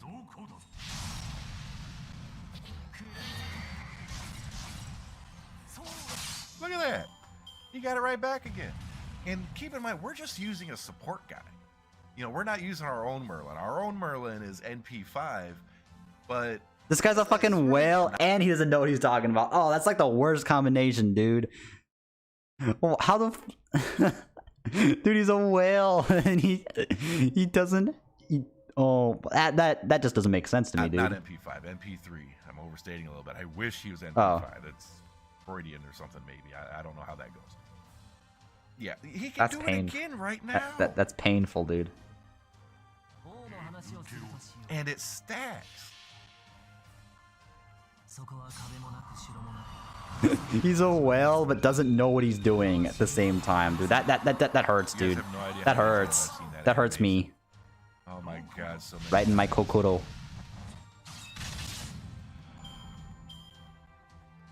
Why does not most test any of the It's stuff they just have? dumb. To be honest, I haven't used some of the Now servants that I it have in like stacks, instead of forever. the 5% NP per turn. But I'll everybody's get to them getting eventually. 10%, and the crits, it stars instead of, oh, what is it? Instead of just 5 per turn. Please, it's getting 10 please crit give stars me per your turn. John You get Archer. overcharged Now with it. I'll forgive you for all get these even reviews. More crit stars. The guy's a godsend, basically. He is one of the core members of any group, especially when you're fighting bosses. You can't pass him up. Okay, What? getting his Noble Phantasm, arts cards, whatever. It's fine. It's easy. I like the green it's video on the easier than easy. recommendation. It's simpleton, simple dupa easy. Okay, I can't. Don't try to translate that. Just Doesn't demonstrate Merlin's third skill at all the entire demonstration, yet has 100% Hassan crit on a Buster card. don't. Just leave it as it is. This is the ultimate support character. Him, Merlin, Gene Ruler, they are some of the best support characters, and Merlin is echelon. Wait, did you say him, Merlin, Gene Merlin? This is the ultimate support character. Him, Merlin, Gene Ruler. Him, Merlin. I guess 2 Merlins. Him, Merlin. I think you should have checked that. Oh, him, Merlin. Wait, who's him? Or Waver? Ruler, they are some of the No. best support You should characters. have heard when he said he actually called John Jayon. And, And I cried. is echelon. He is way up there. Do you bring him in to do damage? He can do a little bit of damage with his normal attacks and stuff, but you don't bring him for damage. You bring him for all that support, the skills, everything. He is king. Do you need him in your party? That pretty much sums that up. You'd be dumb not to have him in your party. You'd be dumb not to roll on him if you do not have him. If you do have him, try to get him at least to Noble Phantasm 3. That kind of seems to be... It's not the damage. Wait, you serious? You don't need Merlin MP3. What I suggest is you take all that same quartz you were gonna roll from MP3 and you focus that shit on Argeno Altar, because that's definitely worth NP3. Not Merlin. Economy, it's his heal. Only if you're The higher memeing his with Noble Merlin. Phantasm, the higher his heal hits your party. every turn. So the more copies of him that you get, the more he heals. 2 Merlins is fine. Bringing 2 Merlins is the same as 1 MP5. It's fine most of the time. Like, most of the time I end up with too much healing. Like, you don't need Merlin MP5 3. This is a lie. I wouldn't blame you if you went for Noble Phantasm 5. Ours is 3. We really do want to get him to 5, but we're happy now. We're 3 copies. We're happy for now. Don't get greedy. With that, if you see Merlin, you don't have him, or even if you only have 1 copy of him, roll, get more, get Merlin. Also, like, subscribe, hit that notification button. Streaming here. Also, I like how nobody in these things ever like freaking comment. Like, no one writes like their sources. I don't know. Oh, every time I do like a thumbnail, or I use art in the video, I always link it. I always reference back to the artist that drew it. I just feel like that's common respect. That's common courtesy and respect to the artist. But you know. All right. Oh wait, shit. Man, I think it's Man Bear Pig. I think, right? FGO. Man Pig, Man Bear Pig, Man Pig. Okay, wait. Yes. Extreme is Man Pig. Man Pig. I watched this video last night.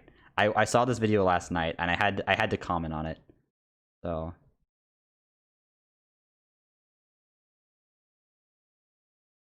If I can find it.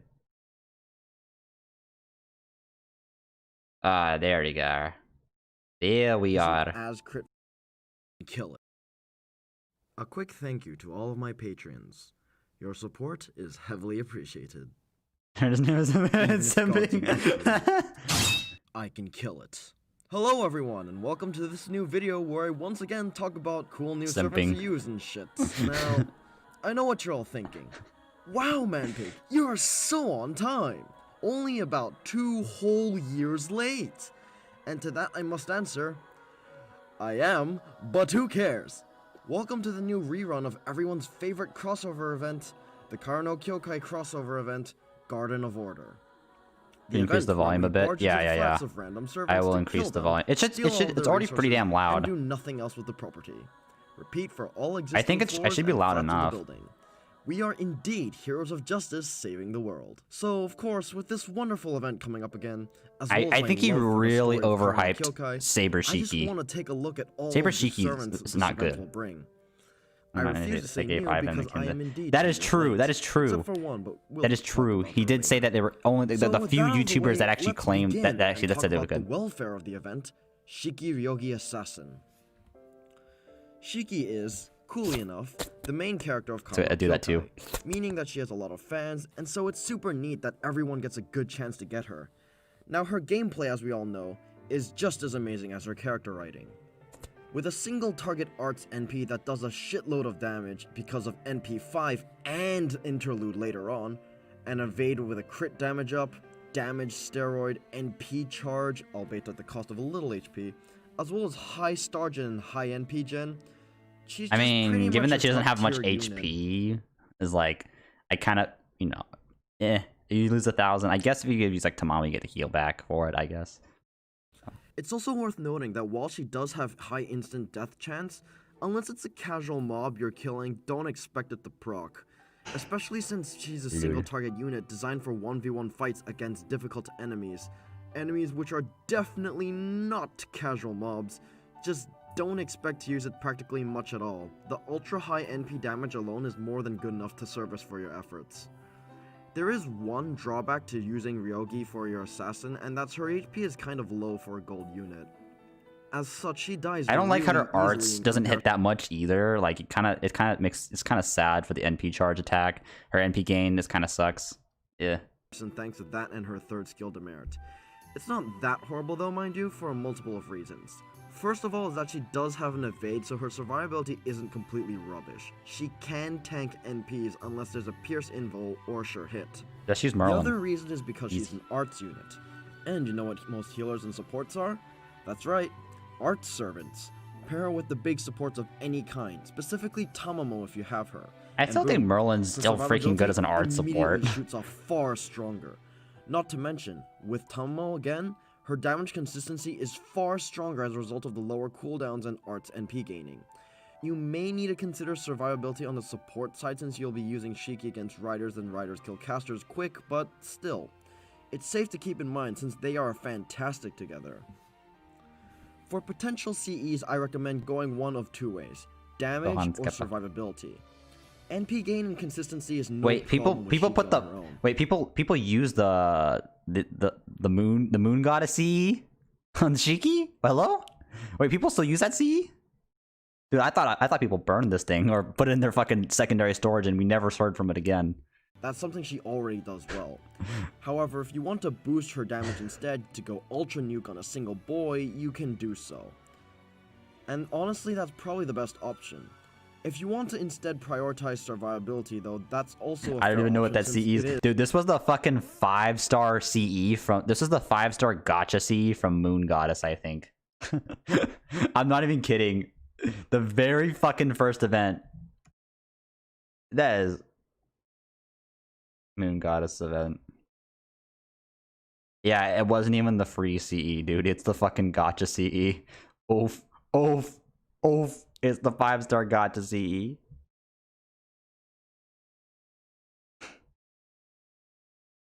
See. Imagine people actually rolling on the Moon Goddess banner. I think this was the welfare. No, it wasn't welfare. That CE wasn't welfare. This CE was the welfare one. That one was the free. This one was Gacha. You had to pay for it. Imagine people rolling on the Moon Goddess event. Keck W, dude. What did it even do? I totally forgot what it did. The wiki's like, I don't care about this event. Fucking see. Oh, there it is. Moonlight Festival. Oh no, that's actually the event, the free one. Bath of the Lunar. The CE is terrible. The CE is terrible. Why would you recommend? Why would you ever recommend this one? What? What the fuck?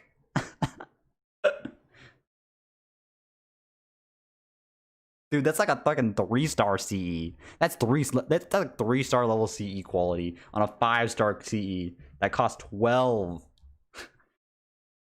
Bruh. It is sad, boys. That is shit. Weakness. But due to the game's construction, I wouldn't prioritize Is it this as much over is this damage. what 5-star CEs were in 2015? Yes. Yeah, actually no. There is Halloween Princess, and that's actually a good CE. And that was on Halloween. That one was good. Made in Halloween though, not so much. Oof. And he recommends this CE in 2020. Hell, the Made in Halloween is better than that. That is true. That's probably true. That's definitely true, actually. But like, it's not even the whole party. It's just her. And how could you recommend this CE in 2020? It blows my mind. Still, something like Meat Wars or Necromancy might be solid to you. Wait, people use Meat Wars? Wait, what? I forgot what that CE even did. Wait, what? Wait, what? People use Meat Wars? Dude, that's like a key. That's basically not. That's like that's like worse than black keys. Dude, Meat Wars is like worse than the fucking black key you can get in the friend point gacha, dude. Like black. I forgot what they're called. Black keys. I forgot the blue black keys.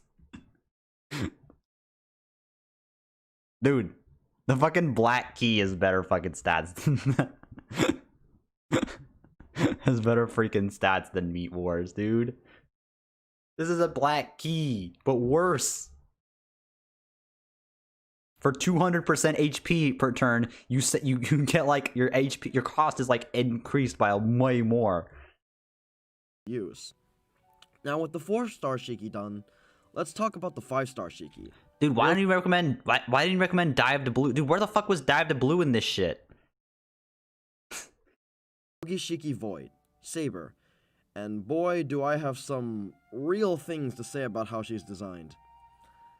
Now, the thing about Shiki Void is Oh, that God. a lot of people give her shit because of 2 reasons.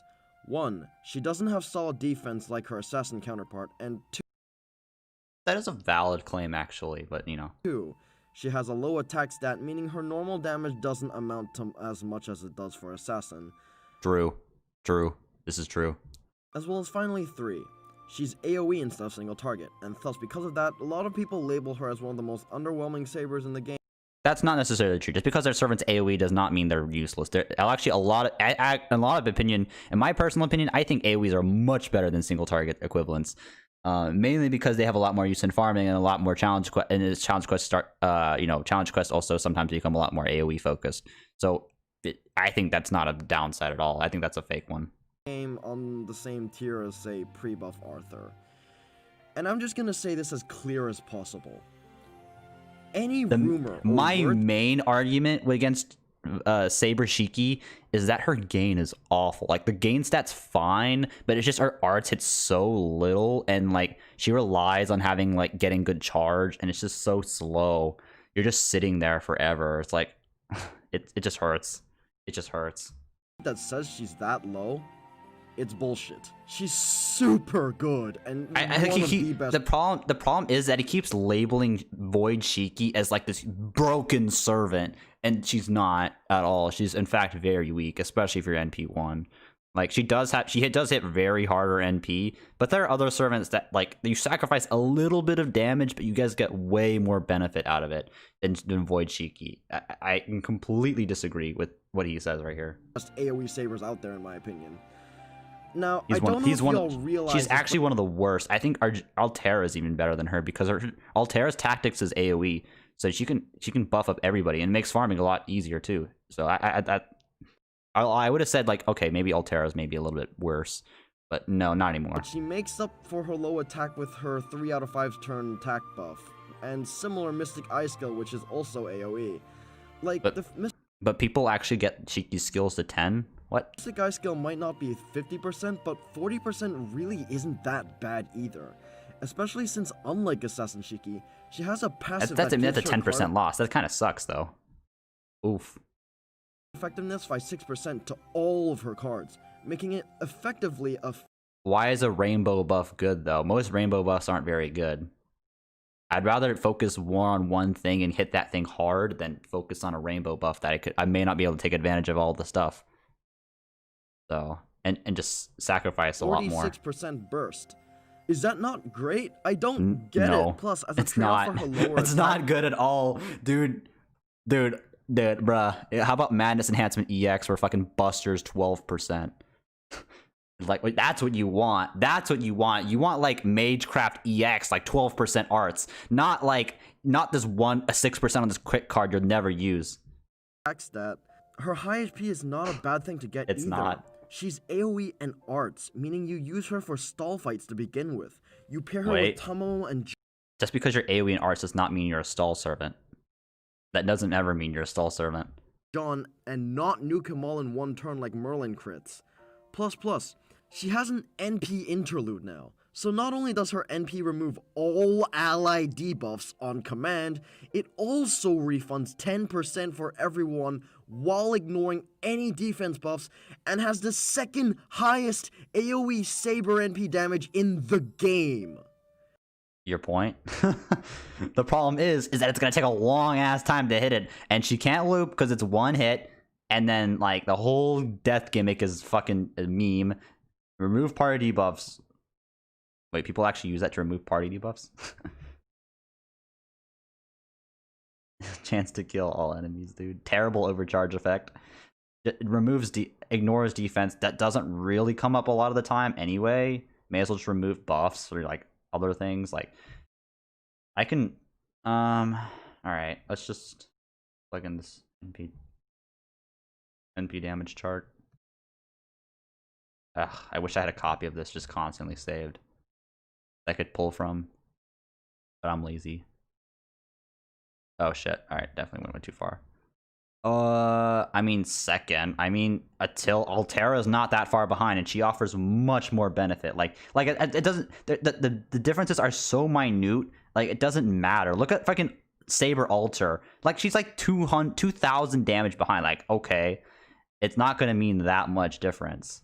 Like Mordred, 5,000 behind. It doesn't mean that much. They're They're pretty close, all things considered. And Artoria has a 30% charge. That's a big difference, especially if you're farming. What's this about her damage being shit? Count those numbers. Yeah, but good luck getting that MP. You're gonna be taking forever to get that MP unless you have like a waiver to accelerate. It's just really slow, and and her damage is normally just still not very good. Her damage slays, and that's fact. The only two problems I genuinely see in Shiki Void is her NP demerit for third skill and lack of solid defense. For the former, yeah, I guess there is a demerit, but have you seen that heal too? It's the second strongest heal on the game at a 4-turn cooldown. But if you're tanky, do you really need more healing without if you do shit damage? Like, and then it's still like losing 10% is huge, especially when your NP gain is shit. Like it's sad. I personally think it's pretty I wish it was the worth other way around, where Shiki gets a heal, like Assassin Shiki got a heal, and Saber Shiki got a freaking NP charge. That would have been a huge difference, actually. Especially since after her buff, she can get that 10% charge right after her Because NP. Saber Shiki has a lot of HP to begin it's a with. timing thing. Second is solid defense, which, fair enough, she doesn't have. Doesn't anyone get it to like You know who else next year? doesn't have solid Keppa. defense?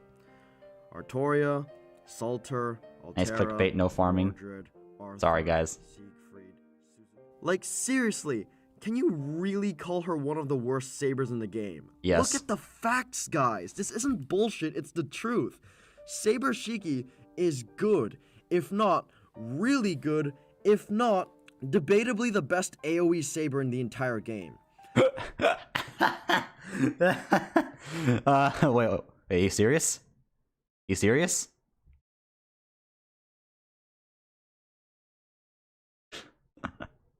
That was a funny joke, dude. I almost thought he was serious for a second. Now he's trolling. Her damage output is high. Her skills and High? buffs are consistent and What? active for most of the fight.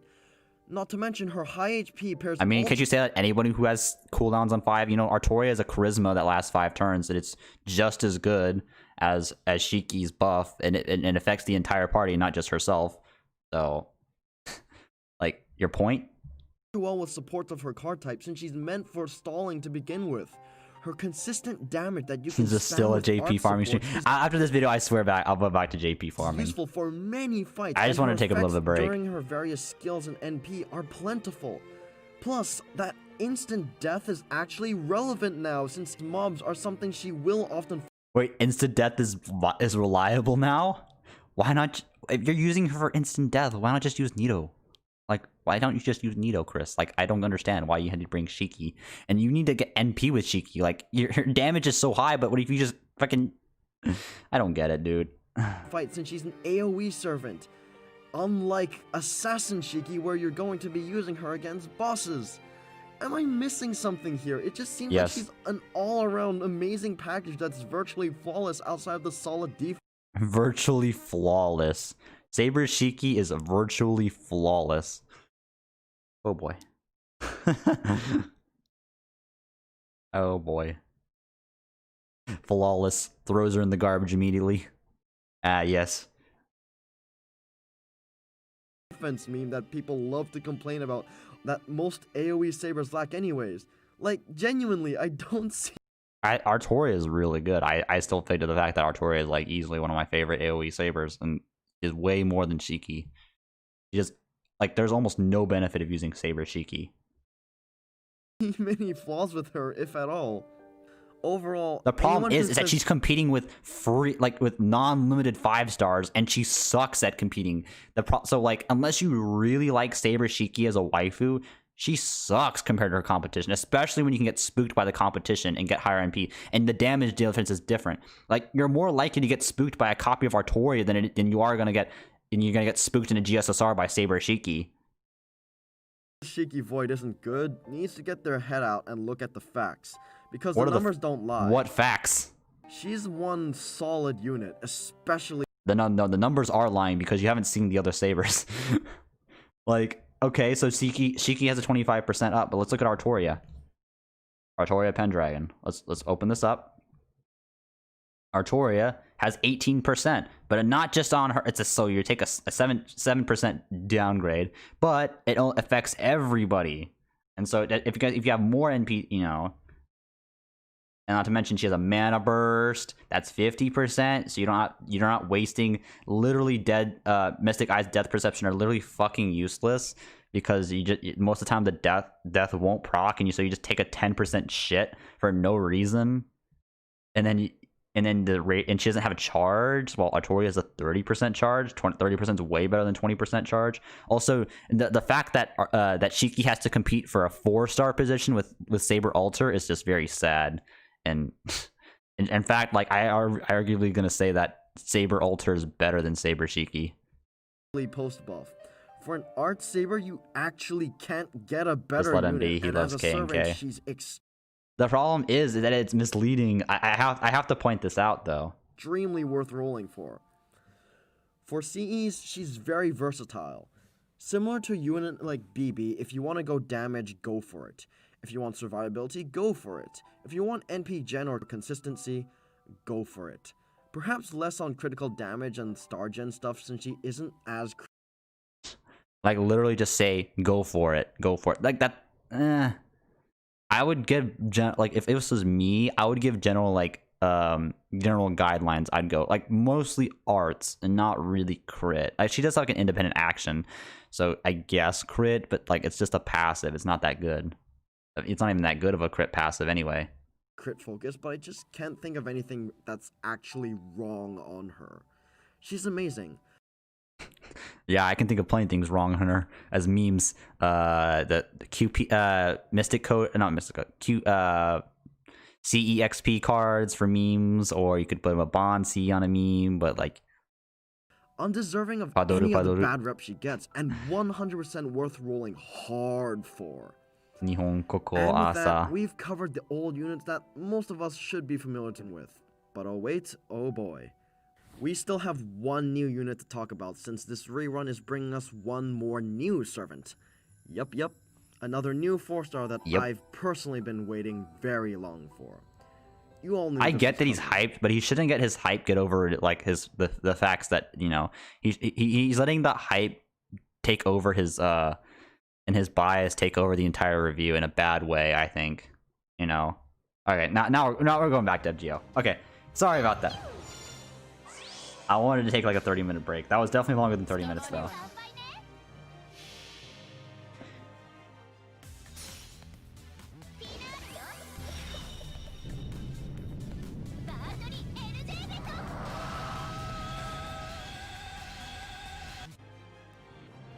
Oh, nice. I got my bills.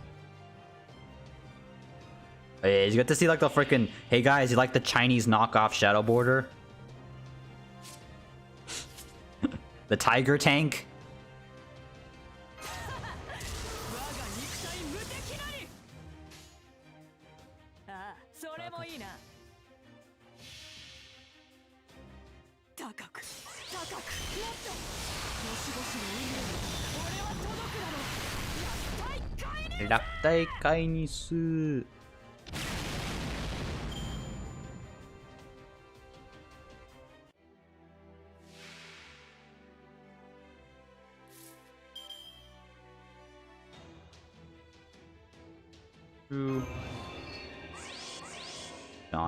John Exotic Tank.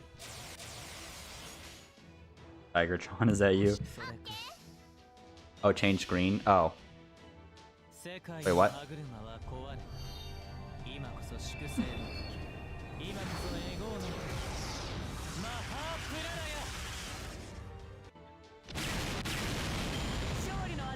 Never mind, his mate. Oh. Oof. But yeah, I've been pretty much farming this for a while.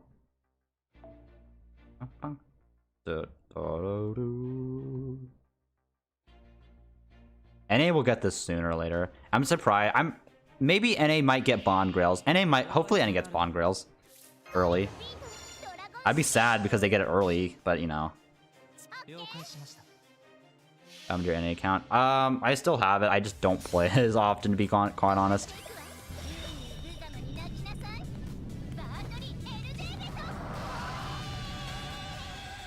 But by the way, I talked about this earlier, but I know how like BlueStacks gets 60 FPS. It's due to a bug.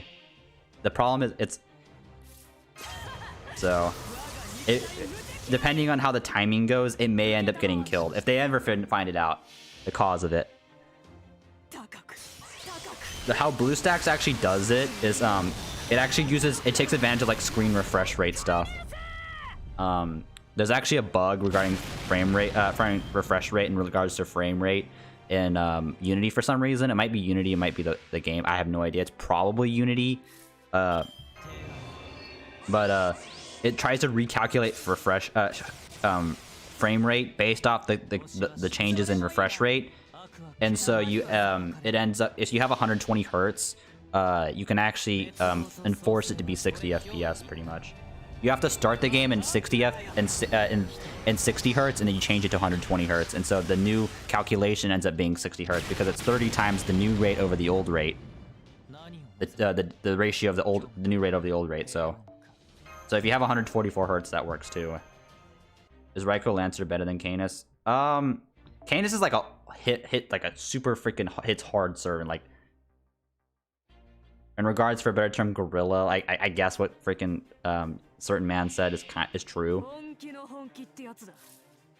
Like I used to think she was okay, but now I think she's really good. Honestly, I changed my opinion on Canis. Or sorry, Kainisu.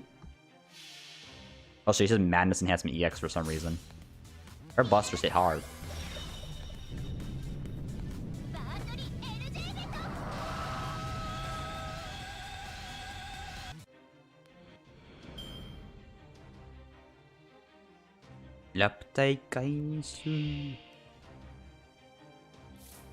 Dude, okay. This is totally like a selfish request, but can we have more servants that actually need those fucking fruits from Olympus, please? Nobody needs fruits. I have like 200 of them.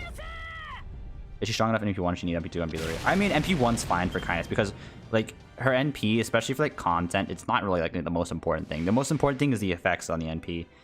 So the crit damage, it's mostly the crit damage. It gives you a 50% crit damage buff for 3 turns, which is pretty good.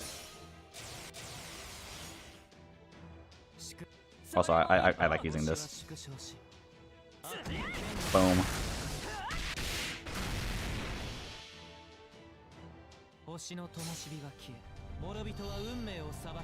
So, but like I say, the only servant that's worth wailing like higher NP levels on purpose for is Arjuna Altar.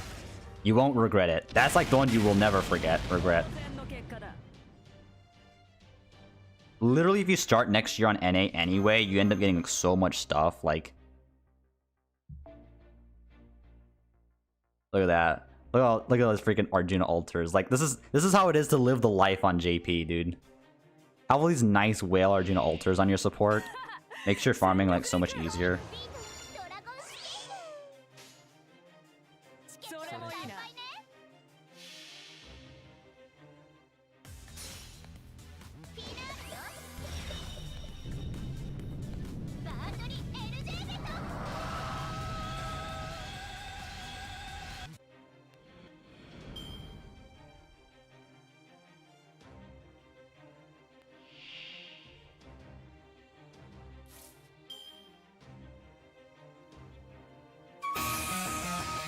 JP looks boring. I agree. I should switch over to Roblox.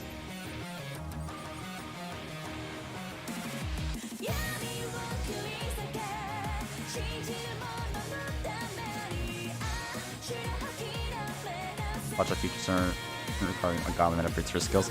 Dude, please. I have too many fucking fruits right now. Actually, have arrows, dude. Arrows. Nobody fucking uses arrows. The dojo stand arrows, dude. The arrowheads. Dude, nobody needs them. Eris needs 60 of them. I'm like, thank God, take them, dude. I need eggs way more than I need fucking arrows.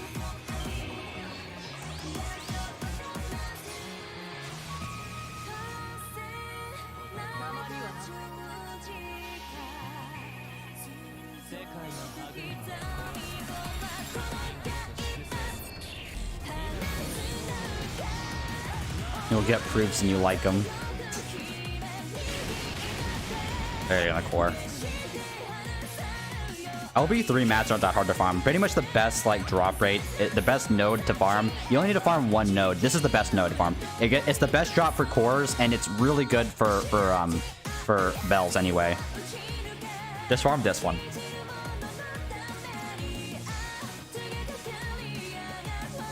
But yeah, JoJo arrows. Speaking of JoJo arrows, 656 JoJo stand arrows. All for the sake of farming 200 eggs.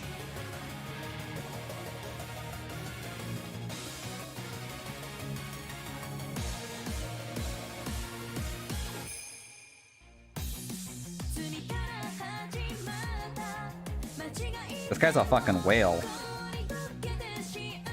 And only level 143?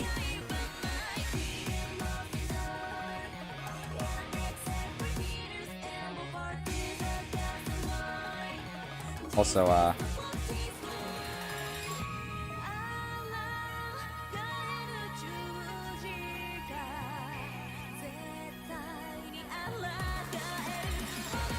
please, guys, give her a shot. Please, roll for her. I swear you won't regret it.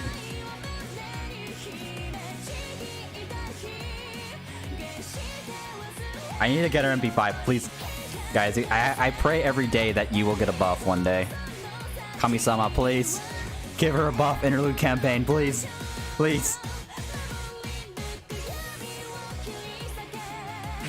You won't because she comes with mods. Now I'm good, Razor, please. She needs a buff, dude.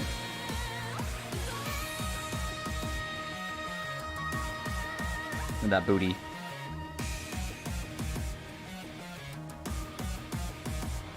Look, man. They gave her an interlude campaign, but they gave her one fucking Saint Quartz. I don't know, Razor looks fake.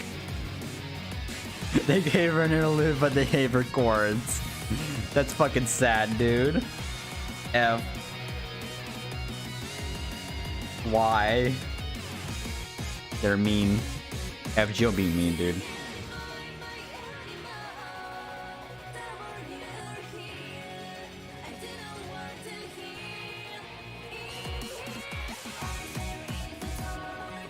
She didn't need a buff, but Ivan did.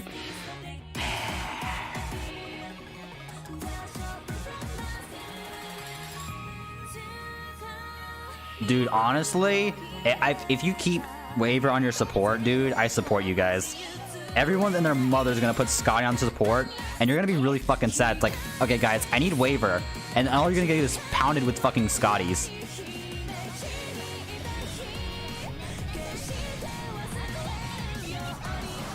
Oh, by the way, so if you guys like any of the songs, I can link them down below.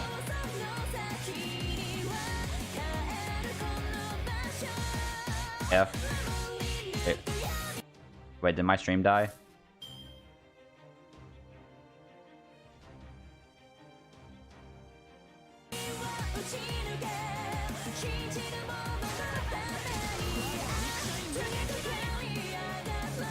Please link. Alright, cool.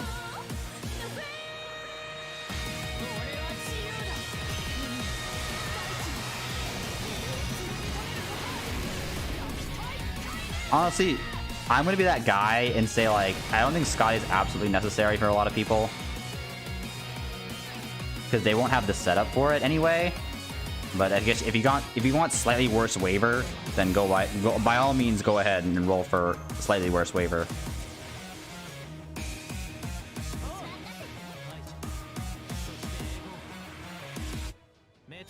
Dude, waiver, like, in a lot of cases for me, especially when I'm not doing events, waivers is much more handy than Scotty. Because, like, you can think of it this way. If you bring, sure, you bring Scotty, your farm's a little bit faster, but your bond's gonna be fucked up. I guess unless you don't care for bond. You're not a bond, most people aren't bond whores like me, but stuff like this matters to me a lot.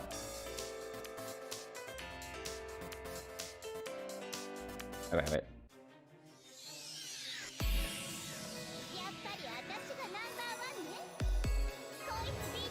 That's your number one, ne?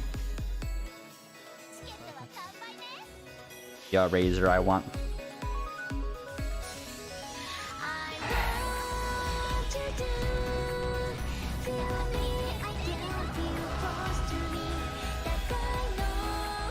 I like how a lot of people overhype Scotty.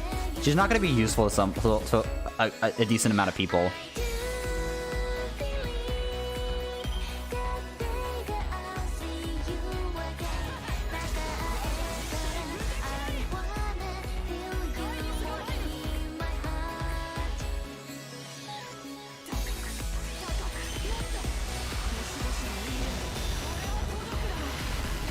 Also, some of the dumbest things I've ever heard, or I'll roll them later, sort of thing. Like I'll roll them. I'll get spooked by them. I'll roll them later. I'll get spooked by them eventually. That's that's dumb mentality, as well as I'll support them. I'll just use them as support. That's just assuming that they're gonna keep them on support. My personal opinion.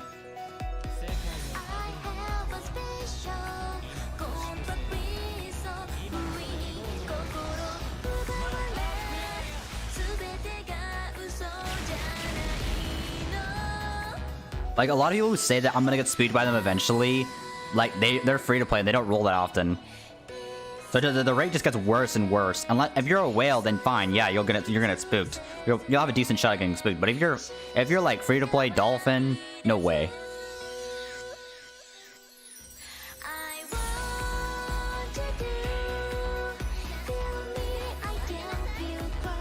NA skip, dude. NA gotta go fast as fuck, boy.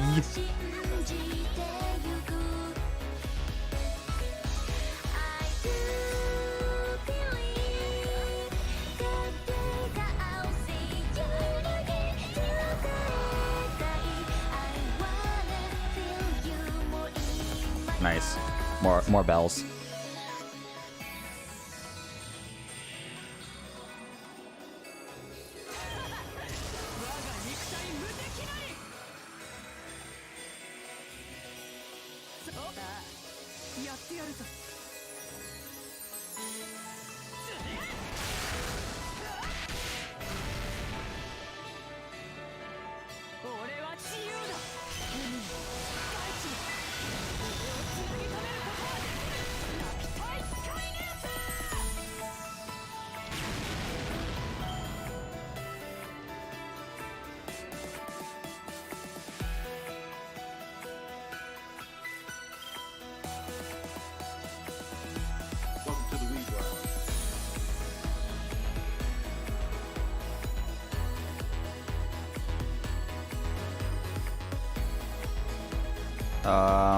Hey there, welcome to the Weeb Lounge. Welcome to the Weeb Lounge, guys. Hey everyone, welcome to the Alright, wait. Weeb Lounge. I need to listen to this in the background. This is a little bit of an informational / rant on Gacha games. And they call Gacha games that for a reason, because once you get into them, they got your money. No, that's not what they mean. Oh my... That's not what that's not why they're called gacha games.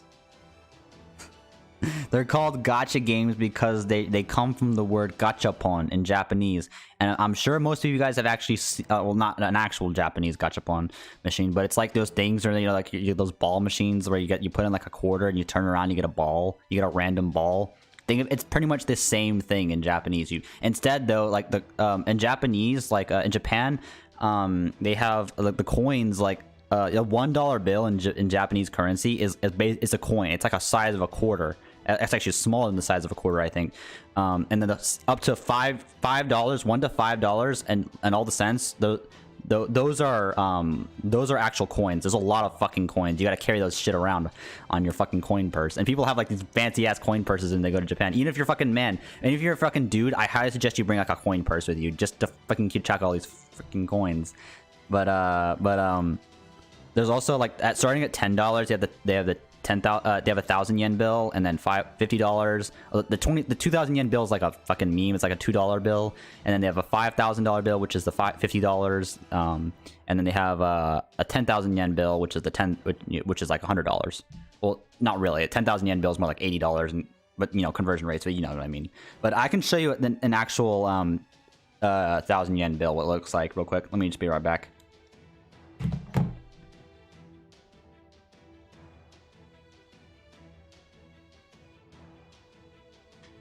Dude, I didn't realize I had this until it was like too late after my Japanese trip.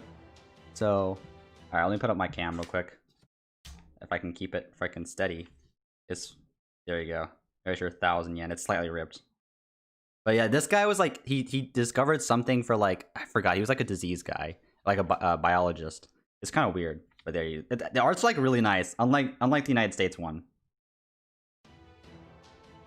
So. Also, isn't that like the background of P5?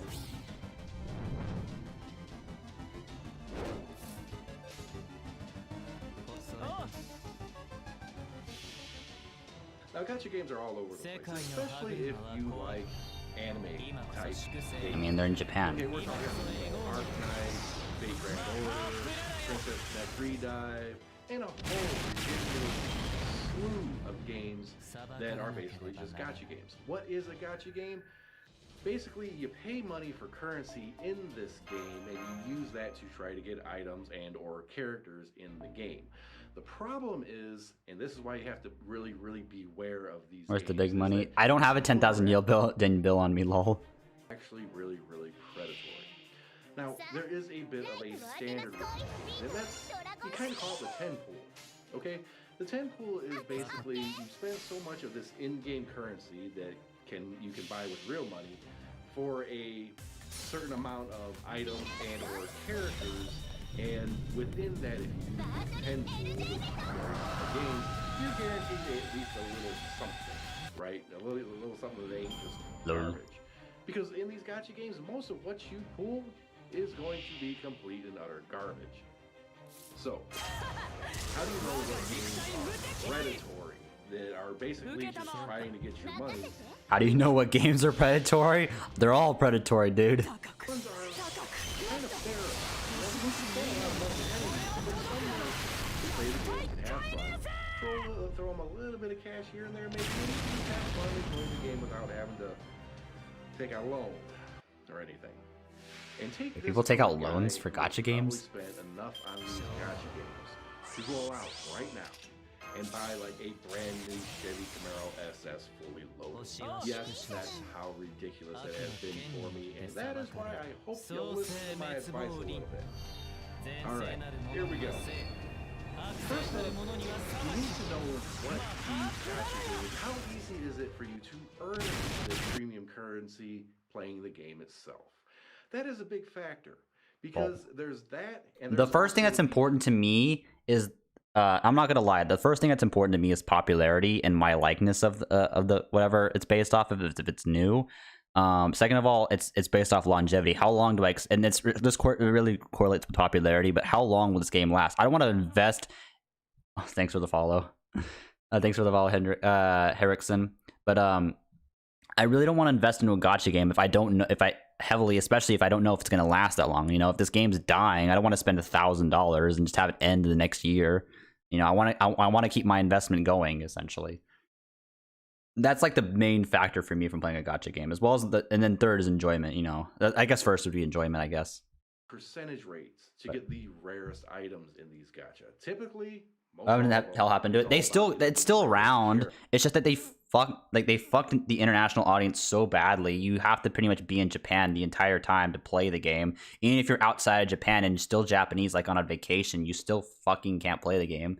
Like, it's so fucking stupid. They ban VPNs. I'm like, what's the fucking point? Characters. all the other stuff just seems to kind of come along. It's always about the characters, about the waifu, and all that kind of stuff. So, first thing you want to know is how much of this premium currency, typically called quartz, Konosuba. can you get just playing the game normally? Hey, quartz. It's different to every game. Kind of a rule of thumb. Let's say you have everything in the game completely. I usually call it rainbow 'cause currency because usually it's a fucking rainbow. any of these games that's been out even for just a little bit, if you just jump in and start playing them, you're going to start earning quartz like mad, earning like mad, and playing for hours on end if they do it right, to where you get a lot of this currency and eventually. All right, wait, I gotta flex the. Let's say you have everything more or less caught up, more or less. Boom. You're just kind of logging in and doing the daily things, okay? Now, a game that is kind of fair, I guess you could say, will give you enough of that premium currency just logging in and doing the dailies for at least two of those 10 pulls. Now, let's take Fate Grand Order, for example. To do a 10 pull, now 11 pull on Japan's side, it takes 30 quartz. Now, how long does it take you to get 30 quartz just logging in, doing the dailies so much? How many of those 10 pulls can you do just logging in daily, not including special events? Why would you waste 10 pulls on random banners? A game that is fair to you, it's being okay, kind of. This is very subjective at this point. You're going to Fair. be able to do at least two of those 10 pulls every month without having to pay a dime. That's fair. You know, if you're not spending money, you don't get. I guess the definition of fair depends on the person you're talking to. That's kind of an average. A generous one, you might be able to get 3 or 4, maybe even higher. A very predatory one, you're lucky. You know, it's not just based on the number of multis you pull. Like that has nothing to do with it. Like there's a lot more factors that are needed. Like, you know, rates, characters, you know, how, you know, what's the point of these characters? Fate Grand Order Fate Grand Order does not have the best rates, but it does have a lot less 5 stars than other games. Have you seen fucking 7 Deadly Sins release a new character every fucking week? It's like to get a free pull in a given month. Now, let's take Fate Grand Order as a prime example of predatory. Now, it has the login bonus over time. It has special. Fate Grand Order is predatory. Like one of these games do. Fucking moo. But and I've played this game a ridiculous amount. If I'm able to do a free 10 pull a month, it's a little bit of a stretch. If you factor in the 50-day whatever it is for 30, I can't even remember. I played for so long I can't remember. It's like 50-day bonus or whatever, and you get like basically a pool to do there. If you don't, you get 30 sync quartz. You're really lucky to be able to do a single 10 pull. Keep in mind, this guy whales, dude. Daily, doing the quests. I mean, once you got all the quests done, other than the daily, you can't earn quartz. So you have to wait for special events and such. So in Fate Grand Order, it's really hard to just grind that. Now let's take another game a little bit. I mean, don't. So let's take Princess Connect, for example. Princess Connect has multiple dailies, different chances to earn quartz doing arena. I'm greedy. And generally over time, you can find yourself probably doing 2 to maybe even 3 full 10 pulls every month. It's not that bad, and all the events and everything that they come out with really help you to get quartz. So that's one of the things that you have to look at: standard end game play. Do you earn enough to get some free 10 pulls, or are you barely even able to do it once a month? If you're not even able to do it once a month, or just that's not all there is to it. There's also like the how easy it is for someone to get through with free units, and there's a lot more to gacha games than just, you know, pulling the price of Saint Quartz and the amount of free pulls you get. There's a lot more than that. That's not just barely. Consider that game somewhat predatory. If you're able to do 2 or even 3 a month, just casually logging in, that game's a little bit more on the fair side. Now, so you're telling me like FGO is a predatory game and Azure Lane's like the goddess of all gacha games because Azure Lane gives you more free pulls? And combine it with the gacha chances, because it might be giving you a lot of quartz, a lot of paid currency. Guys, keep in mind that fucking Epic 7 has like 5 different gacha systems. 5. 6, actually. But I if the think. chances It's of actually getting 6, I anything think, is now. virtually nil, then what's the point, right? So you have to combine that with percentages. Okay, most of these we're going to be talking about, and most of those you're going to reference are trying to get your characters, whether it's Megumin in Konosuba, Fantastic Days, whether it's, you know, Saber Artoria in Fate Grand Order, or, you know, maybe Pecorine in Princess Connect. Then It all Pecorine depends free. on the percentages. Now, what I have actually found is games that tend to stay to get like the best character, the 5-star character, the super rare character. A fair game is going to have that sitting right about 3%. No. Games that go a little higher than that often make it I harder did to actually get see it. I saw it points when you or missed paid it. currency. Games that go lower than that sometimes let you earn more, but yeah. So 3% is kind of like your fair base. If it's sitting around 2%, it really matters on how good or easy or difficult it is to get that. That's not necessarily true, because like a lot of times the rate's higher, but a lot of times the price of culling is a little bit more expensive. And even then, like, that's not necessarily true too, because they might release a shit ton of new characters, a lot. So you end up spending the same amount with Fate Grand Order. Yeah, the drop rate, the rate is bad for SSRs, but they release a lot fewer of them every year than they do other gacha games. Like some gacha games like 7 Deadly Sins, where there's one every 2 weeks or whatever. There's a new fucking unit. If it's 1% or less in some cases, that is about as predatory as it gets, because your chances of getting anything is okay. So, This is coming from the guy who has NP5, NP3 servants in FGO JP. I just feel like I can what are some games for the hypocrisy, like the hypocrisy in his voice, his words. Redive. Now, in order to get a 3-star character, which is their highest character, it is a 2.5% chance to get one per pull in a 10 pull. So 10 chances. Like I 2.5%. What video watching? We just joined back. This is the same Weeb Lounge. Like, beware of gacha games. Like, I feel like this is very like hypocritical of him to make some video like kind of like this, because, you know, he's a fucking whale as himself. And the thing is also, like, in Princess Connect, yeah, sure, it might be easier to get a 5-star than FGO, but you don't have to rely on those 5 stars like you do FGO. You don't necessarily need certain SSRs. Well, you know, one, but like, I don't know. It's also, a lot of these gacha games have PvP, and that's cancer, dude. That forms like a really cancerous environment where, like, if you want to be better in PvP, you constantly have to wail. That's just toxic. That's what I like about FGO. There's a lot more to FGO than just the gacha. Now, and how many free pulls you get. A little bit under average, but when you factor in the fact that you can get that paid currency in the game logging in, and it's a fair and decent amount, it's actually pretty fair. I can't say I have much to complain with it. But what may surprise you is probably the most predatory game, in my opinion. Fate Grand Order. Is also it is the biggest gacha game of them all. Fate Grand Order. He says Fate Grand Order, but he pops up a game that's not Fate Grand Order. Dude, that's fucking hilarious, dude. Okay, wait. Okay. You guys have to watch this. You guys have to watch this. Predatory game, in my opinion, is also it is the biggest gacha game of them all.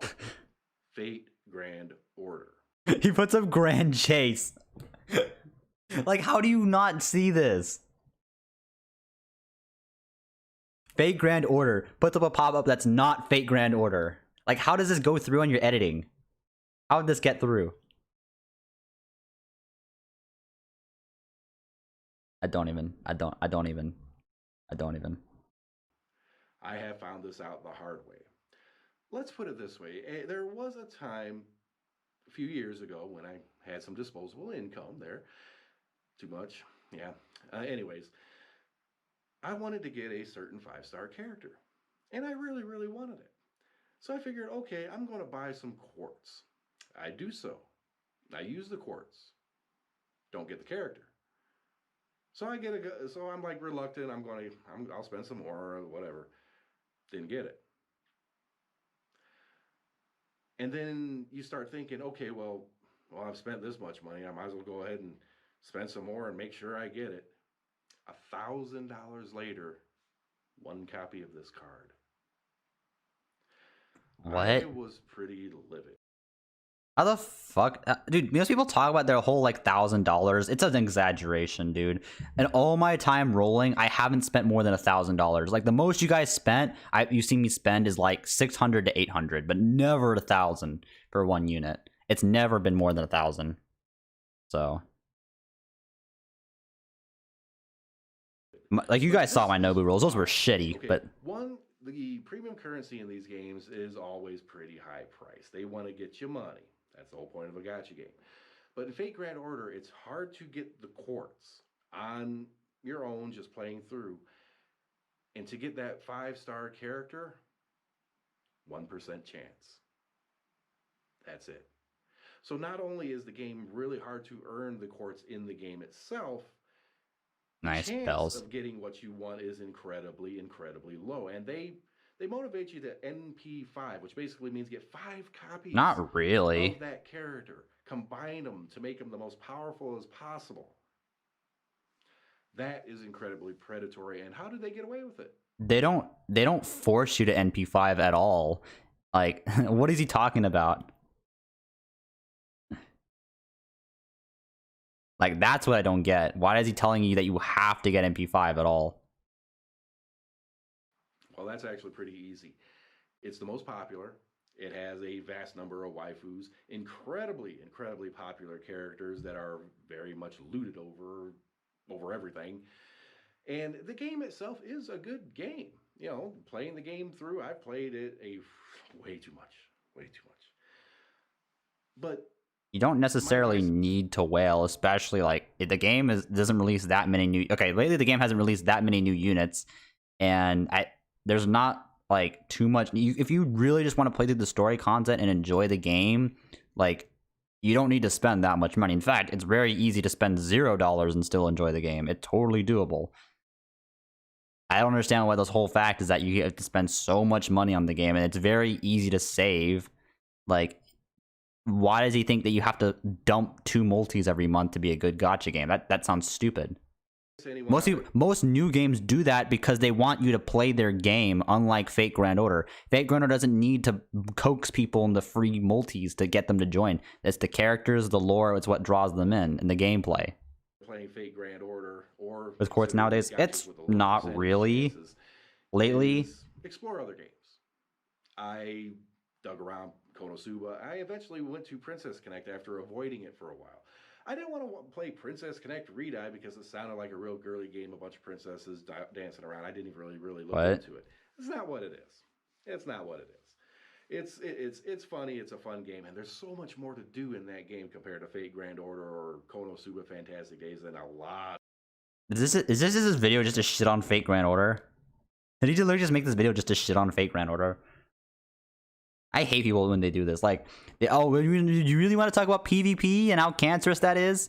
And in case, you know, people want to be number 1, it's just so cancerous. Because, like, in order to be better at PvP, you need to whale more. And then when you whale more, they release another unit that breaks the system, another power creep unit that breaks the system, that breaks the meta. Then you have to whale them, and that's the cancerous environment that all gacha games have. Like, almost everyone has a PvP component to the game, which ruins the experience.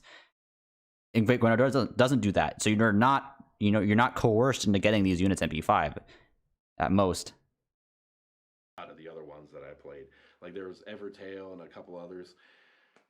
You need to explore and look around, and if you're going to spend money in these games, be cautious, really cautious. For one, make sure you're going to be playing the game for a long time, and 2, don't overdo it. I overdid it. My God, I overdid it. I probably pay for Fate Grand Order servers myself for several months. Okay, that's how bad it is. Oh man. So yet still can't make a coherent servant guide. Well, I don't know if it's a law passed in Japan, but I remember something along those lines. But just about every single one of these gachas, You go to the Gacha screen, there'll be a little information tab. Click the information tab, open it up. It should generally list the percentages of what No, you're going to that's get. not actually a Your law. chances of getting a card, a craft essence, a sword, a gun, your It's not required by law, actually. The only law concerning that is they just do it just to give people, like, you know, information, because it's generally scummy if they do it, but they don't have to do it. In fact, for the longest time, they never told people what the rate up was in FGO. People just assumed it was 70%, and it was true, it's 70%, and then they ended up bumping that to 80%. For SSRs, it used to be 0.7, now it's 0.8, but people didn't know this until, in fact, Anastasia was the first banner on JP that actually showed that number. Before, they never did. It's actually not a law. There's only one law in Japan for gacha, and that's comp gacha, and it pretty much sounds like this. You get, so say you have a say you pull an Artoria card. So okay, actually, it's better easy with a Naruto example. So say you pull a special set, a special version of Naruto, and say you pull a special version of Sasuke. Say you pull a special 5-star version of Sakura. Say you pull a special 5-star version of Kakashi. Bam, they combine and you get a special Team 7 card, and you get a new gacha card, a Team 7. That is comp gacha. That is illegal. That is actually strictly illegal in Japan. That's the only law that exists. And in the US, you have to disclose rates. Yeah, but in Japan, you don't. And a lot of times, these gacha games are only in Japan. So technically, they don't have to. They just don't. You know, they just do it because it makes their gacha game look better. Whatever the case may be. Now, that's all well and good. But if it says 1%, I recommend don't play it. 1% is incredibly horrible. And if it doesn't list any percentages at all, do not play that game. Period. If they're not divulging the percent, I'm pretty sure generally no gacha game will tell you what no gacha game will tell you, not give you the percents. And like there's not a single gacha game that will not tell you the percents on some of these characters. That's bullshit. Almost every gacha game, just to you know, nobody's gonna play your game if you don't tell them the rate. Is, you know, they're gonna be interested. So percentages, that means somewhere, somehow, they're breaking a law. They're not breaking the law. Breaking a law. They're not breaking the law. In Japan, and I believe the EU, I could be slightly wrong on that. That's why there's no gacha games in the EU. Big brain. They took out FE Heroes in Europe just to not. Nintendo didn't want to deal with that shit. But chances are they're not legit. There's a good chance it's maybe some company out of China, and you know, plenty of these. Aniplex is not out of China. The only gacha games that actually come out of China that people actually play are Arknights and Azure Lane. Those are the Chinese gacha games. There's also Girls Frontline and Epic 7. Those are Korean gacha games, I believe. These games out of China are perfectly legit, perfectly fine, but a lot of them are also very predatory, and good luck with that. Installing them on your phone. This is so controversial. Like, no, it's not true. The only two gacha games are what people generally say are like the better ones for people who like to roll are Arknights and Azure Lane. Those are the two Chinese gacha games that most people know. Or tablet or whatever device. Yeah, probably shouldn't. Rings of Elysium. Yeah, don't do it. But with that, like, subscribe, hit that notification button. Really appreciate it. Subscribe. We are a growing channel, and we got a lot of plans, but we got.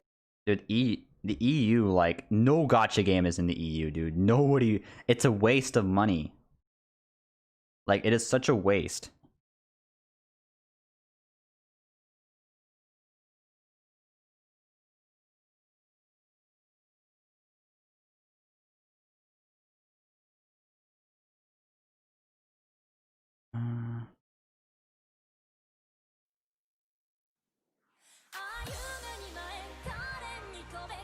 Oh yeah, I really like this remix.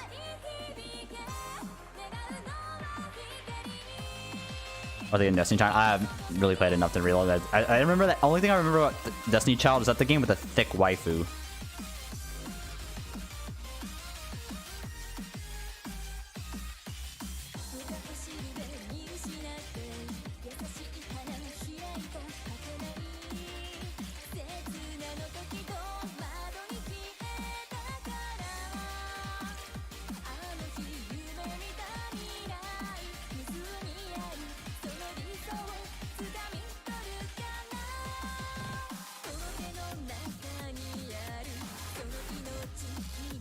I see Hanako's online now.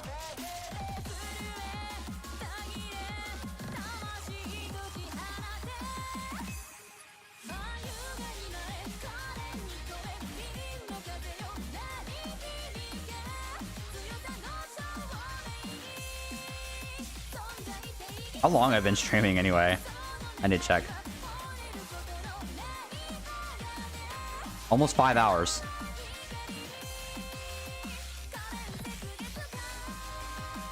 I just think it's a generally Shadow of Babylon. Thanks for the follow.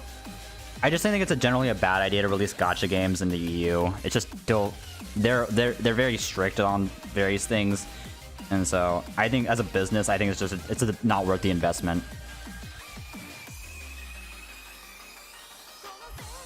The game basically plays itself. Are you talking about like Azure Lane or Disney Child?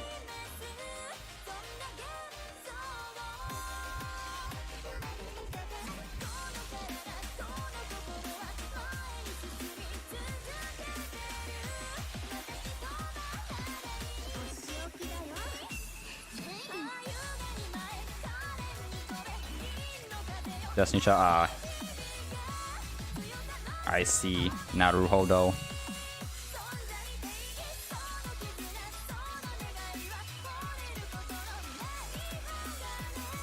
Alright, well, I'm probably gonna call it there, guys. I'm kind of tired. I need some food. Send me. So I'm gonna host the Musical Gamer.